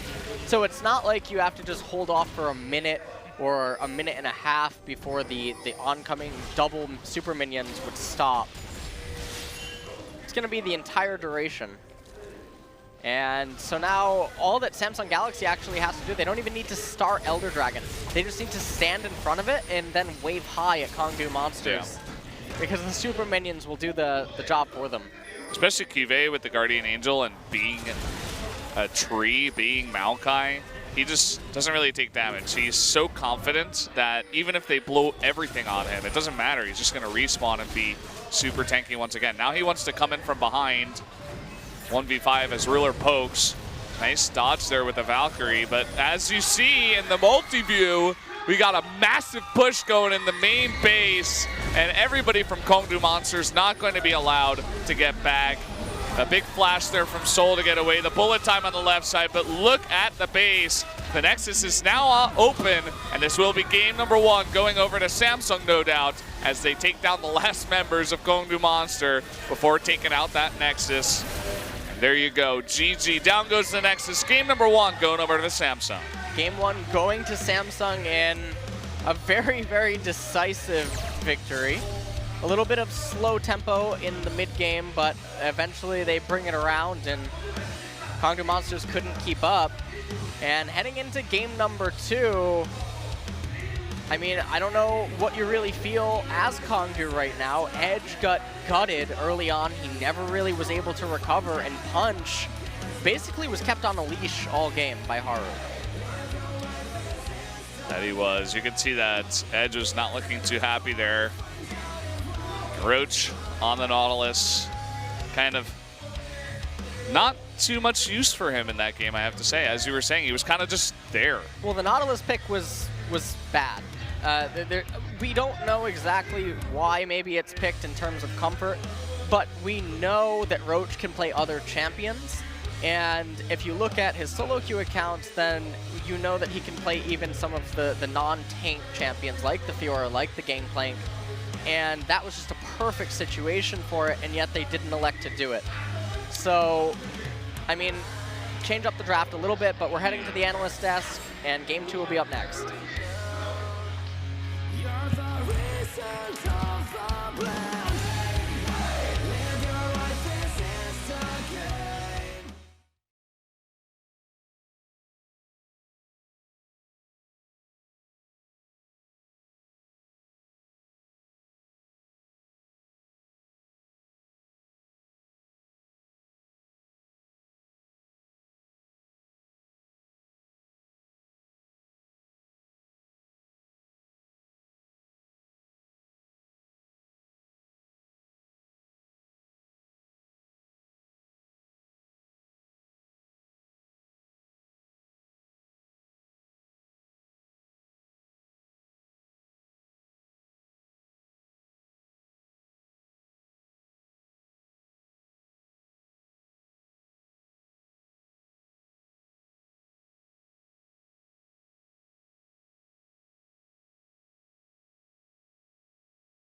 We're back here at the Analyst desk. It's me and Binu. And we're going to go over that last game and find out who is the MVP at the end of it all. What did you think about that game? Someone between Haru and Crown, but I'll have to lean towards Crown because Haru getting picked off a little bit in the middle. He died too many times, Yeah. so probably Crown. Although the stats basically tell the whole story. All the dragons, you know, all the kills, all the gold, all the towers. The MVP of this game was Samsung Galaxy. That's right.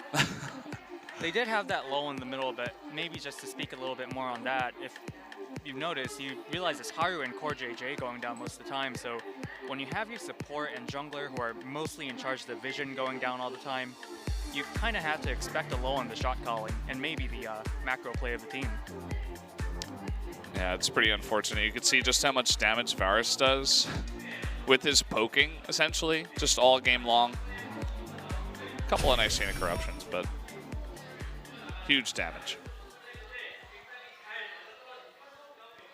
Now, if they sub out Haru, I swear I'm going to go in that booth. Nah, but it'd be interesting if they do. What about seeing maybe Stitch or Wraith? Are you fans of those guys? Yeah, I wouldn't mind it. Anyway, on the Analyst desk, we're heading straight into the early game where Samsung did an excellent job shutting Edge down. And this isn't the first time Crown has shown that he could shut down a Corki with Orianna. He did it last time against MVP's Ian. And everybody uses the Earth Rider skin. Why does everybody use that skin? Maybe next season we might be able to ask the players some questions, and that could be your question. That could be my question. Yep. This is gank number 3 on Edge. He's hating his life right about that time. Then Haru getting picked off for quite a number of time in the mid game. I definitely feel like that's what kind of slowed the game down for Samsung. Yeah, fortunately this time he was able to get away and actually baited Kongdoo Monster into an unfavorable fight. That's right. Great bullet time by Core JJ too. I have to admit, a part of me always kind of just really appreciates the sight of Core JJ playing Miss Fortune. I know he's a support now, but he used to be an AD carry, and flashbacks to the OG Dignitas Core JJ days. And Kive baiting out the entire team once again and somehow doesn't die. Nobody can explain it.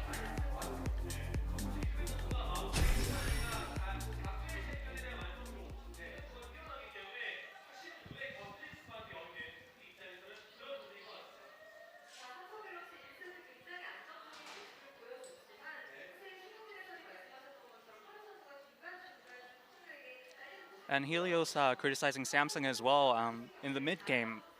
Maybe a little bit too much picks forfeited. Picks as in, you know, people dying.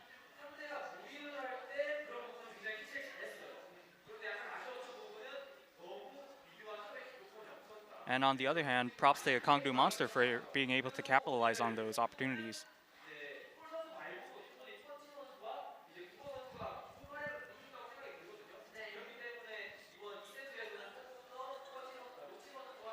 So Helios saying that it's basically up to the laners because Guger and Punch played really well, coordinating to get those picks, but really they need to have a better transition for their laners to get out of the laning phase and get to a place where they're more effective. Well, let's see who the MVP is. And it is Crown. Another MVP on Orianna, and you could hear the fans cheering. 5-1-5, solid performance. You know, Haru set up the ganks, but Crown with his spectacular mechanics, able to make all of those ganks convert into kills, into a big lead. Yeah, didn't die, doesn't get caught, always very solid as Crown. Not unhappy with that MVP at all. Makes sense.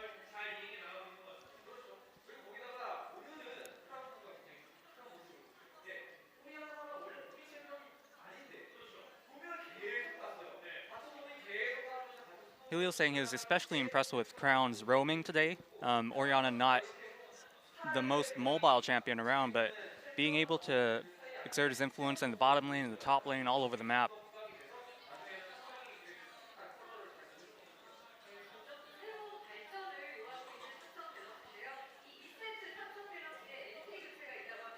So it turns out there are substitutions for set 2. Let's take a look at who it is. I swear. Let's see who it is. Wraith coming Okay. in for Core JJ. Interesting. I like the idea. You know, Kongdoo is one of the weaker teams in the league. That's right. Wraith No getting away definitely from that. Recognized support on his own. Formerly played for Jin Air, SKT, different teams, but he is definitely a veteran support and deserves that recognition. Yeah, they want to put him in too, give him a little bit more, you know, he's got a lot of experience already, but just time in the booth because he hasn't had a chance in a very long time because of Core JJ kind of taking over that spot. Either way, guys, we are going to take a 2-minute break before we get to game number 2.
Welcome back to LCK Spring 2017. We just had a pretty one-sided game of Samsung over Kongdoo Monster, although it did take a little bit longer than some of the SKT dominations and KT ones. But we're going to be jumping into game number 2. And Wraith is being subbed in for Samsung. And this is a little bit surprising. Wraith hasn't had the best showings with Samsung in a very long time. Core JJ has almost always outperformed him in recent months. And this is something I wasn't expecting to see. I predicted that Samsung would just want a very quick, easy, decisive 2-0. But if you do want to sub in Wraith ever, then now would be the time to do it against Kongdoo Monsters. Yeah. Where, you know, they are up 1-0 in the series. And as you mentioned before, Kongdoo Monster, they've only won 1 game so far, not even a series yet. So they're 0-4, they're -7. Definitely not the strongest team in all of LCK Spring. And He yeah, looks so indifferent. I don't even know how to describe. Doesn't look like he's ready to play or something. He looks very reserved. So Wraith requested some extra setup time since it's been so long since he's played. So we're gonna give him some time. So it might be a little bit, guys. Go ahead and grab a drink, perhaps. Well, gives Kongdoo Monsters a little bit more time maybe to prepare. And they're gonna need to come up with something because it just seems like they're outclassed in every single lane. Although the bottom lane dynamic will be changed up a little bit, I can't see it changing too much. Yeah, Wraith's still a very good player. You know, you were saying that CoreJJ definitely outperforms him, and that's why he is the starter nowadays, but still he's on the team for a reason.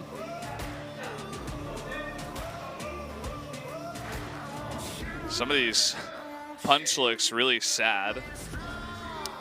Well, you know, if you're Kongdoo, you, in Challenger Series, had a very shaky Challengers Korea in 2016. You won relegation, you made it into the LCK, you had a phenomenal performance in Caspa Cup, and it's not like you can even say that their wins were flukes or anything, because when you really just broke down the game and watched it slowly occur, it was very obvious that Kongdoo were aware of everything that they were doing, and there was nothing flashy going on. They didn't win via tricky pick and bans or gimmicky play styles or tendencies. And now to come into LCK Spring just 2 months later and get absolutely pulverized by everyone has to be really unsettling. You can't feel great just coming to every single match expecting to lose. What, you know, that really just destroys your passion and desire to play. It's the worst feeling when you get down to it. You know, being in a spot like a team like Afreeca where it's like, okay, they were struggling, they got 2-0'd by Jin Air. It sucks, but then they came back as a team, and that's got to feel good, whereas Kongdoo still hasn't had any success. They win one game, and that's it. Now, it seems like some heavy discussion going on about perhaps some of the picks going into game number 2.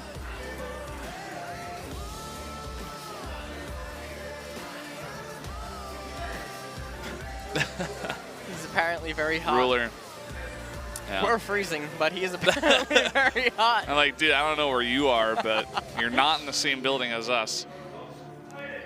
Me and Ellis have blankets and heat packs. Yeah, we have blankets and heat packs right now, trying to stay warm. It's very difficult. I have tissues because my nose is running. I got everything that you need. Well, that's why Wraith has his winter coat on. He just came from where we were. Yeah. So, yeah, they must have some sort of heating system in there, though. Ruler was all hot and bothered over Crown's Orianna play in game 1. And I'm curious if Samsung is going to do anything wonky like what SKT did, where you just feel like you're such a better team, you're on the red side, and you can really just throw a complete curveball your opponent's way by letting all 3 of the big OP picks remain up. And honestly, Kongdoo Monsters, given their record in LCK and given how it likely is that you know, their scrims might be going, although we can't make too many assumptions, it's unlikely that unconventional playstyles like that are ever showing up for them to practice against. You could see just how disappointed Punch looked once again. Whereas Crown is like, can we get this game going? Do you really need that much time to prepare? He's like, don't you just want to get home and order pizza? Like, what is wrong with you?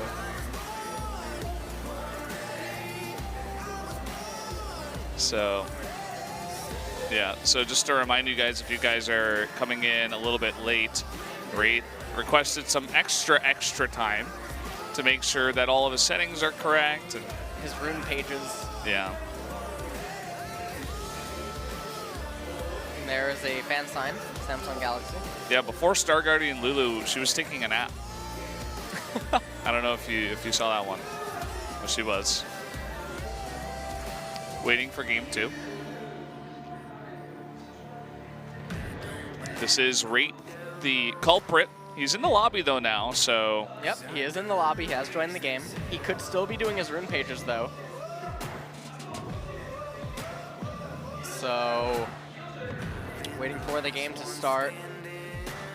And on the blue side, one of the interesting things as well is if they're forced to hand over red side Varus to Samsung Galaxy, Soul potentially could get his blue side Jin to answer to that.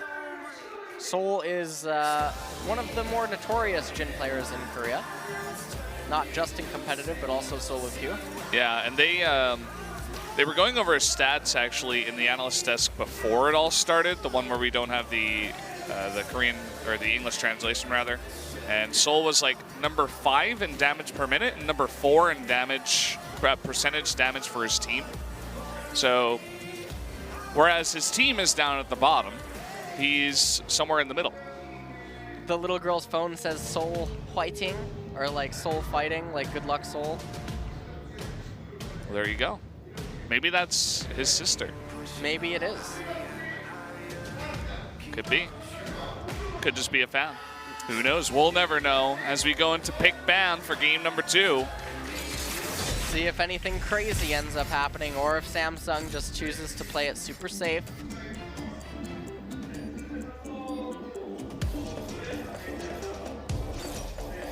First ban, highlighting Malzahar. And again, I feel like this is a little bit preemptive with how some of the drafts have evolved. I feel like this is necessary in the event that red side wants to get a little bit tricky. LeBlanc ban, pretty standard. Kazakh's hover. And the bans are going very quick again. That's looking like game number 1. Camille. Yep. To make it look exactly like game number 1, they'd ban Jace. Okay. Well, there you go. I think it was in the opposite order with Jace and Kazakhs for game 1.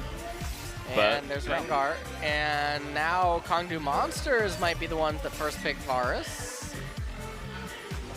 And now we respond back with Ash and Zyra.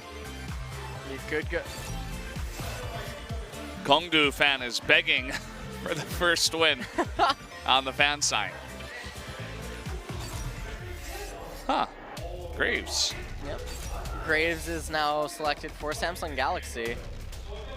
And now are they going to pick the Ashe here to accompany it? No, instead it's actually going to be a Jhin. And Jhin is locked in. So now on the flip side, you can take, yeah, okay. All of the other supports are still up, Zyra, Karma, and Misfortune. So if you pick the Zyra, it gets responded to by MF. All the other 3 supports that exist in the game currently. Basically it, there's only 4 supports, Brendan. Yeah. And their final pick, they could just go with the jungler here. That way they don't give away too much information and they can conceal their mid and top until later on into the draft.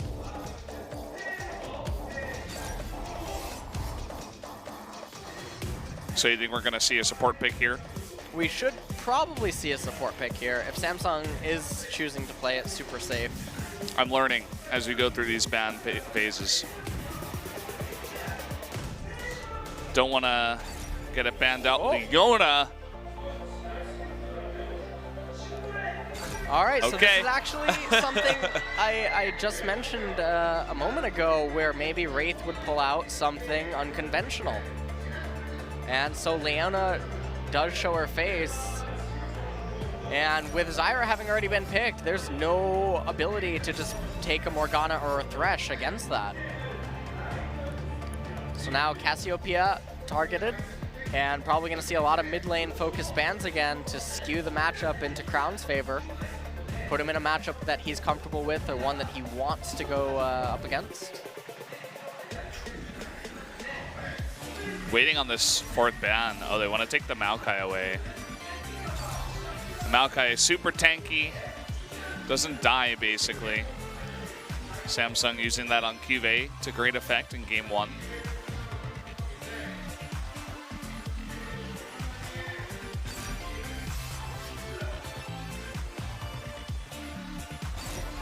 Syndra also banned away as the last ban here for Samsung. Syndra and Cassio being removed from the table. The final ban from Kongdoo Monsters is important because they could run into a Corki, they can still run into a Rise. 6 seconds left. Lots of thought going into these last bans. Yeah. They want to take away Shen. So they take away Shen, but Samsung Galaxy has the counter pick, and they can easily just save that for the top laner. And there's the Rise pick. Which is also interesting because that could go top as well. So it's like, okay, well, you don't know exactly where that's going. Definitely like that pick.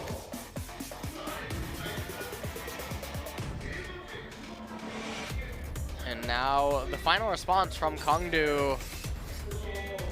Orianna is still available, but they're hovering Corki. They lock Corki in, so it's going to be a Corki mid lane. And now you have to pick a top laner, and if you pick a tank top laner, you hand over so much control to Samsung Galaxy. And they're hovering the Nautilus again, and all that's going through my head is why. Just the way you said it makes you sound It's even so worse sad. on blue side because of how it coordinates with its jungler and how much it compromises your mid and bottom lane. It's almost like they're saying, we just want the tankiest thing that isn't Poppy. And Maokai's banned too, so we want Nautilus. So Samsung Galaxy actually hovering the Poppy pick. Doesn't look like they want to go with the Gangplank or the Fiora. It's a pretty decent front line for them now. You got the Leona and the Poppy in the front. Lots of engage and disengage with that. You also, Poppy doesn't offer so much to Haru's Graves on the red side, but it still can get very scary if Roach plays too far forward.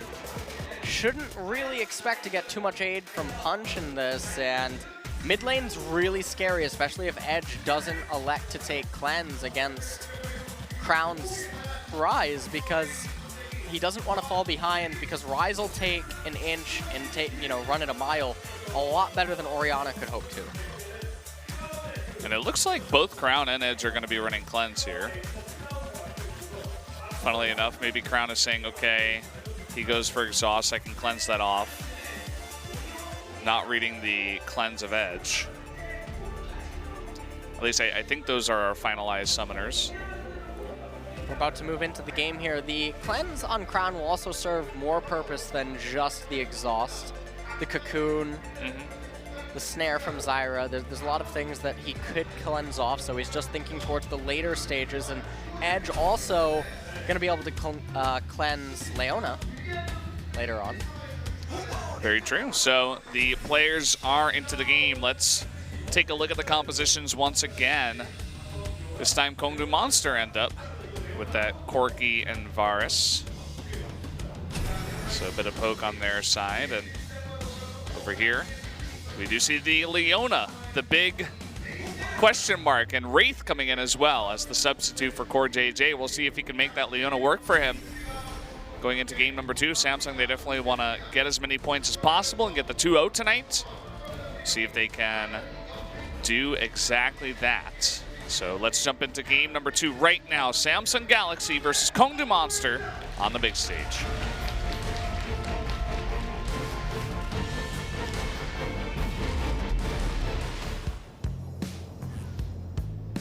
This place stays the same. What we're gonna do in the pouring rain.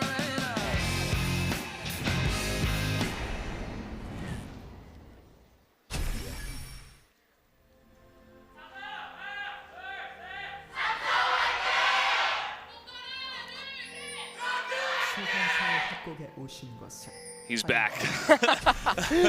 He is back and he is angry. He wants blood after that first game. Oh, man, that could have gotten That was real really dangerous. close. Yeah. That was extremely close. You can see what they were trying to set up with Wraith there too. On the left side. Not gonna happen. Not going to happen for them this game, and Punch able to get a deep ward down on Haru's red side jungle, so now they'll know exactly where he starts. or when he finishes clearing the camp even. Now they're actually anticipating that Roach and Punch would be going for something like this. It's going to be super impressive if we actually do see Crown wait here and not accompany. Oh, he accompanied. It was going to be so impressive. It was. But then it wasn't. Waiting here at the Wraiths. Cuvée looking to help out there with the hammer down, and just a bit. This will be given over to Haru. Interesting adaptation from junglers here in 7.2. You see that play from Soul. It's like, yeah, I'm going to go for you, Wraith. No. And we talked a little bit about melee supports and how they have trouble against ranged ones, and we're seeing it here now. Yep. The strength from Leona will come at level 2, but that's if they can get there. Lane if they can even get XP. If they, yeah, if they can even get experience. I'm trying to see the back line and if they missed any minions yet. Doesn't look like it. Well, they definitely got zoned out of that one at the very least. Oh, no, they didn't. Still alive. All right. So now Ruler and Wraith going to be able to heal their way back up. Also important to note that Ruler, because he's going to go into the Serrated Dirk, actually has the longsword, 3 potions, and interestingly enough, Soul opted out of that opening, which is very strange. Mixing it up a bit. Different from the Virus build we saw in the last game. And Haru coming down in here. Crown even going, oh, whoa, boy. No. Flash over, and Crown actually lets Q out of the dragon. Exhaust going down. Haru is going to be burst down. That is going to be first blood going over to Soul, but here comes Ruler coming in. Oh. Soul will go down with the crit. That's going to be 2 kills going over to Samsung. That is 2 kills going over to Samsung, and that is a ton of chaos because of the way in which it occurred. Really sets back Punch, but not only that, it relieved all the pressure off of bottom lane, and now Ruler and Wraith are able to get to the levels where they're able to punch back. And meanwhile, they're showing us a trade up here in top lane. It's actually at a stage, though, where it is semi-interesting. We're not yet at the wet noodle fight. And we're seeing, you know, that Roach is taking some good trades on that Nautilus. You're talking about some comfort and, you know, maybe some of the reason why. But look at this. He's here too comes far Haru. up. Yep, he's too far up. Haru might actually be able to find a kill here. Ooh, okay, he's going to flash away, but Haru's still going in. Not going to commit, and he will get away. But it's still a very big victory because that gank has a lot of other problems with it where now Cuvée gets a freeze. But before we get back to that, we can take a look at this replay here where Crown was basically stalking Punch. And Soul, while he did get the first blood, didn't really matter too much in the end, as he was then basically cleaned up by Crown and Ruler. Look at live, though. I mean, we saw it down there in the bottom left, which is why the fangirls were going crazy. Cuvée almost died, but he survived. And then, you know, Haru just able to punish there onto Roach. So Roach going a little bit too far. Good positioning out of Haru. And uh-oh, it looks like they really want to take a trade in here. Here comes Punch, but Crown has the support of Haru now, and everybody on Kongdoo is just being demolished in every fight that they take now. Edge has to run all the way away and take a very, very safe recall. Already, just like in game number 1, Crown is ahead in levels. Punch is about to get punched. Yeah, well, he does land the cocoon. So he saves his own life, but still, Haru has total control of this bottom side jungle. A lot of pings going down onto that Ocean Drake. Maybe they want to go for it, maybe not. Are now moving down. Crown as well, and they have that control ward, so they can be certain that Crown's probably not on top of any sort of a ward. Up in top lane, Cuvée up a level. So Kongdoo Monsters falling behind in levels and gold. Almost a 1,000 gold lead at 6 minutes here for Samsung. Yeah, sometimes when you see a team get kind of demolished in game number 1, it kind of rolls over into game number 2 where they feel less confidence, they're feeling disappointed, and then something goes wrong early on, and then all of a sudden the floodgates open and everything just goes totally wrong, and it's like a 25-minute game. So we're not at that stage yet, but we're heading there. And Crown zoning Edge off. You're getting frozen on. Oh boy. At 6 minutes into the game, he's up 2 levels again. And yeah, it's 2 levels, 17 creeps. Yes, use the Phosphorus bomb to just trade. I don't even think he got any CS there. He gets 1. Gets 1 and 20 CS deficit in mid. Haru now, all he needs to do is stay on top of Punch. If you're a jungler at this stage of the game and your laners are dominating so hard because you got them such nice advantages, all that you need to do is piggyback on top of the opposing jungler and prevent them from doing anything, because at this level of play, your laners should be able to just basically bleed out the opponents. Lots of pings going down. It looks like they want to come into blue. They might be a little bit late here, though. As Punch trying to hand it off. Oh, the bomb misses. He's forced to smite it, and that's pretty unfortunate when you're a Corki that's that far behind. You really want that blue. He's so mad he's recalling. I've had enough of this. AFK open mid. Yeah, open.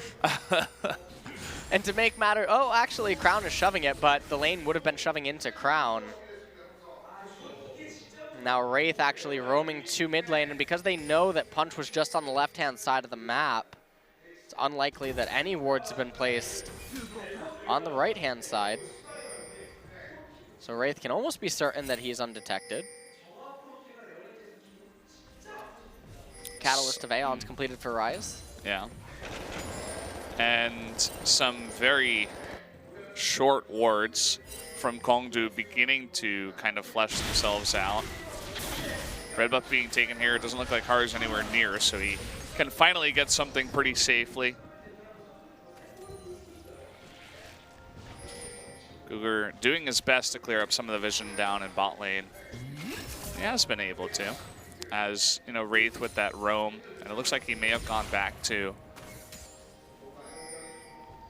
Wraith down a level to Cougar, and the level 6 on Leona is really important, although Wraith did just level up. Control ward inside of that brush. And Cougar and Soul are just continuously shoving. Wave is building up, Ruler farming a little bit of it, doesn't want them to have a gigantic minion wave onto the turret. Meanwhile, Crown gonna get handed off the blue buff, and then this will free up Haru to relieve pressure in bottom. It's always annoying to try to get blue buff from Agrarius. It's just never in the right position. It's my experience is what you see there as well. We're doing a bit of damage. Varus getting a nice bit of poke onto Ruler. Haru hanging around now at the Ocean Drake. Some pings going down. Looks like he may want to start it here.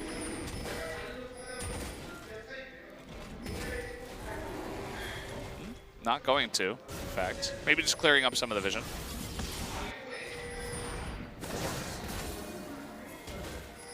And Haru just basically staying on the red side jungle and in river, because as soon as Wraith hits level 6, a lot of chaos can unfold in bottom lane.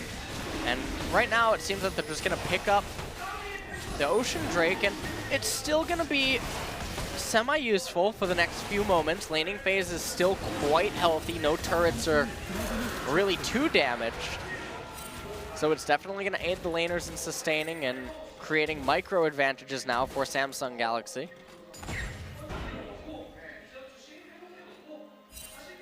Bunch is making his way in pretty confidently after that was taken. They know that Samsung backing up just a little bit. And he tries to get a ward down but fails. And Haru and Crown really want to come in here and punish him again. Take away some of the Raptors. That they do, but here comes Edge, and I'm not sure about this. He's forced to back off immediately. Rise is going to teleport on out there. Cuvee does TP in. That will even up the TPs here for both teams, and nothing really going to go down. Nobody taking even that much damage. No one taking that much damage indeed. Teleport for teleport traded. Not the end of the world given that Dragon is already down, but does shut down some of the team fighting that could have occurred in bottom lane. Now Cube actually looking to make a little bit more action happen against Edge. We saw him do this last game actually with a roam. And, you know, he doesn't even have to get the kill, but his presence along with the rest of his team is going to open up this first blood turret. So they do take that out. That is the mid turret. Nicely done. They get their gold lead ahead to about 2.3K. By the way, I did get an update, guys. The Corky skin is not Earth Rider, so finally. Changing it up. He's trying to change it up. He's trying to do anything he can to get some sort of an edge in mid. The superstition is really like, Yep. well, the Earth Rider skin didn't work, so let's try this other one. That could work for me. So far, it's not. He's down 31 CS to a rise. You know why he changed up the skin? Why is is because that? Haru uses the snowblower graves. Yeah. And so the ice Corky just gets. That's why. Ah, okay. It's I a see. counter. Yeah. Yeah. Super effective, by the way. 4x, not 2. Yeah? Yeah. That's good. Oh, Cube actually gonna ult punch he away. took it? He took it. He took too. it. Oh, this is unbelievable. Samsung is just styling all over Kongdoo right now. They're gonna cause the team to disband after this series of games. Oh man. And look at Corky without the blue, without an Ocean Drake. He's just sitting there with no mana. Force underneath this turret, Rise is roaming everywhere. There's no real answer. Cube has extended his lead in top lane to almost 20 CS even. They're looking for a second turret already. But it is going to be hard, especially against this Varus. Varus's wave clear is quite strong. Yumu's Ghostblade for both AD carries. Haru picking up the wave in mid.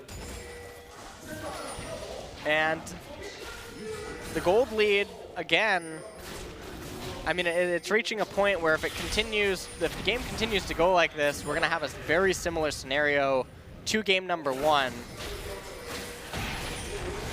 And Punch is coming in, and Edge is around, but again, look at his mana. He's about to run out, so he trades a bit. I'm not sure he could have taken that trade even if he did have mana. And the rest of Samsung joining on up.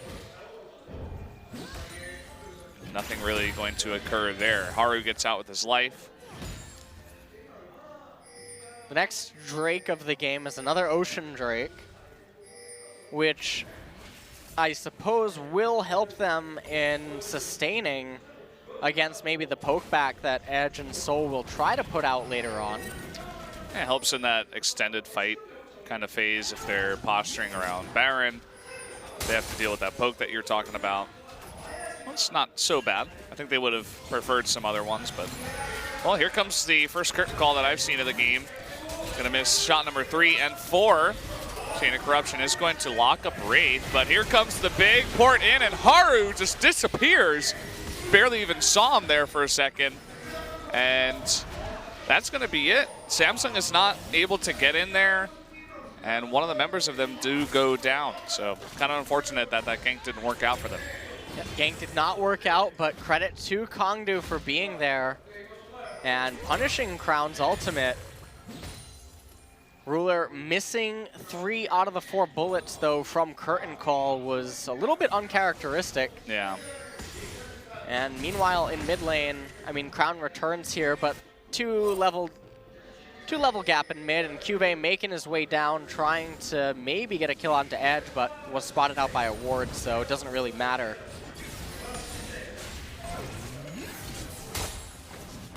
So still attempting to do that poke damage, but it looks like he may have missed the last couple. Edge making his way over. He still doesn't have blue buff, but he does have a very big package. He wants to make something happen here on the map. He's just going to use it to farm, in fact. Farms the wave, and Haru's there to pick it up. And with Dragon coming up in a few seconds, Samsung probably just going to get that. I can't even see Kongdoo contesting it. But meanwhile, the curtain call came down, and if every single bullet hit, this probably would have been fine. In fact, I don't even know if Crown would have ultimate or cast his ult had that happened, because Wraith probably should have been able to lock up Guger at that point. But they ended up committing and getting countered on by Kongdoo. And now you see that Kongdoo Monster's getting a little bit more confident to take some of these fights when Samsung is pushing into the Ocean Drake. Do have the curtain call up once again. Ruler could try to use it over there. And in fact, Samsung is going to take the second Drake of the game, second Ocean Drake of the game, pretty easily. Kongdoo Monster did what they could, but not enough. I don't know why we're looking at this. Kive's almost out of mana. You could see the amount of health that Roach has. Anyways, top lane right now, it doesn't really exist yet. Those champions, they'll be unlocked later on. Yeah, Kive stole the blue though. That was one nice thing that he did. That was. Edge has yet to really have a blue buff. And they're gonna do something actually against Roach. He does have his flash, but there's no aid coming to him right now. They might get First Blood turret though. That is one, or not First Blood turret. They might get bottom tier 1 turret. Yeah. They're doing a nice bit of poke damage. You can see how low Ruler is getting, and Roach, in fact, did get out with his life. So Roach managed to avoid that gank, and now Cuvée does have teleport if they need it. They could teleport onto that ward on the left, but deciding against it. Cuvée using that time that Roach is out of lane to just push it in and do about half the tower's health. Is even proxying the wave now, just a bit. An immediate ping goes down, but you can see where Punch is on the map. Still being bullied by Haru and Crown in his own jungle. And the blue buff gonna be stolen away yet again. Really, really unfortunate for Edge. Poor guy. I mean, if he went to the NA server, this probably wouldn't be a problem for him. He would be used to not getting that much anyway. He'd be used to it by now and just farm a little bit less, maybe. Cuvée is just taking everything. Cuvée putting a lot of pressure onto Punch. And I mean, at this stage of the game, it's almost the same exact story as game number 1, where Samsung, despite having very obvious leads and advantages, they're not wanting to take almost any risk. They're extremely safe as a team, and they're just continuing to play super passive and just let the game unfold until neutral objectives force major team fights. Haru got that big wolf. Trying to slowly poke his way in here. He wants to go for a dive onto Nautilus, but it looks like Poppy is going to eat that turret first, and here comes the port in from Crown and Wraith, trying to make it happen. Missing that Leona ultimate, still not going to matter, as they do take down Nautilus. And they're actually going to back off, not going to get that tower just yet. Ooh. Crown so confident to take that one. And Guger just going to eat these shots. Still doing a lot of damage. Uh-oh, Cuvée from behind. Exhaust is going to help him for now. And actually, the Deadly Flourish does miss. But is it going to be enough damage? One more hit will do it. Yes, he will go down to the Sunfire Cape, in fact. And down should go Guger as well. Ruler able to follow up there. Nicely done, converting that into a couple of sweet kills. So they were able to pick up kills in bottom lane. They got the kills up in top lane. Didn't quite get the turret, but that's all right. So the teleport coming in from Cuvée here. Guger and Soul just too far forward. And interestingly, Soul didn't choose to actually flash until when it was basically too late. And Cuvée right there at the very end, able to get the final kill. And then when Ruler came, Guger, there was no hope. No hope for those two, and very little hope for Kongdoo at this point. I mean, at least they're not going up against double Infernal Drake or anything like that, but they're very far behind now, 5,000 gold. As long as Samsung can get some other kind of picks, some other kind of objectives here. We do have the Baron up now at after 20 minutes, so maybe they want to make something happen around here. Rise is a playmaker, so maybe this time around they'll be able to make some more plays. Maw will probably be completed, or actually Graves might just go into Edge of Night against the team composition of Kongdoo Monsters. Poppy already has another Negatron. So Samsung Galaxy could potentially just have Cube go for Guardian Angel, and what a desperation Baron. You can see all the assistant pings going down for the red team. That is Samsung. They know about this. They're coming in. And Kongdoo, they could be in a bit of trouble. Let's see if they can secure that Baron. They're locking up Crown, and they do get it. Now they have to disengage, though. And can they do that successfully?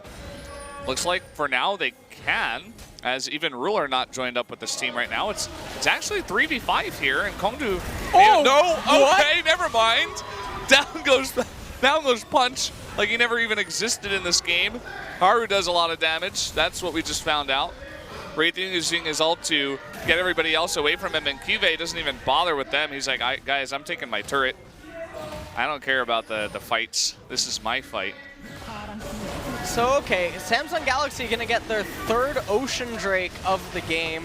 They pick up bottom tier 2. They got a kill onto Punch, so 4 members still have the Baron buff for Kongdoo. They need to do something with it. The problem is, though, is you go top lane, okay, you get top tier 1 turret.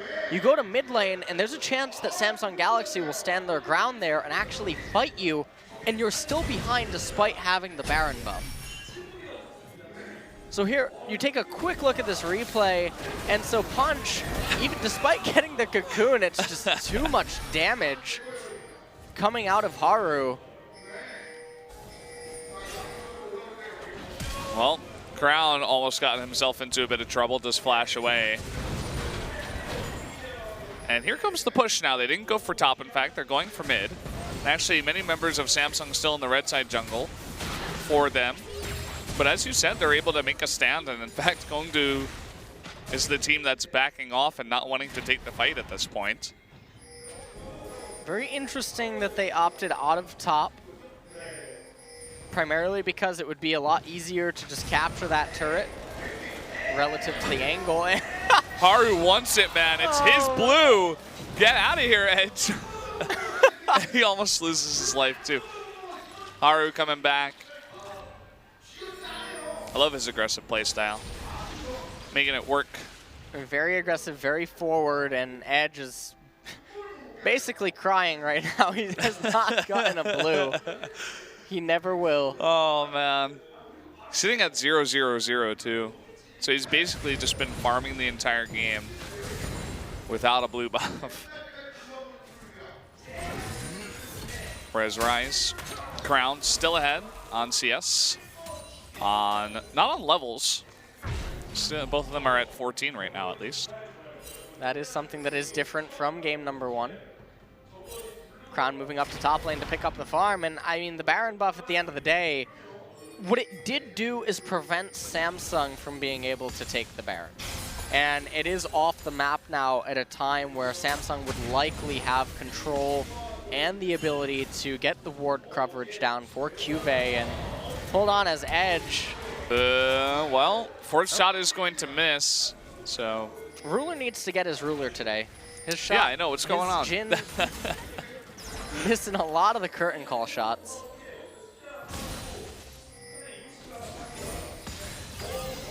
Now coming into top lane here. They have so many Ocean Drakes that they can just sustain forever.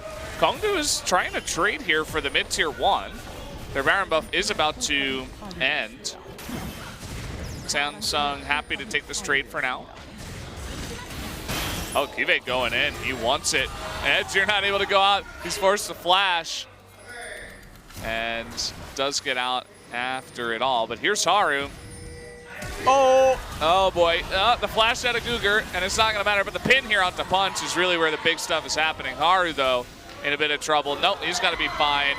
Down goes Cougar as well. Roach might face the same fate. Oh, what's going on there in the bottom right? 2 members of Samsung actually died, but a triple kill for Crown. Oh, Soul and Edge have to be really careful. All right, so Soul and Edge were able to clean up Ruler and Wraith at the very least. Lots of damage coming out from them. The 2 primary carries. Not doing too good of a job with the wave clear with the piercing arrow there. It looks like he wants to do damage to champions instead. Oh, what a pin! Really nice pin. Soul on the run now with this heal. It looks like he will just barely get out. But Kive almost getting a very nice opportunistic kill there. Now the gold advantage for Samsung, slightly over 7,000. Haru just clearing out all of Punch's jungle, and they picked up the turret. So in the replay here, you can see that they didn't even know that Haru was there, but Guger able to flash out of that and prevent getting deleted. Cast his ultimate, but Roach not able to lock up Haru, and then Guger goes down to Crown, and with Cuvée coming up from behind, they're able to dog down Roach. But meanwhile, at the bottom right, Wraith and Ruler got caught out by Soul and Edge and just got completely deleted. Got to be careful about your positioning there. Especially as a support, you want to be behind your team. I mean, as Leona, you kind of want to be engaging, but there was nothing to engage upon by herself. With Ruler not able to put out as much damage as Soul and Edge. Rise reaching that level where his wave clear gets pretty insane. Clear wave in about 2 seconds. And the next Drake is a Mountain Drake, actually, so they're gonna go for that. And then we got Baron spawning at about 50 seconds right after the Mountain Drake spawns. Probably the, arguably, the best dragon that actually could spawn for them right now to accompany that Baron. Inferno would be good as well, as long as it's not Cloud Drake at this point in the game. That would be the worst. And you can see that actually Kongdoo lost gold after getting that Baron. They lost about 2,900. So, as you said before, really the biggest thing about that was taking it away from Samsung, because this game might have been over had Samsung actually gotten that Baron.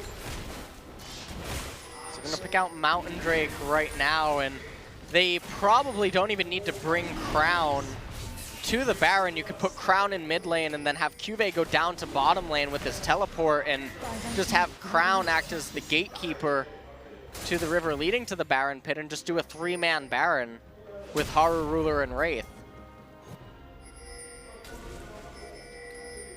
Well, it looks like some form of this is going down there, at least taking out all the vision around Baron, and Cuvée has gone down bot. Want to make sure they can take the Scuttle Crab too. Some extra golden vision. And now it's where Kongdoo Monster does this weird struggle where they try to get some sort of vision. And Samsung denies it from them. See Zyra using her plants for now. And they have no idea. So here comes Samsung. They're going to clear out some more wards. Beat even more. Oh! Okay, that really hurt. Haru actually might have just forced him to recall. It's pretty insane how much damage that does with lethality. They are forcing their way into the river. They're trying to fight for vision. Not doing too bad of a job so far. Sticking in it for now, doing a lot of poke damage. Roach waddling on over. Samsung not willing to take any risks. They're a team that almost always wants to have a 90% or higher chance of success. You almost never will see them take any sort of 3-to-1 odd type scenarios. They got a flush draw, that's not enough. Yeah. So here we go. Gonna go for the Baron finally. And with that Mountain Drake, it is going down quite fast, and they do get it. Nice secure by Haru. Chain of Corruption does miss. Here comes the curtain call and punches out in the middle there, taking a ton of damage. That last hit will do it, as well as the damage from Poppy. And here comes Haru down in the bottom, doing a ton of damage with his AoE. Guger on the left side will no doubt go down. And this is the cleanup here for Samsung. Juve almost dies. He gets teleported in, not going to go down. And everybody on Kongdoo is just being routed. 4 members go down, nobody has died. And that should be the ace. Down he goes to Haru. And the ace and the Baron all going over to Samsung. Ace and the Baron indeed, and with the minion wave being escorted, they have Juve. He can teleport in, get a elixir if he wanted it to increase the damage to the structures. And this is actually going to be it. I don't think that Googer and Punch are going to be able to hold this off, try as they might. And that's going to be it. They can just focus target, or they focus fire the Nexus. They want a little bit of more KDA though. Yeah, they want to get up in those stats. Oh, not able to get punched at the end. Doesn't matter, they do take the 2-0 tonight as all the Samsung flags in the audience go crazy. And what a series, actually. Game number 2. Samsung Galaxy absolutely pulverizing Kongdoo, who might potentially be facing relegation the longer that this spring split goes on if they don't find some way to pull it together, because they are not performing anywhere near the level that they showed in the Kespa Cup. And you have to look at and wonder why that is. They're constantly losing every single lane, and then Punch, who was one of their heroes basically in the Kespa Cup when they showed the performances that they did, is not looking anywhere near the same level of jungler that he was. Well, he's going up against guys like Haru this time around, but in the past, I mean, playing against the old ROX Tigers, you're going head-to-head with Peanut. Seemed to be okay there. Now it's like, well, not sure what happened. Maybe they got that far in Kespa Cup and they're like, yeah, this is pretty good. Let's play Overwatch for like three months or something like that. But they're really gonna have to shape up here and change something if they want to have any chance of doing better in this league. Every time they lose, I feel like their outfit, like the suit, it's like they just failed a job interview. Samsung told them rejected. Yeah. Sorry, you didn't get the job. Now we got to try SKT next. We'll see how that does. Well, we're going to go into one final replay. And this is the Baron fight. And this is what I mean. The speed at which the Baron went down, there was almost no answer for Kongdoo. And Googer got locked up. He tried to get into a position where maybe he could ulti and interrupt Ruler in the backline, but the damage that comes out from Haru is just absolutely enormous, and Wraith and Ruler able to finalize the kill onto Googer, and Juve just doesn't die, takes the ultimate with Crown to get the flank off, and from there Soul is forced to beeline straight to the Wraith pit and try to flash over, but didn't matter as Haru and Crown were right there to pick him up, and then they were able to tap the minion wave that was waiting for them in mid with Baron and ride it straight to victory. So nicely done by them, taking the 2-0, not going for too crazy of a substitution. Wraith came in, he did decently well. I feel like the focus was on other lanes, on other players in the game though, so he didn't really shine. But, you know, he didn't drop the ball either, had a decent game on Leona. So, guys, we are going to go to the analyst desk and the final MVP interview after just a quick commercial break. Stay tuned.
We're back here on the analyst desk. We will be talking to our MVPs of the night in just a couple of minutes. We do have Binu joining me once again. Made it just in time.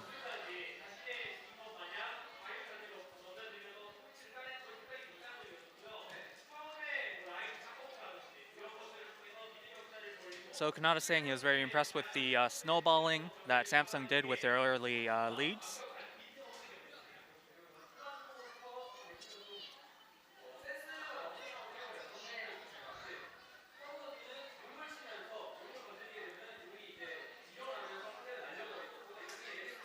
And talking about that early skirmish around the Dragon area where Samsung blew a lot of flashes around level 2 or 3, Helio saying he was very impressed with how clever their play was to trigger the Dragon to lift him up and start hitting who I remember to be Punch's Elise.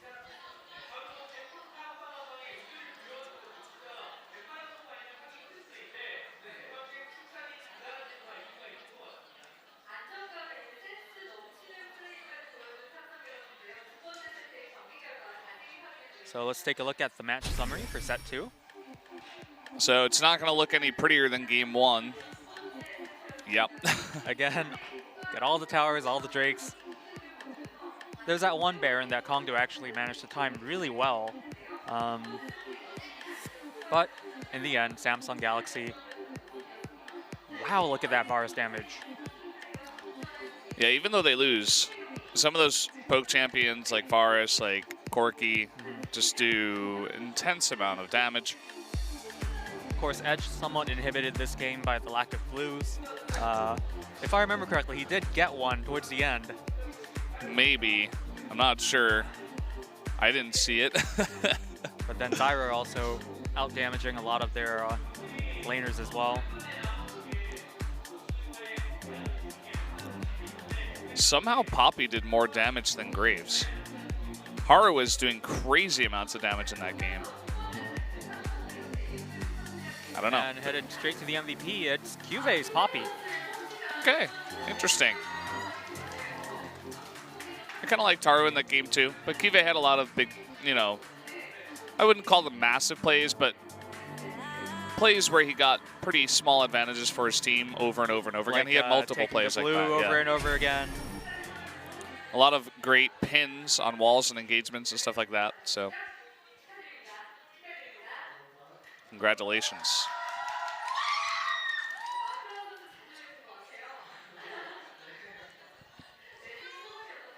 So first, how do you feel about the victory?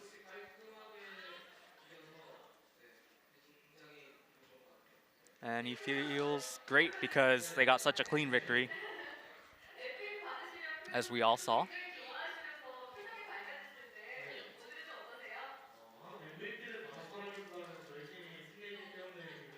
So Cube, you always look so happy when you get the MVP. You know, how do you feel? And Cube says, it's less of the MVP, but it's more of the team winning.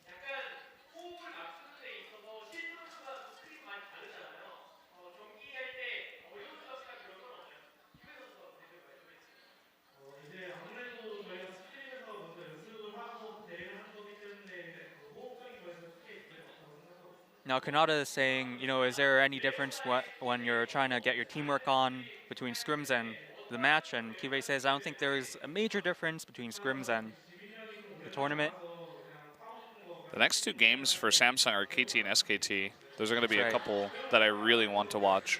Of course, talking about Wraith's introduction to the team, Kive saying, it's been a while since Wraith played, and he really wanted to play that Leona, so it was pretty funny. Just in terms of his eagerness to play it.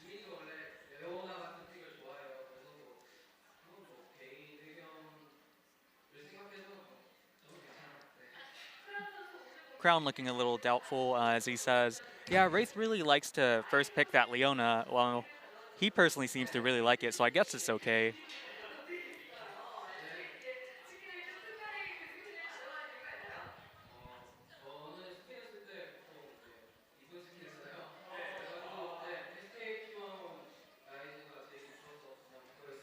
And Crown being asked why he picked the SKT T1 Rice skin, and about that he says, "I just like to pick the pretty ones when he wins." I didn't even realize he was using that. That's Me neither. kind of funny.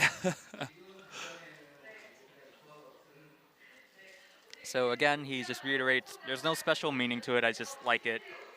It's very He nice wasn't to paying see. tribute to the Faker god. He says, I'm better than that guy.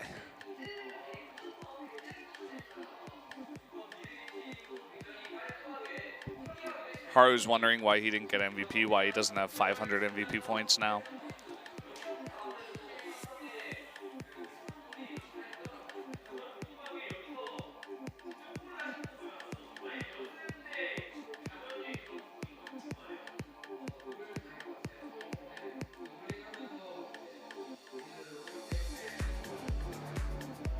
So Crown being asked, how do you set up these ganks? Is it the jungler or is it the mid laner? Do you call Haru over? And Crown says, I think it's kind of both.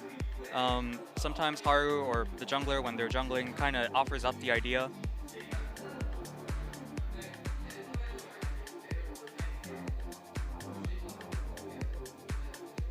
And similarly, Cuvey's third gank on Edge, Crown says, yeah, that's kind of the same situation. Cuvey says, I pushed the lane, I have some time, so let me come down to the mid lane and see what happens.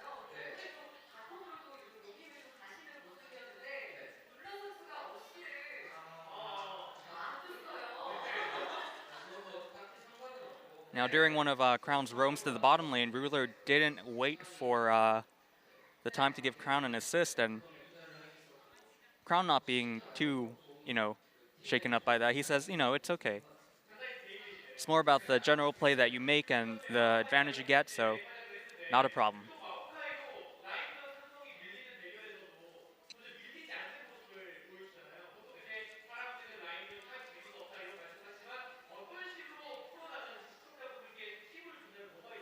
Now asking Cuvey for some Maokai tips.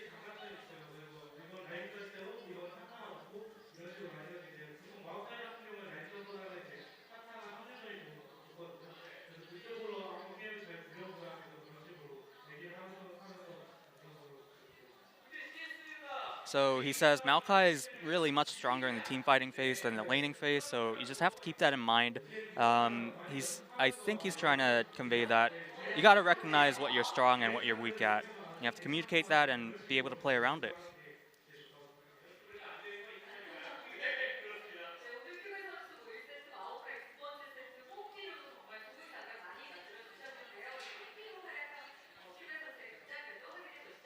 So they're going to take a quick look at Cuvey's highlights.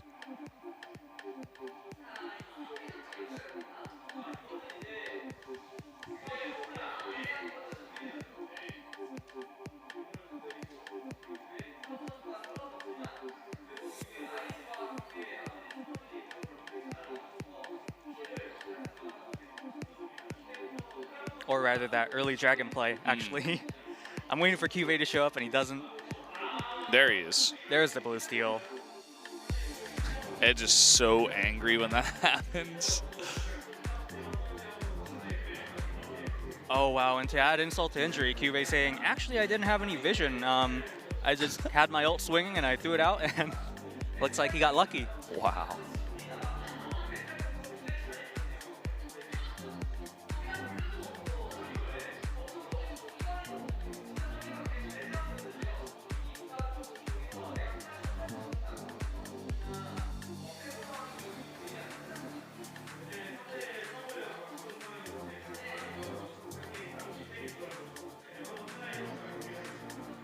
So Helios asking, was that a planned teleport behind the bottom lane? And Cuvey saying, I just recalled from the top lane, and I feel like it just kind of the pieces fell together.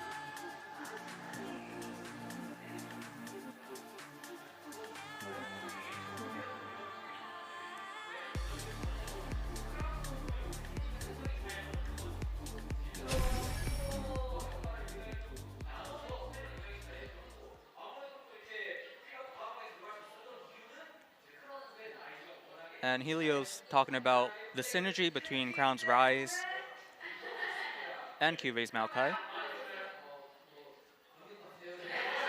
And Crown says, yeah, I think There's some good synergy there.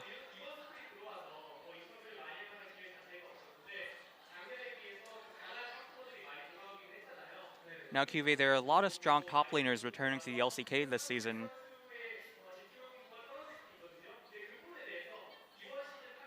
So do you have any predictions on what the season is going to look like?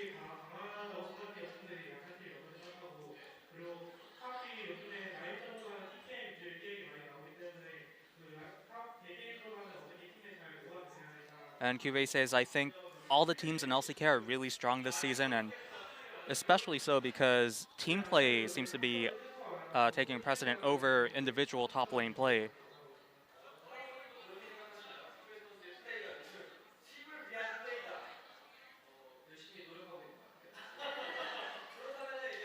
And Crown says, I think he's working really hard.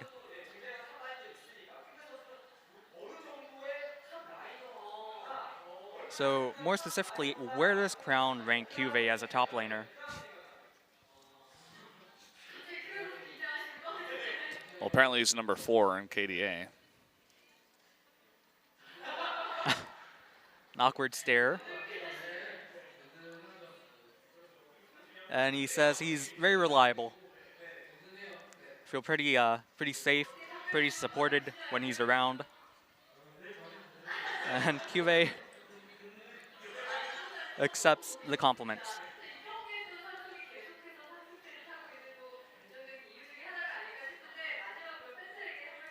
So finally, what would they like to say to their fans?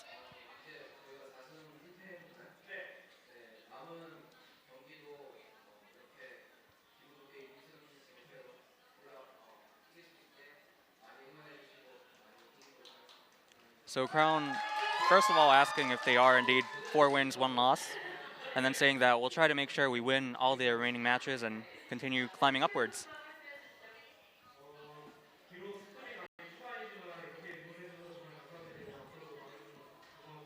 And QV likewise says, you know, it's early on in the spring season, so thanks so much for supporting us, and please cheer for us a lot more. So there you have it. That is going to be the end of the MVP interview. These were the games today. Afreeca Freecs taking down the ROX Tigers 2-1. A pretty close series. Afreeca seeming to come together more as a team, especially in games 2 and 3, as they were able to come back, especially game number 3. Samsung Galaxy taking the 4th win of theirs over Kongdoo, who earned their 5th loss of the night. So taking a look at this, Samsung is in 3rd place now, right ahead of the BBQ Olivers, and of course behind the 2 powerhouse teams, SKT and KT. That's right. As a lot of people predicted, it looks like SKT, KT, and Samsung are forming the big 3 of this season. So we'll have to keep an eye on how they do in the coming weeks. Yeah, so the next match we do have is going to be tomorrow. It's going to be the BBQ Olivers versus Longju, and then KT versus Jin Air. As always, if you are in Korea, you could buy tickets for that on Ticket Link. Yep, so there you go, and I think that's going to do it for us here. Good luck to Samsung in their next couple of games. It's going to be KT and SKT. Definitely check out the schedule when you want to watch those games, and definitely tune into the rest of LCK. OGN will be covering Wednesday, Thursday, and Saturday, so make sure to watch those games as well. We'll see you guys next Sunday for more LCK at SPO.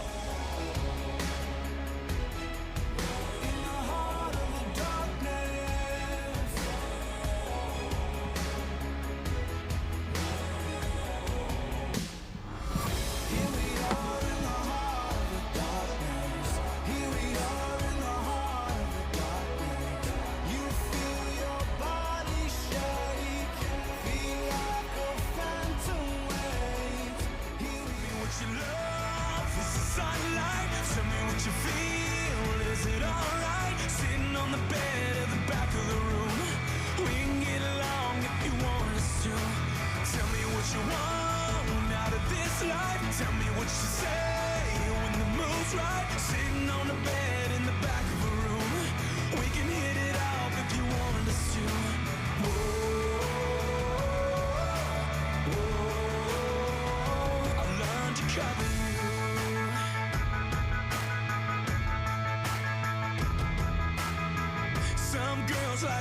do it fast.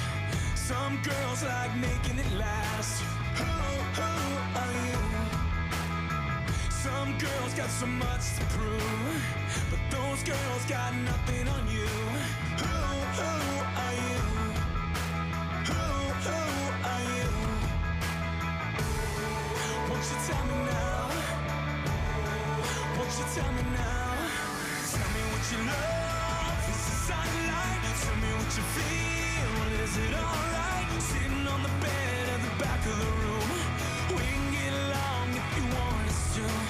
Tell me what you want out of this life. Tell me what you say when the mood's right. Sitting on the bed